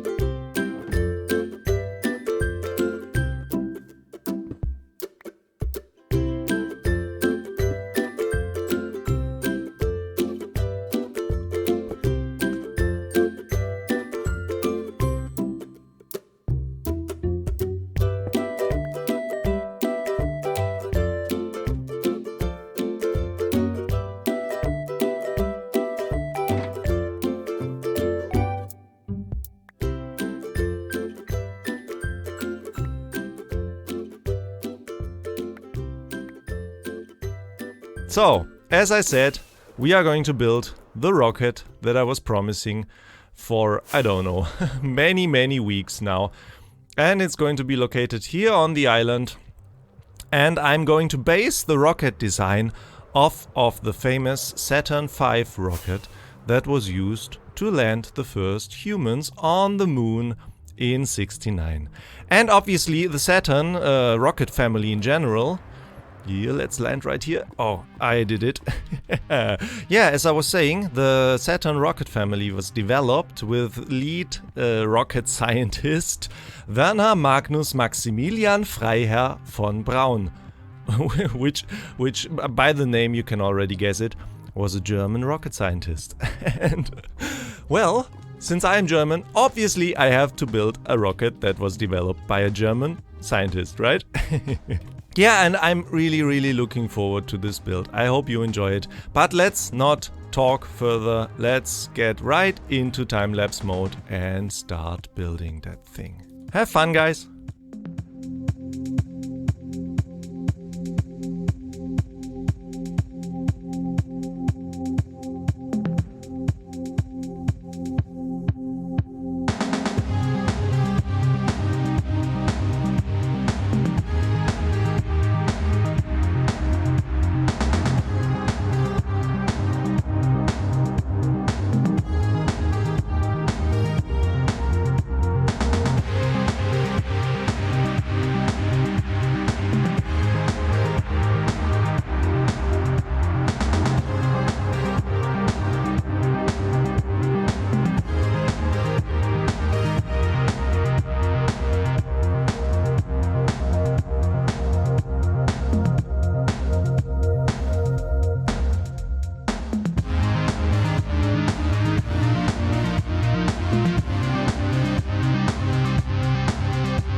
Oh, would you look at that?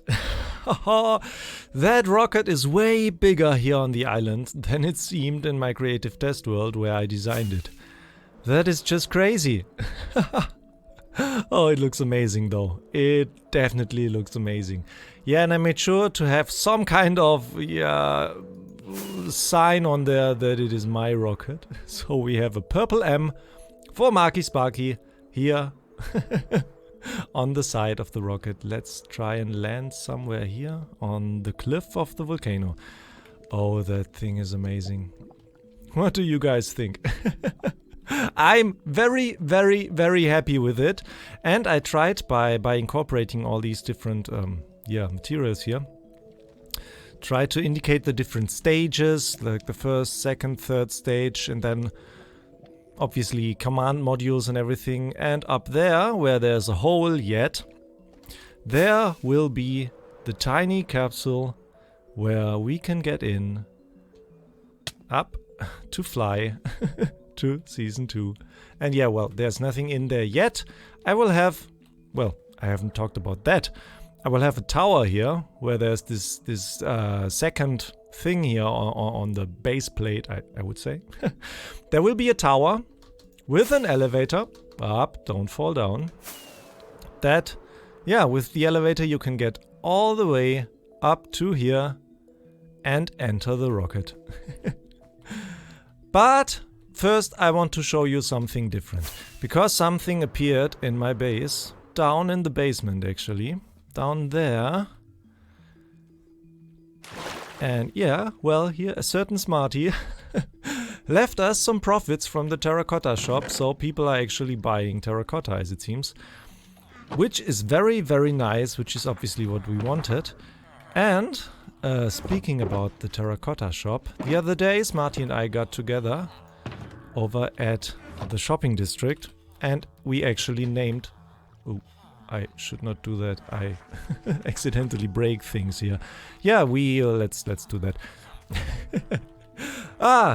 Yeah, so we got together in the shopping district and named the terracotta shop. So I will show you that clip now, and after that we continue working up there on the tower next to the rocket.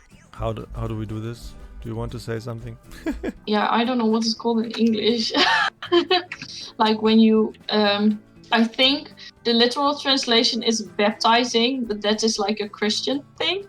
It's like, yeah, almost when you throw a bottle at a ship when it's like first.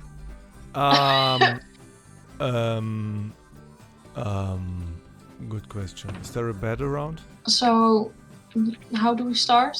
So, we asked you guys for name suggestions for our terracotta shop here, and we actually got a bunch, so thank you very much for that. And we have decided upon something that actually your mom was suggesting. Yeah, my mother.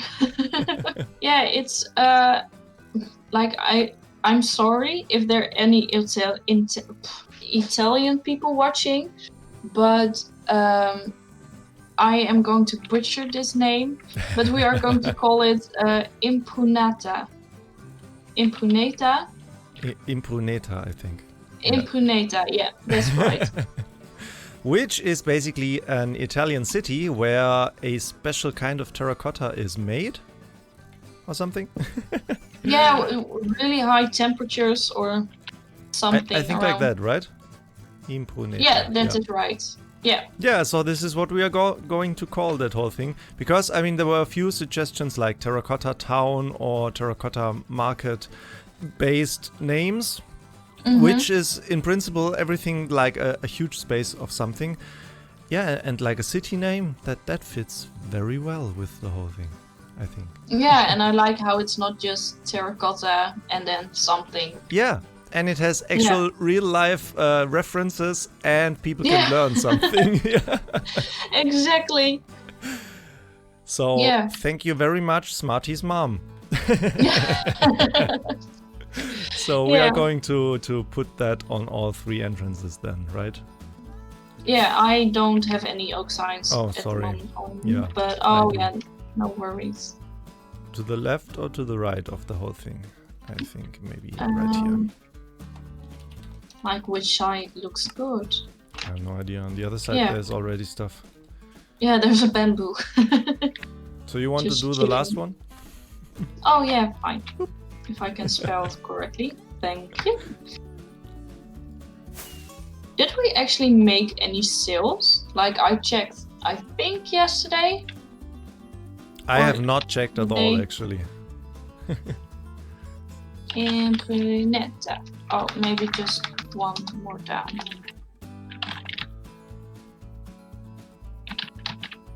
Oh, like Yes. that, right? Yes. Oh, okay. Phew. Yeah, so this is what it is called now. And I really Yeah, like it. Imprinetta. Yeah, I really like it. Fits perfectly. Well, we are back here. By the way, that rocket is about 1-to-1 in size to the original. The original Saturn V rocket is about 110 meters high. And, well, that's what that is as well. That is just crazy. It's a bit thicker in like diameter, width, because, well, we are limited to 1x1 meters blocks. And therefore, yeah, the details like that cannot be made thinner. That's why we have like, I don't know, double in width. But the height is pretty much what the original is. Yep, that's it. Well, anyway, let's continue to build that thing here.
Hi! The tower is built and I actually also installed everything on the inside. The elevator up to the top with a lot of... Ooh, hi. Yeah, an Enderman just killed me here. Well, now you saw that. You didn't see that. Yeah, so let's take a look inside. Because the outside you have seen in the time-lapse and the inside is done now as well. I have added all sorts of greenery as I do with every interior here for this base. And yeah, which is also a nice way to hide lighting. Yeah, and we have a 3x3 elevator that goes all the way to the top. And yeah, with all sorts of nice functions. So obviously if you press the button here inside, the elevator will take us up to the top. And if we want to call the elevator, if it is up there and we want to have it down here, we can press this button and it will come down to us. Same thing up top. Let's go up first.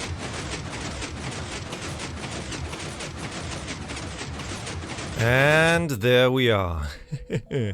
Up on the top floor of the tower. Yeah, with all sorts of nice lighting. I incorporated the chiseled quartz again because I really like that. Yeah, here, same thing. Press the button inside, takes you down. If the elevator is downstairs and you want to have it up here, press this button and yeah, it will come all the way up to the top. And here, yeah, as you have seen before, we have the bridge over to the rocket. There's still nothing inside. I will do that later on. But yeah, this tower is complete.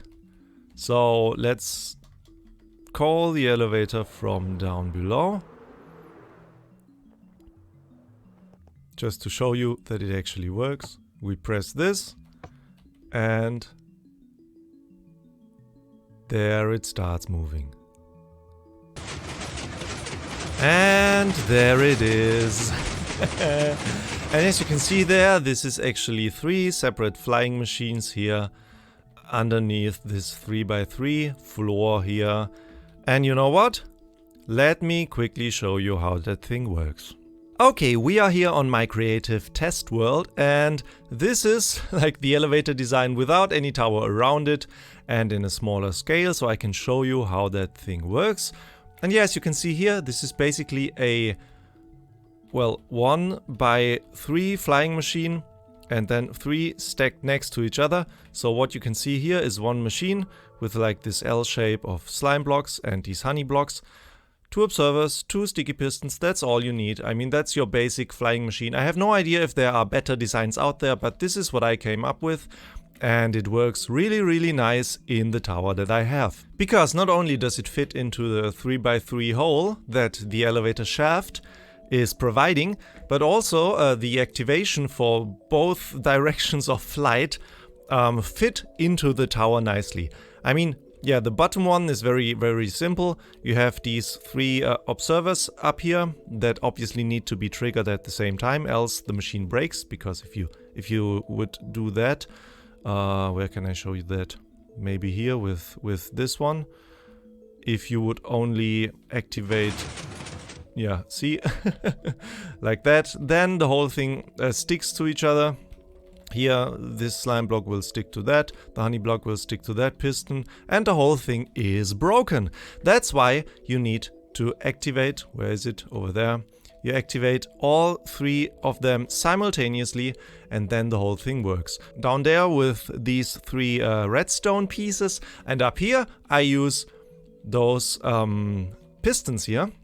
And the nice, neat thing about these things is that I use them to activate the machine, but also to stop the machine. Because as you can see here, at this position, the sticky blocks here of the flying machine touch the pistons and they cannot be moved further up. Therefore, the whole thing stops moving. And if I want to activate them again, I just extend those pistons, and then yeah, they activate the observers here. And they also change their block state and cannot be moved anymore, and the whole thing moves downwards. As you can see, yeah. That is really, really, really neat. And yeah, down there, press this, up, press it, and yeah, it is activated again, and you can see it will stop as soon as the sticky parts touch the pistons. And that's the whole thing. And with the elevator incorporated into the tower, the whole thing is actually done. Today I want to work on the surroundings here. I want to, yeah, make this a nice place, because this is like the original space. Here we started our journey here on the island. This is our starter base in there. Here's the elevator down to our mine. And yeah, that's the path through the volcano to the other side. And I want to make this space look nice and work on the whole surrounding here. Okay, so as I just said, I want to work on the space right here first in this episode. I want to connect, well, obviously, the path to our rocket tower to here. And I want to connect the path coming from the volcano, like coming out here and then turning to the left 90 degrees over here, maybe actually centered on the water elevator here down to the cellar. I want to connect that up and yeah, make this a nice spot for our 100 subscriber sign. And yeah, work on the outside here with the basalt scheme that I have all around. So let me work on that for a bit. I will see you in a second.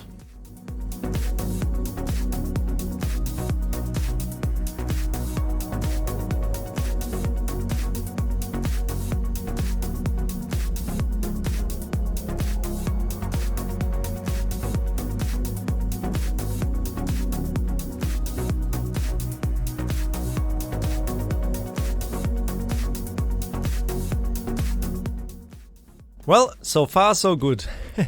I'm really happy with this. This, I don't know, triggers the feeling of coziness for me. This little place here with all the volcanic spikes around it, and yeah, just, I don't know, surrounded by this is like, I don't know, yeah, small space with the water elevator down to the mine and the 100 here, and stairs to the path through the volcano over to the other side of the island here. And yeah, I'm really happy with this. This is so different than before, and I love it. I simply love it. And what I'm really proud of is the entrance here to our starter base, because now this looks like it is actually dug down into the volcanic rock. And yeah, here with this cobblestone wall that is made. And in here, nothing has changed. Still one of the first 11 diamonds given by Spectrum, and the first totem of undying also given by Spectrum in the beginning when I joined the server. It's all still here. And yeah, now it is integrated into what the base here has become. And speaking of what the base has become, two episodes ago? I think 2 episodes ago, I made a what is it? To-do list up here, and then I never looked at it again. And actually we can yeah, change something here, or actually we have done stuff. So we have finished the inside of the volcano, so let's get rid of that. And no, not S. Empty. Better. Build giant rocket to escape. I think we have done that as well. It is not completely done yet. We have to do the interior on the top, but for this list here it's done. That works. Advertise that. Yeah, maybe we do that later in the episode. Depends on what comes up actually. And finish the island transformation. And actually at the moment I feel like working on that. I feel like working on that big time, because there's a lot left to do. There's really a lot left to do. I mean, obviously everything here. Then there's a part of the island here that has to be transformed. And I hope I have enough time to actually also do these 2 islands here and that. Because if you are somewhere over there and look into this direction, this looks really weird that there's green right next to it. I don't like that. That has to go. Yeah. So I think I will grab me a lot of basalt and start working on the island, maybe here or the other side.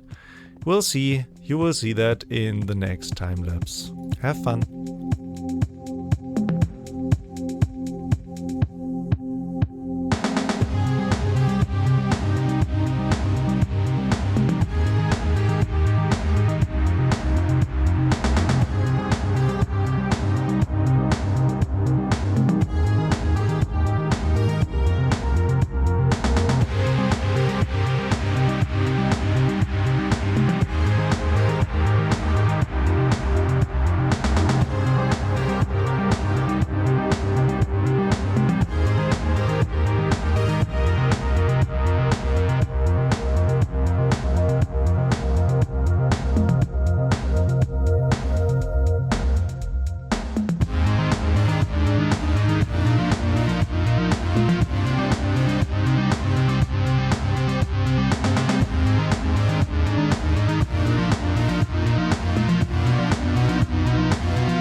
Wow guys, that has been a lot of hours of hard work compressed into only a few minutes of time lapse.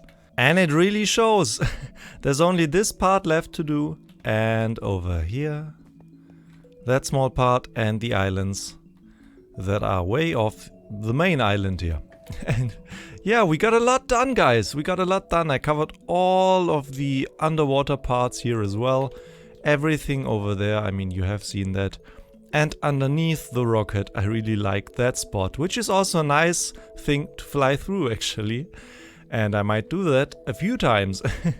Yeah, and I also especially like this thing, which now totally looks like a volcanic crater of some sorts. And yeah, with all the magma down there, I really love this. The only thing that is really weird now are the turtles here. This is obviously their home beach, and yeah, they will be here, and I kind of ruined that for them, I guess. But, well, that's what it is now. Yeah, and over here, I try to build another mountain, not as crazy as the volcano over here, but I want to have a reason that the rocket is in that space over there, because here the area is flat. And we also have two crafting tables right next to each other, which is a bit stupid, but hey, yeah, I want to have a mountain or a hill here, so a bit of rough terrain, which gives it a reason that the rocket is located here and not like on that part of the island, which I think is very, very important when you do, yeah, stuff like that. Yeah, and that's why we have, yeah, another mountain right here. With, yeah, a lot of dirt scaffolding again. But now guys, I want to do something different. I am a bit sick of placing down basalt pillars for the moment. And yeah, I will continue that later on. Maybe later in the episode, maybe in between episodes. We will finish this very, very soon. But now, I mean, we have the rocket here and we designed that, we built that to fly to Season 2, and we did not only do that for ourselves, but for everyone on the server who is willing to travel with us up on top in the tiny capsule of the rocket. Yeah, and yeah, for this, I mean, there must be some way for the others to let me know that they want to join, or some way for them to, I don't know, buy a ticket or something. Yeah, so what I basically want to do is build a ticket booth in the shopping district. So let's head over there and do that right now. So I've been walking around here in the shopping district thinking about where to put this ticket stand, this ticket booth, and how I want to build it. And well, to be honest, it would be really nice to have it here on one of these quadrants around our cherry blossom tree, but I think they are not to be touched, so I won't do that. And the next best place that I've came across is like here behind the slime and honey shop, right across our bookstore here. And oh boy, I really like this build. I still really love this build. Anyway, I think I want to put it right here. I've brought some resources, well, that is the best box to show first, here, which is mainly the ingredients of my base and of the rocket. And well, actually, where is the iron stuff? Here. Yeah, so I want to have a miniature rocket with a bit of basalt pillars around it, and then I want to have a redstone machine that basically decides whether you are worthy for a slot in the rocket and whether you are worthy to go to Season 2 with me. If you are one of the NeverCraft players, that is. So, let me work on that a bit. I have to design something. I have no idea yet how to do that.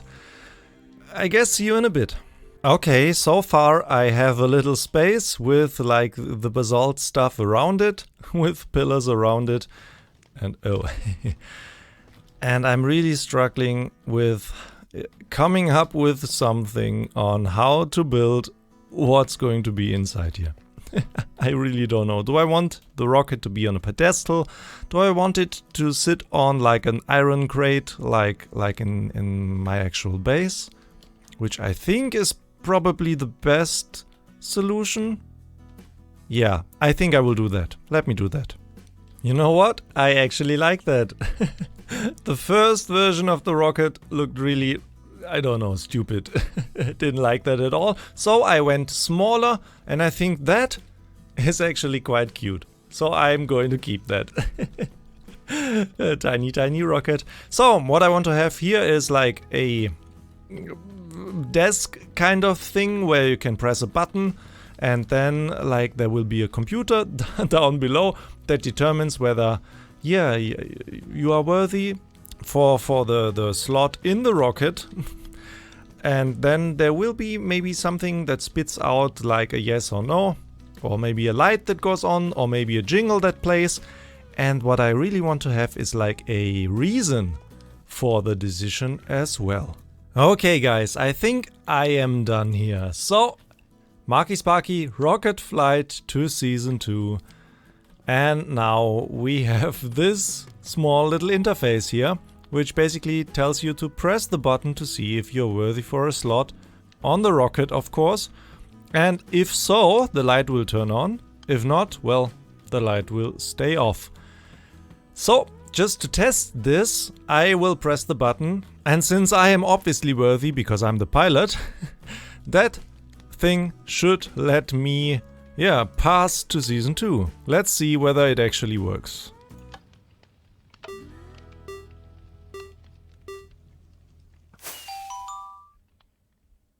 Yeah, that looks very, very good. And there's that thing.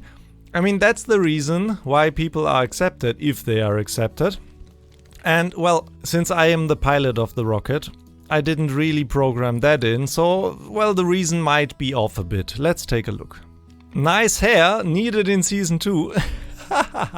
Well, I mean, it is actually right.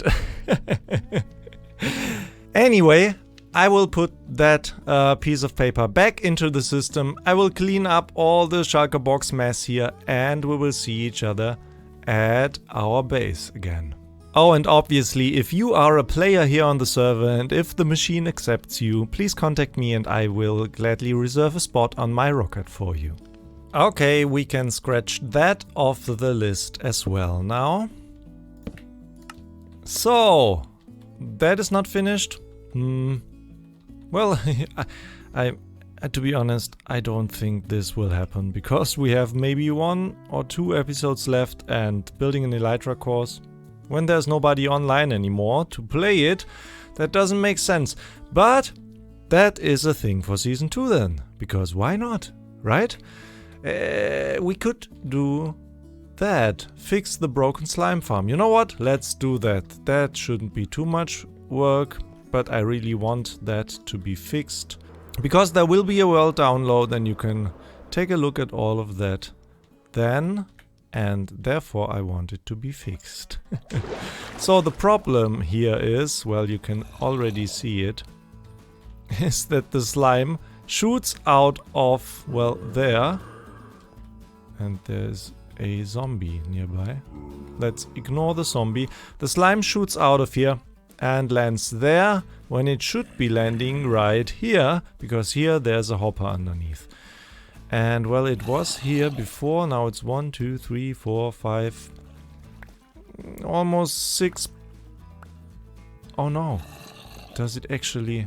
I think it just bounced off of that slime block and then landed here. So it might just be 3 blocks further than before. I will observe that for a bit, and as soon as I'm sure what is actually going on, I think the best way is simply to, well, as you can see there's this launch mechanism where there's the soul sand there that accelerates the block upwards and therefore it flies out. Just put that back 3 blocks. Well, obviously only if it is actually 3 blocks that the slime blocks are now flying further than before. Hello there. You're not supposed to be in here.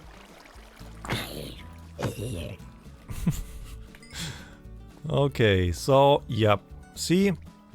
They bounce off this.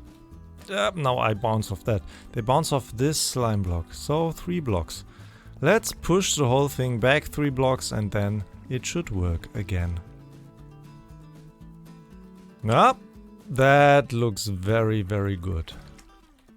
Okay, so it is fixed and this is what it is looking like now. And, well, I mean, when you're walking straight towards it, you can clearly see that there's a water path. But I think that was the same thing before. And, well, as you just saw there, it works now. And I think we might have a bit of weird stuff in these. Or maybe not. I thought I lost a few stone blocks. But, well, obviously not. Another thing to scratch off the list.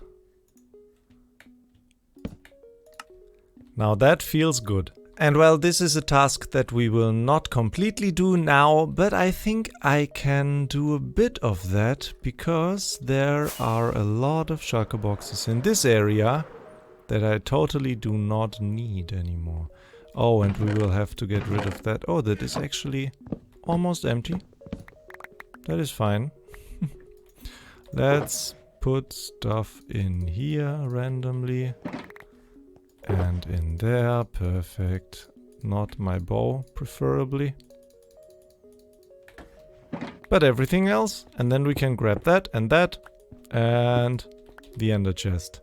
And one of the mess thingies is actually done. We are almost done, guys. And as you can see behind me, I was very busy in between episodes and the island is almost finished. Yeah, so as I was saying, I am almost almost done here on the island with all the basalt pillars and stuff, and yeah, that happened.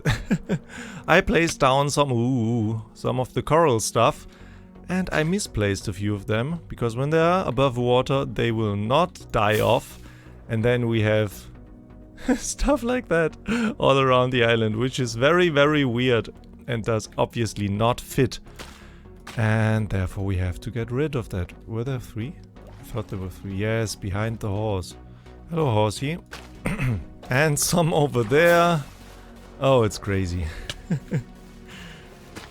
These bright colors are very, very weird with all the black and gray background here. Anyway, I'm almost done with the island. I completed all the stuff. Actually, also the 2 islands up here. They are done. This part is done. The only thing that is yet missing are the islands here. And I definitely want to do that next. But before that, let's head over to the shopping district, because people were applying for a... wow, the server is not loading in here. Or is it the client? I have no idea. Anyway, it's not loading in here. Yeah, people have applying for a seat on the rocket. And I think the tickets are empty, so we have to restock that over in the shopping district. Somebody has a really offensive marketing strategy here. At the end of the season, there are signs everywhere stating Regal sale, 2 stacks of diamonds. They are everywhere. Well, I don't think we want to buy stuff anymore, but good luck, good luck. Oh, it's everywhere, dude. Oh, this is something we have to do. Put our armor stand here and at spawn and in our base. We will do that later in the episode. What is going on here? Trev, for real? Oh, okay. Let's put more tickets here into the machine. I think this is actually empty. Yep. Okay, let me put more stuff in there. Well, that thing is restocked. More people can apply for a seat on the rocket. But now, since we are here, let's put down an armor stand. If I have one. Somewhere in the depth of my ender chest. Let's have a look. That looks so stupid. Oh, I have to get armor. And I think I want to have similar to Spec. I want to use the leather armor, but with a purple or magenta color then. I don't have that yet, but let's figure out the pose here. That is actually quite funny. Okay, so I think I'm done with this one. I just copied the basic, what is it? Pose! Yeah, I copied the pose from all those guys because that is just funny. And well, I put magenta leather armor on it, and I think, yeah, that is quite good, isn't it? Yeah, I think so. Actually, light blue leather pants, that would be something. Let me try that. Okay, so I think that color matches it quite well. That is a light blue colored leather pants, and then you add one more white dye to it, and yeah, let's try that. Okay, so let's try this.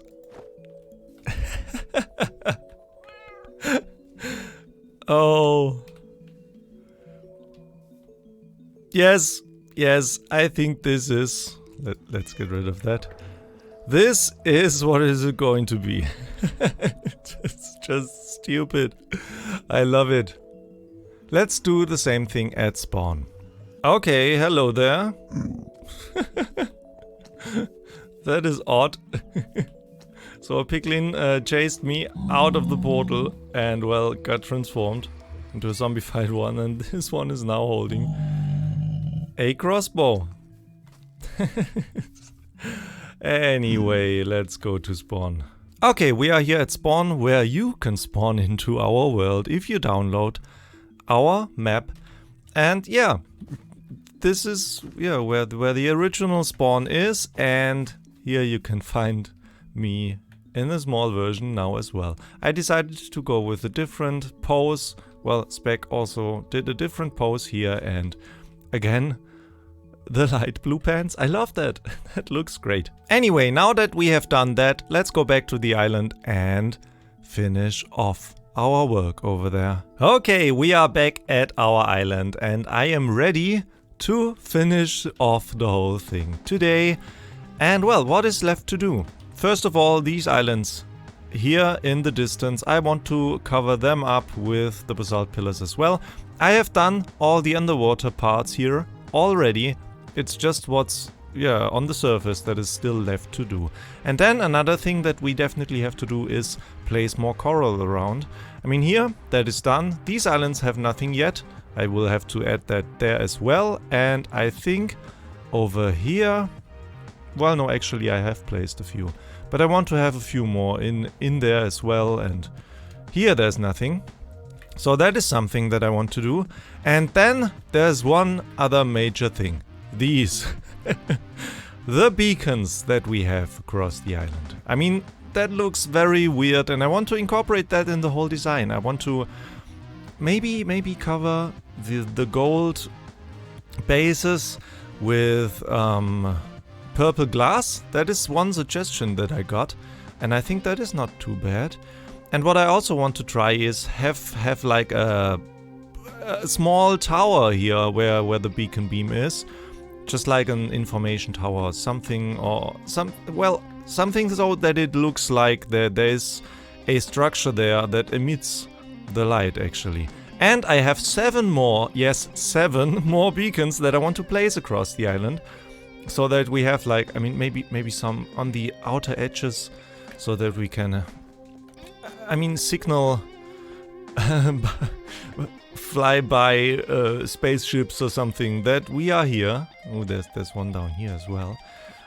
Yeah, and maybe place one on the outside here, there, something like that. Let's get going.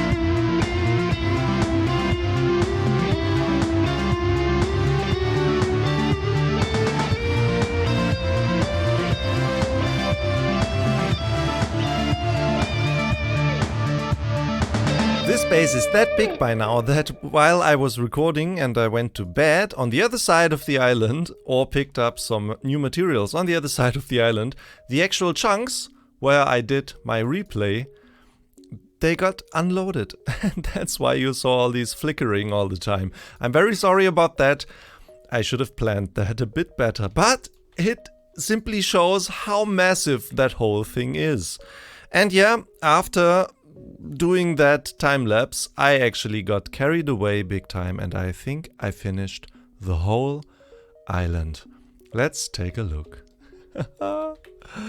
So not only did I finish, well, these two islands here, I actually also designed beacons, well, towers for the beacons.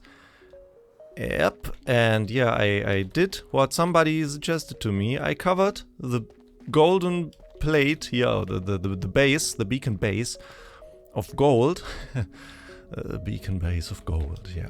I covered it with the purple glass. And yeah, on top we have this nice little structure now. Well, you actually can't get up there, but by flying. Yeah, and this is what the whole thing looks like. And I'm quite happy with it. It's a very simple and very small structure, and it doesn't have to be more than that. But one very nice thing is that, well, I incorporated our purple glazed terracotta again here. And this actually transforms the beacon beam, which is, yeah, here plain white, to purple.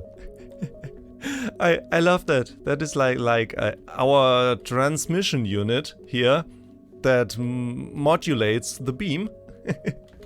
And yeah, I placed a few more beacons around the island. So we have one on this edge here of the whole thing.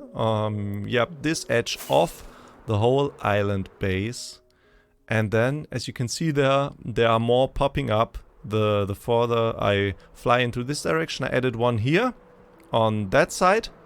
And yeah, and also the base is really, really laggy by now.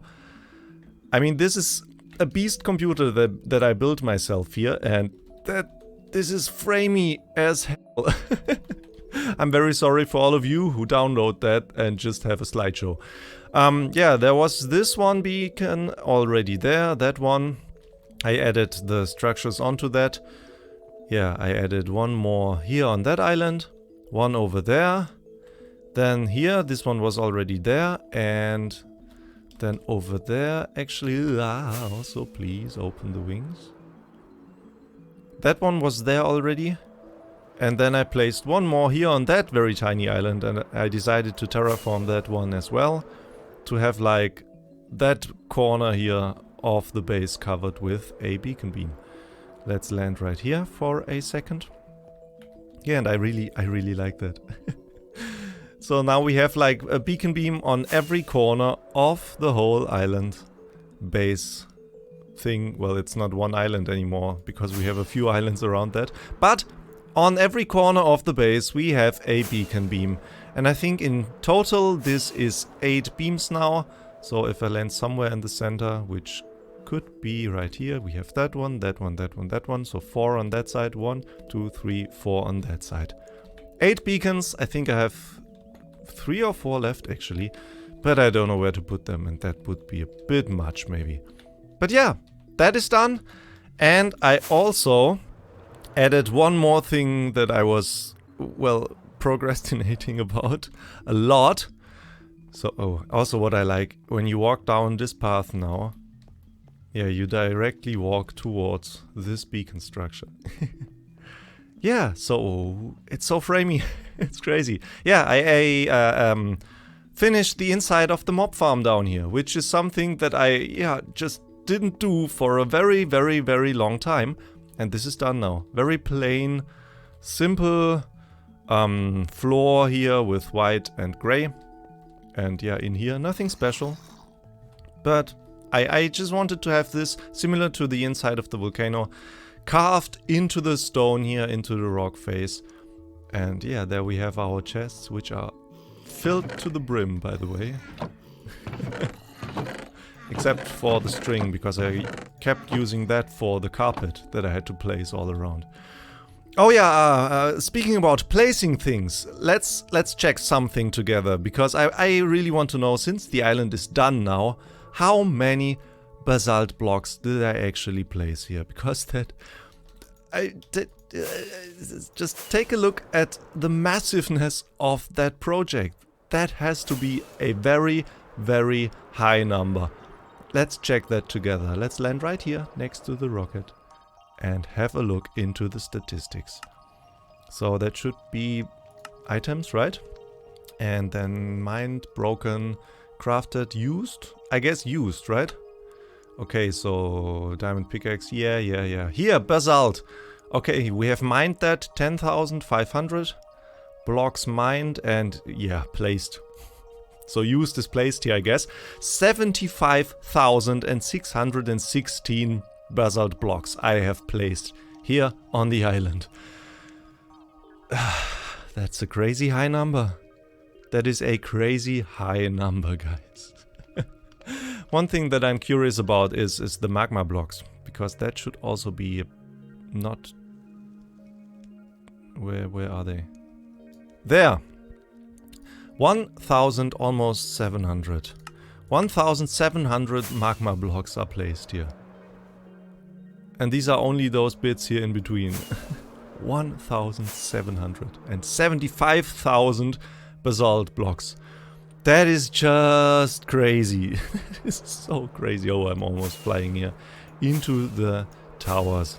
Yeah, guys, but with this, the island is complete. The whole island is complete. There's nothing left untouched. Everything is transformed. The beacon beams are covered in, or actually, well, not covered, but the beacons are covered under a nice tower structure thingy. Information tower is what we call that now. And yeah, it is done. Guys, it is done. I placed all the corals as well. Everything is covered with that. It is done. Can you imagine that? It feels very weird for me, because that was such a huge project. And I keep talking. Yeah. One thing that we have to do now is clear our to-do board. Actually, I changed that a bit to remind me to do a few things. Yeah, inside of mob farm down below. Done. Dead coral. Placing that all around. Done. The beacons. Done. Actually, I also cleaned up all the shulker monsters, also down in the cellar. Done. And with this, guys, finish the island transformation. Done. We will not talk about that. Yeah, I think this is the last cleanup step that I actually have to do here. So let's get that all cleaned up. Let's quickly go to sleep, and that is it, guys. This is the whole island. The base is complete. Well, and with this, actually you can see here, nothing. No more shulker boxes just standing around. There's nothing. It is cleaned up all around. And yeah, with this, there's only one thing left to do in this episode, guys, which is... Yeah, we played a game a few days ago. Spec, Tweecher and I. Actually, San was part of it as well, but not in my video here. We played Knockback, which is basically a game developed by Zizuma Void, I think. And Celtic Goddess built something like that here on the server. We played 2 rounds. If you want to see the first round, go head over to Spec's channel. He has that in his latest video. And yeah, the second round here on my channel, here in this video. Actually, that game was really fun. Go and check it out now. So, round 2. See, I won last round, so I get to go first. All right, 3, 2, 1, begin. Oh no, I'm in a bad spot too. You're both coming towards me. If we were both invading, yeah. And then we all meet in the center, and it's a giant mess of armor stands. All right, Tweezer, what are you gonna do? The beginning decisions, yeah. Yep. And there she goes. Coming towards me. Marki's turn. What's Marki doing? Going towards Tweezer. Tweecha moves to the center. Marki moves to the center. Spec moves to the center. That is not the center. Yeah, it is. It's in the center row. Well, okay. Tweecha moves to the center. Marki moves to the center. Beck moves to the center. Oh, and Tweecha takes me out! Woo! First hit of this round. And First hit. Tweecha takes it. I will totally lose this one, but it was so worth it. Well, that's fine. Did you go, Marki? I did, yeah. Okay. You won't make it. Oh, Does it? I can see air. No, just barely. Oh, it does not. It Crazy. is barely. Ooh, that is really bad. I want to know how you do these short kicks. Oh shit. One of them. You got one of them. Yeah. Okay. That one. Okay. Just let me know when it's over. I'm running and boom. Okay. Okay, now Tweecha, he's coming your turn. towards me.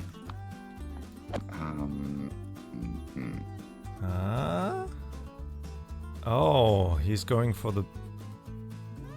Yeah. Trying to move it out of there, but she's gonna get it here. Is she? Yep, they touch. Yeah, they definitely touch. Oh, I'm just. Spec, you lost a few there. Yeah. That doesn't look too good. Yeah. I did. Okay. Okay, now he's coming towards me. I see. Tweecha's turn. Mm-hmm. Is he going to risk it? Yes. And they do not touch!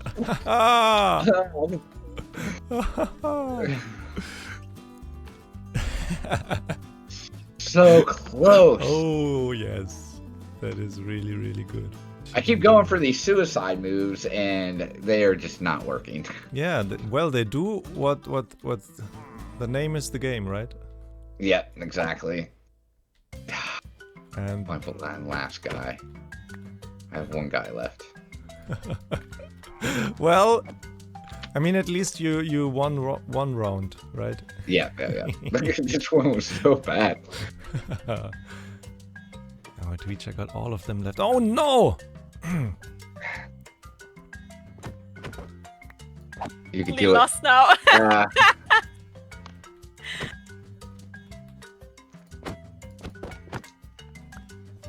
Twitcha? She's looking. She's getting ready to bring out her rear guard here. He's calculating everything here. Okay, Alright. that is. I could make that. Will I do that? Oh no! Leave me alone! Go after her. She's afterwards. the one that's she's the one that's got the things. Oh, that was so stupid. Yeah, well. All right, now check this out. This is what I was trying to do last time. If this works. Touching. Oh, come on. Okay, that was very, very I was stupid. trying to use the stones last time. I almost hit it too hard. Spec, your turn. Why did Tweecha move? Yep. Okay. And then you, now me.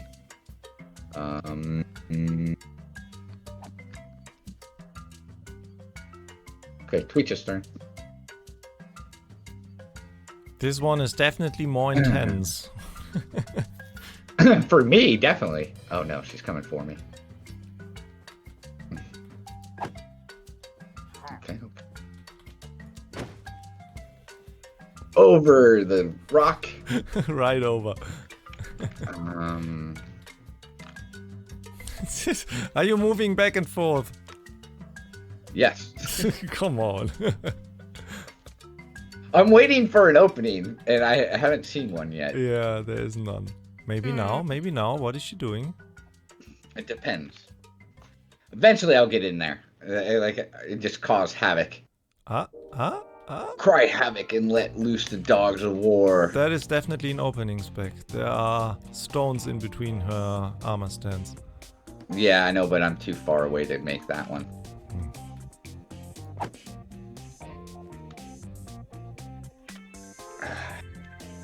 Just counting blocks.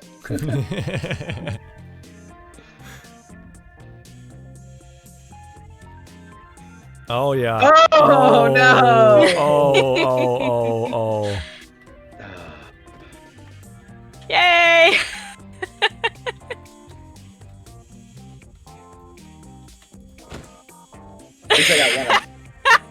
At least I got one of Marki's.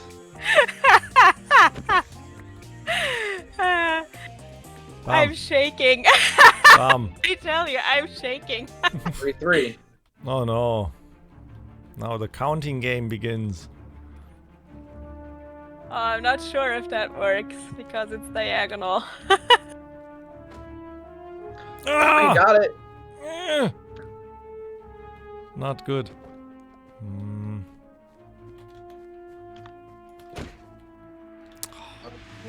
A swing and a miss. Yeah, that was... I expected that to not work. How? Okay, now I'm done. Did you get it? Yeah. I was jumping into the bed. I will never do 1 versus 3. Never. Oh, you got it. Yeah, still. Oh, still. okay. Still. Don't know if that works. Oh, shit. Marki, take it out. Can I? Oh yeah, Yeah, you can. You can definitely get that. Oh, it's touching. Yep, it does. It does. Yeah, it's definitely touching. It does. Ooh. 1-1. Oh, and I said I couldn't make it. Now there's a chance. Oh. Oh, that's just as far as the other one was. Oh, you should see the smile on do my it, Tweeter. face right now. You can do it, Tweeter. What are you doing? What is that? Oh, you got this. You got this, Marki. You got it. No, that's too far. No, it's not. That is definitely too far.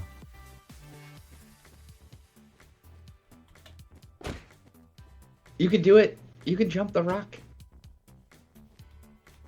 Ooh.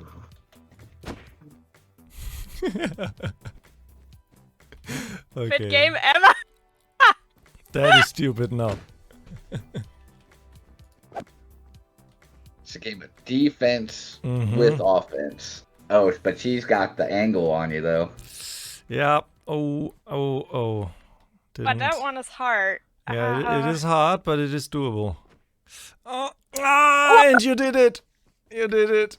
Oh. Yay! Trisha wins! Yay!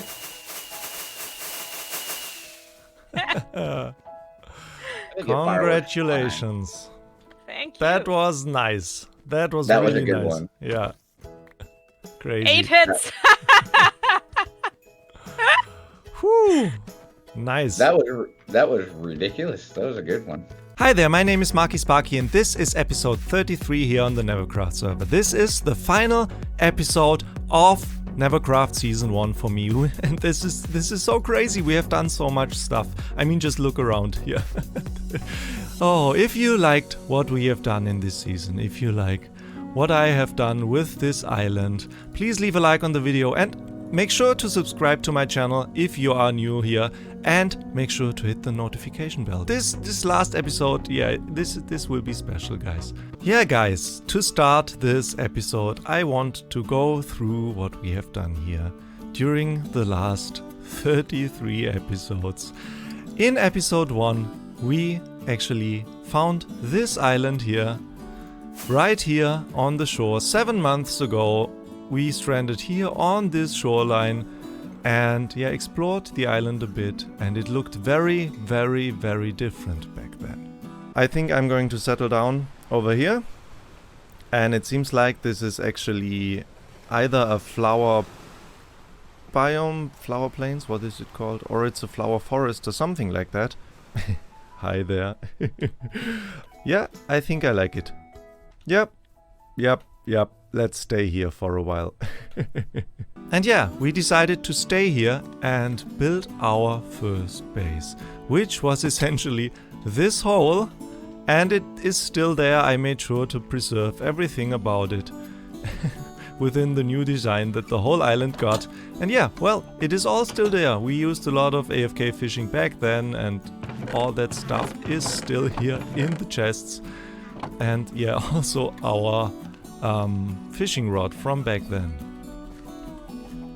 Also, I made sure to keep the first of the first 11 diamonds that Spectrum gave me and put it here into this item frame. Also the first totem of undying that Spectrum gave me. Yeah, we started here in this hole, and the first thing we did was explore, well, not only the island on the surface, but here down in the caves. We built a slime farm, which is down below here, which is now connected to the main base that I'm using. But we started with exploring. Here we found mine shafts actually, and wow, it is really framey by now. And these mine shafts led to building our base, which is basically a transformed mine shaft, and I think it is, yeah, it is back here. I still know my way around. Well, this is blocked off now, but here we entered the mineshaft back then. Yeah, and this is what the base then looked like. So basically a transformed mineshaft with my own design, with these spruce trapdoors here that kind of lead a path through a mineshaft, a storage system here with this item sorter for the mines down below. And yeah, we had a 4 spawner spider farm here, only because, well, we have the Silk Touch spawners here on NeverCraft Season 1, and we used this for a lot of mending, and we got so many spider eyes from that. It is so crazy, all the spider heads as well. And yeah, I used this to this day as a string farm because, well, we used a lot of carpet upstairs. Next thing we did is, well, connect the slime farm here with this thing which doesn't seem to work still. I don't know. Well, yeah, we connected the slime farm to this basic storage system here. And yeah, that also meant extending our mineshaft here into this direction. And, well, here we have a little behind the scenes stuff, which I'm still using to sleep. And yeah, then we became the zombie doctor. For that we needed some alchemy, potion brewing and stuff. And yeah, we found this old alchemy place here with this very foggy purple floor, well, fog basically here. And yeah, this little place, which I'm still very, very proud of. I love this place. And this is not all that it is. Here we have this book, and if we turn this to page 2, a hidden door opens and we go back here to this room. I love this room. Which is basically a nether wart farm. And we have the purple fog again and this very big mushroom that is growing in here. Yeah, this is what I used to do all my alchemy stuff, all the potion brewing. I'm still doing this in this room to this day.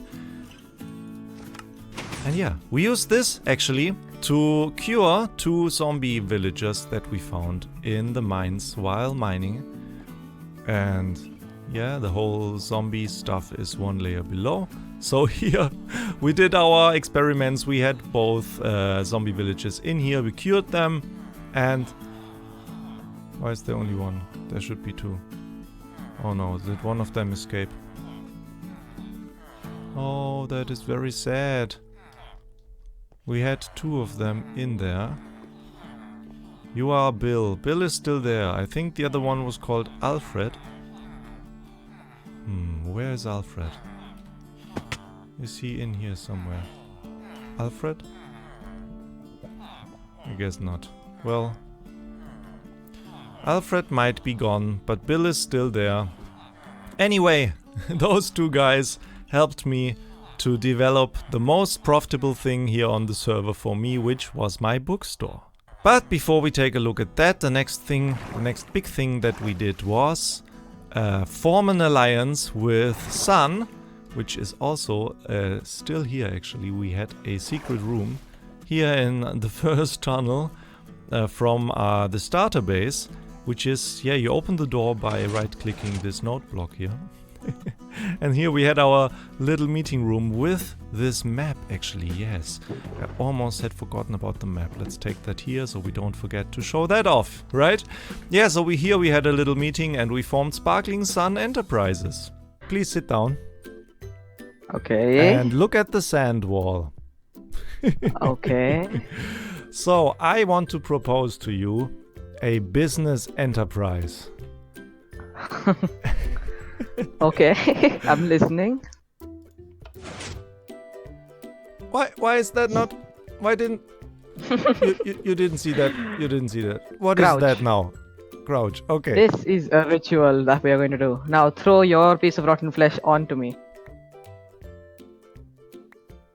And that's signing the deal. Rotten flesh? For real? Yes. Because it's Sparkling Sun Enterprises, and why not? Oh, I see. Ah, perfect. I like it. And yeah, we, as a part of that, built a wither skeleton farm to make beacons and sell those beacons. Let's head over there real quick. Actually, before we go there, we have to go there through the nether, and I can show off my little nether portal build here, which I'm really proud of. I love this. This is so simple and plain, but just amazing. And the colors are really nice, and the purple of the portal really pops within the quartz frame that it got here. Yeah, and there, this actually leads to the end, which is also something that I designed and built here. The tunnels to the end with the end stone stuff, and this very dark room. I love this as well. This leads to the end actually, but let's not go there because there's nothing that I can show that I have contributed. Let's rather head through this tunnel, yeah, which is my basic nether tunnel design here. Let's head through here to the wither skeleton farm. Well, we are here. So the wither skeleton farm we built is basically a... Where are the bolts? There. A Tango Tech design, and I believe it still works in 1.16.2 where we are in right now. And yeah, it's simply a very long tunnel where the nether mobs then spawn. Yeah, there are some skeletons. So it still works. And I've spent a lot of time in this farm collecting the heads, the skulls of these wither skeletons to produce withers, kill withers, and yeah, craft all the beacons that I used for my base and that we also sold. Let's head over to our to the shopping district, and we can have a look at the Sparkling Sun Enterprises headquarters, or well, built. So the tower where we actually sold the beacons. So the beacon shop is it, right? Yeah. Oh, and before we go in there, this is also something that I built during the time here on the server, which are two of these statues, which is basically the Earth and the Moon, hanging here on the ceiling of the Nether Hub. And I, to this day, love these two builds, especially the block palette here on the Moon. This is just amazing, I think. Yeah, anyway, let's head into the shopping district.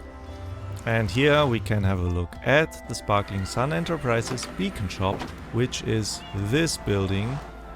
And yeah, also a building that I really enjoy to this day.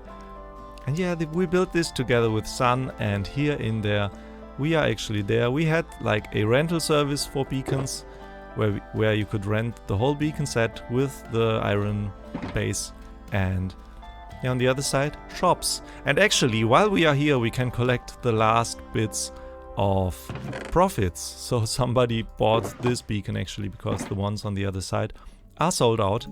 Nothing in here anymore. Here we sold 2 more beacons. And that is good, because that means that all of the beacons got sold. And yeah. And Sun still got 50 diamonds in here. That is also quite funny. Yeah, apart from the Sparkling Sun Enterprises beacon shop, we built the bookstore right next door, which is this building. And yeah, this came from doing all the trading with the villagers down in the basement of our mineshaft base. And yeah, then we sold all kinds of books in here, which is the most profitable thing that I could have ever done here on the server. And actually, there are probably a lot of diamonds still in here that we can collect for the last time here on the server. So another 48 diamonds here to our valuables chest. Yeah, that shop really increased the size of my wallet here on the server, and I actually really like the attic here. Oh, that is crazy. There are still some books left in here as well. Anyway, yeah, while we are here in the shopping district, actually, let's take a look. Well, here, obviously, this is what we did right now in, I think, the previous episode.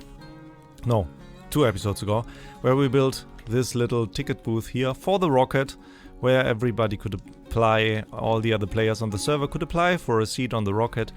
And yeah, we will meet with them later in the episode and actually fly off the server here to Season 2. And another thing we did was build a terracotta shop with... together with Smarty, the smart blonde here on the server. And yeah, we later named the shop Impruneta, which is an Italian city where a special kind of terracotta is made. And I really love this place as well. This is like a small little city within the shopping district, with all these different colored tents where you can then buy the according terracotta. I love this place. Okay, next on the list is this giant map, Sparkling Sun Enterprises, our logo that we also put here into our headquarters, our beacon shop. Let's head over there and take a look at this huge project. Okay, so just entered the area and here, yeah, you can see it already. Oh, this was a grind, and we did that on the very first live stream that I ever did on Twitch, together with Sun, on a live stream day here on NeverCraft. And that is the map that, yeah, we made, which is that thing. That is crazy. That's the first map that I ever created. Yeah, here on the NeverCraft server. Well, but next, let's take a look at the spawn area. I joined NeverCraft when everybody already left the spawn area, and okay, yeah, when everybody was looking for their own base areas, and there was nothing. What is that? Interesting. Never saw that portal. How to get to spawn faster that way, I believe.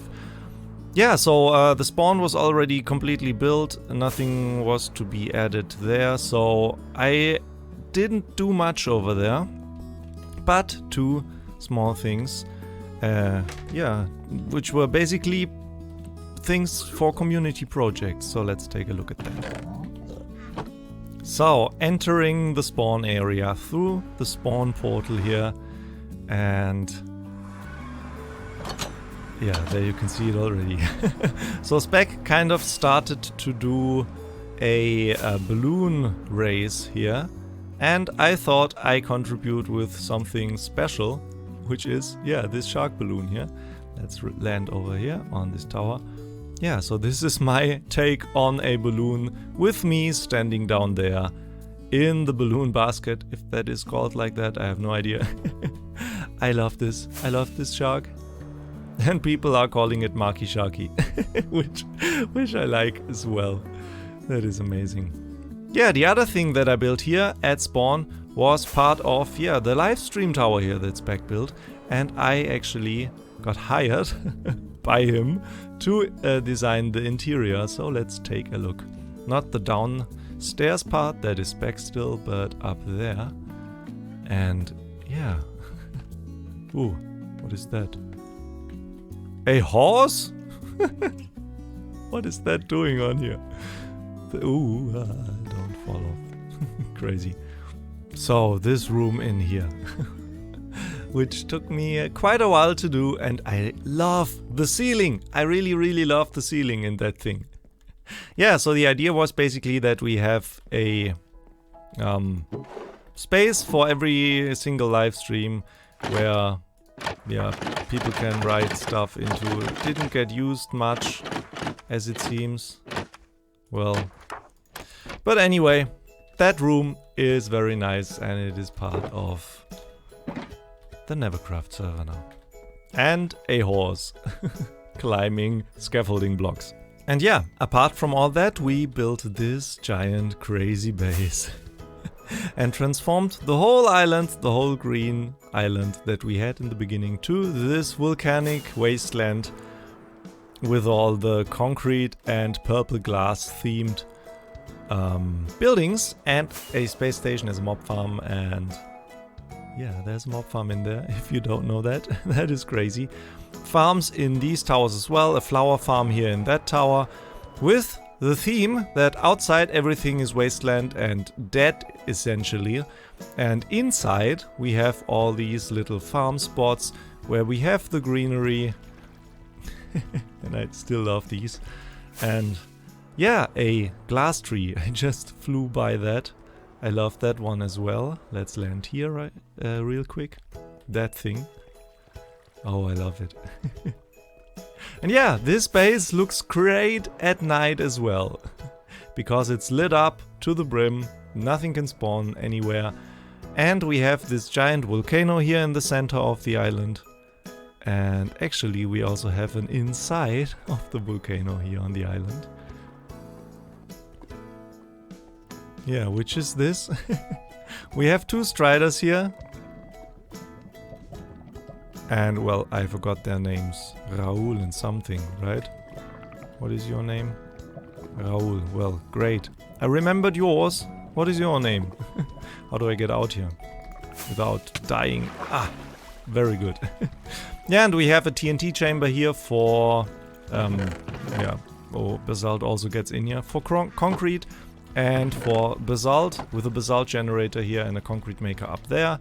That is what we used quite a lot. And yeah, the whole purpose though of this island in the end was to build a rocket to leave the island for season 2, which we will do in a minute. How do we leave though, you ask?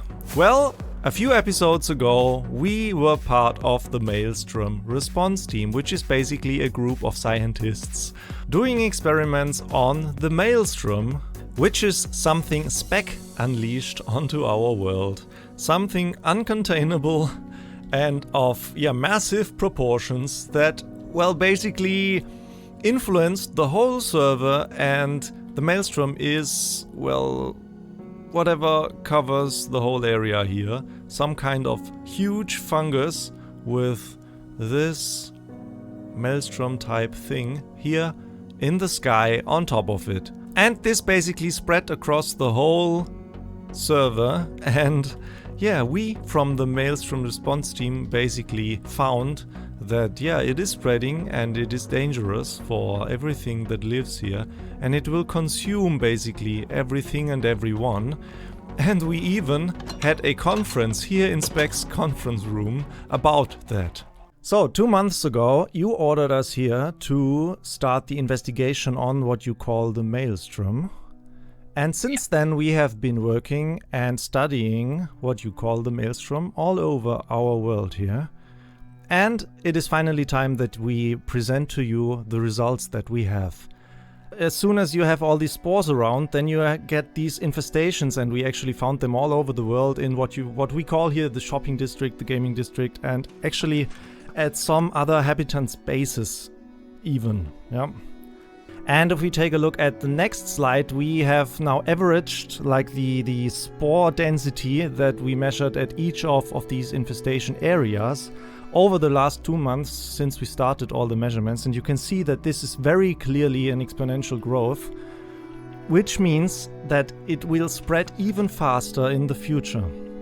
And this brings me to our final slide, which presents to us the actual Maelstrom dilemma. That means that stuff is basically yeah, turning all our world into like a dead zone, which means that, well, we either stay here, but we will definitely lose this world. And then the other option would obviously be to leave this world behind. And our estimations are that we will have to make these decisions within the next 3 months. Yeah, and this was basically 3 months ago, which means now we really have to keep going and leave this world. And Spec has already made all the preparations to do so. Yeah. Yeah, well, and that basically means that we have to escape this world and start Season 2 before it is too late for us. And that's why we have our rocket, and we will fly to Season 2 within a few minutes. But before that, I haven't seen Sun on the server for a while. Sun, our business partner in Sparkling Sun Enterprises.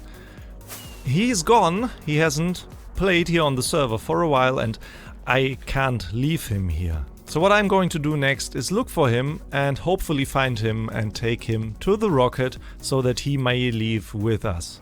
So I believe the quickest way to Sun's base is here behind the spawn portal through here. Or is that his old base? No, I think this is the path to his base, so let's go there. Okay, I remember this place. Yep, this is definitely Sun's base. However, Sun? Sun? Are you there? Doesn't seem to be here. Sun! Nope, nothing. Well, not here. Let's take a look in his other bases. Oh wow, now that never got finished, right? Sun, are you here somewhere? What is this? Oh, his industrial area. Yeah, that makes sense. Sun! Sun? Nope. Not here either. Sun, are you here? Anyone? Sun? Sun? Sun? Are you here somewhere? Sun? Sun? Are you really not here? That is so weird. Oh, this is where his base must be. Sun! Sun, where are you? Wait a minute, I think I just saw something. Sun? Oh no! Oh no! Sun? Sun? It looks like he was surprised by melt water from the glacier that then froze again, maybe during nighttime. And, well, our poor Sun is frozen in the ice. Oh no, guys, what to do with that? I think I want to get him out of there and carry him over to the rocket. Okay, guys, I managed to remove all the ice around him, and yeah. But I feel that it is not the best idea to remove the ice directly on his body. I'm not sure whether he survives that, so I just think I will carry him like this in ice to the rocket and bring him to Season 2 with me. I think this is the responsible thing to do here. Ladies and gentlemen, thank you all for being here. I want to make this short. I just want to say that this was an awesome first season of NeverCraft on Java, and this also was the very first SMP season for me as well, and it was a great one. Even though I joined the server quite late, I felt super welcomed here by everyone, and I immediately felt home on here. And I just can say it could have lasted forever if it wasn't for you, Spec. You unleashed a untamable beast of a maelstrom upon us all and infested the whole place. And that is why we are all here.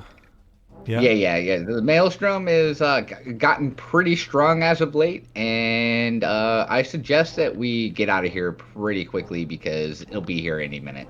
Okay, so I will shorten this even more. Well, I can only say I wouldn't be a real German if I couldn't use my German engineering skills to build us all a rocket to escape this infested place once and for all. So, to make this short, I want to thank you all for your trust and for being here and for flying with me to Season 2. But a little more time, it just has to be. Spec, you are the co-founder of NeverCraft. I would like you to say a few words as well. So I'll come up here so I can, stand just as tall as you, because I'm short. So, got to be up here, tall things. I really hope you all had fun playing here on NeverCraft Season 1, and I hope you guys have more fun to come here on NeverCraft Season 2, and we'll have a lot more people in Season 2 than we did Season 1. I think we had about 12 to 17, that would rotate in and out.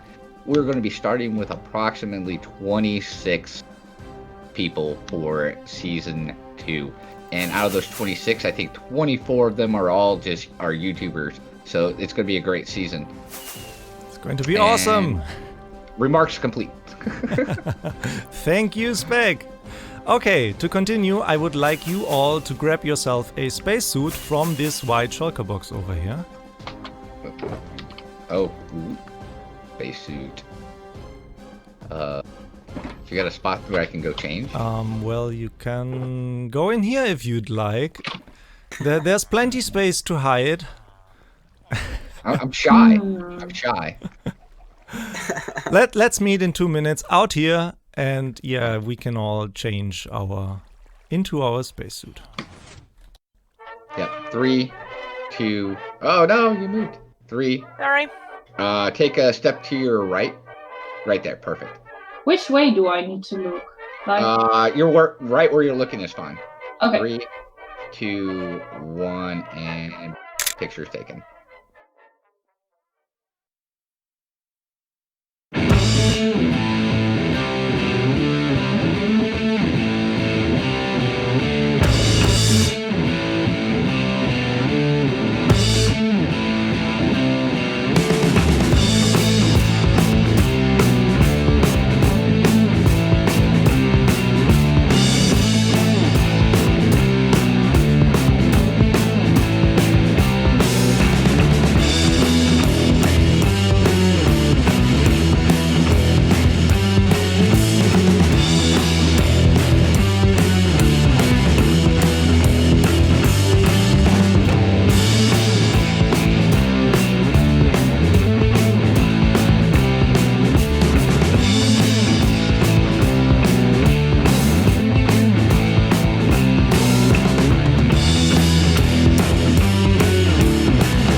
So, everybody ready for takeoff? Ready! Yeah. 10, 9, 8, 7, 6, 5, 4, 3, 2, 1, launch!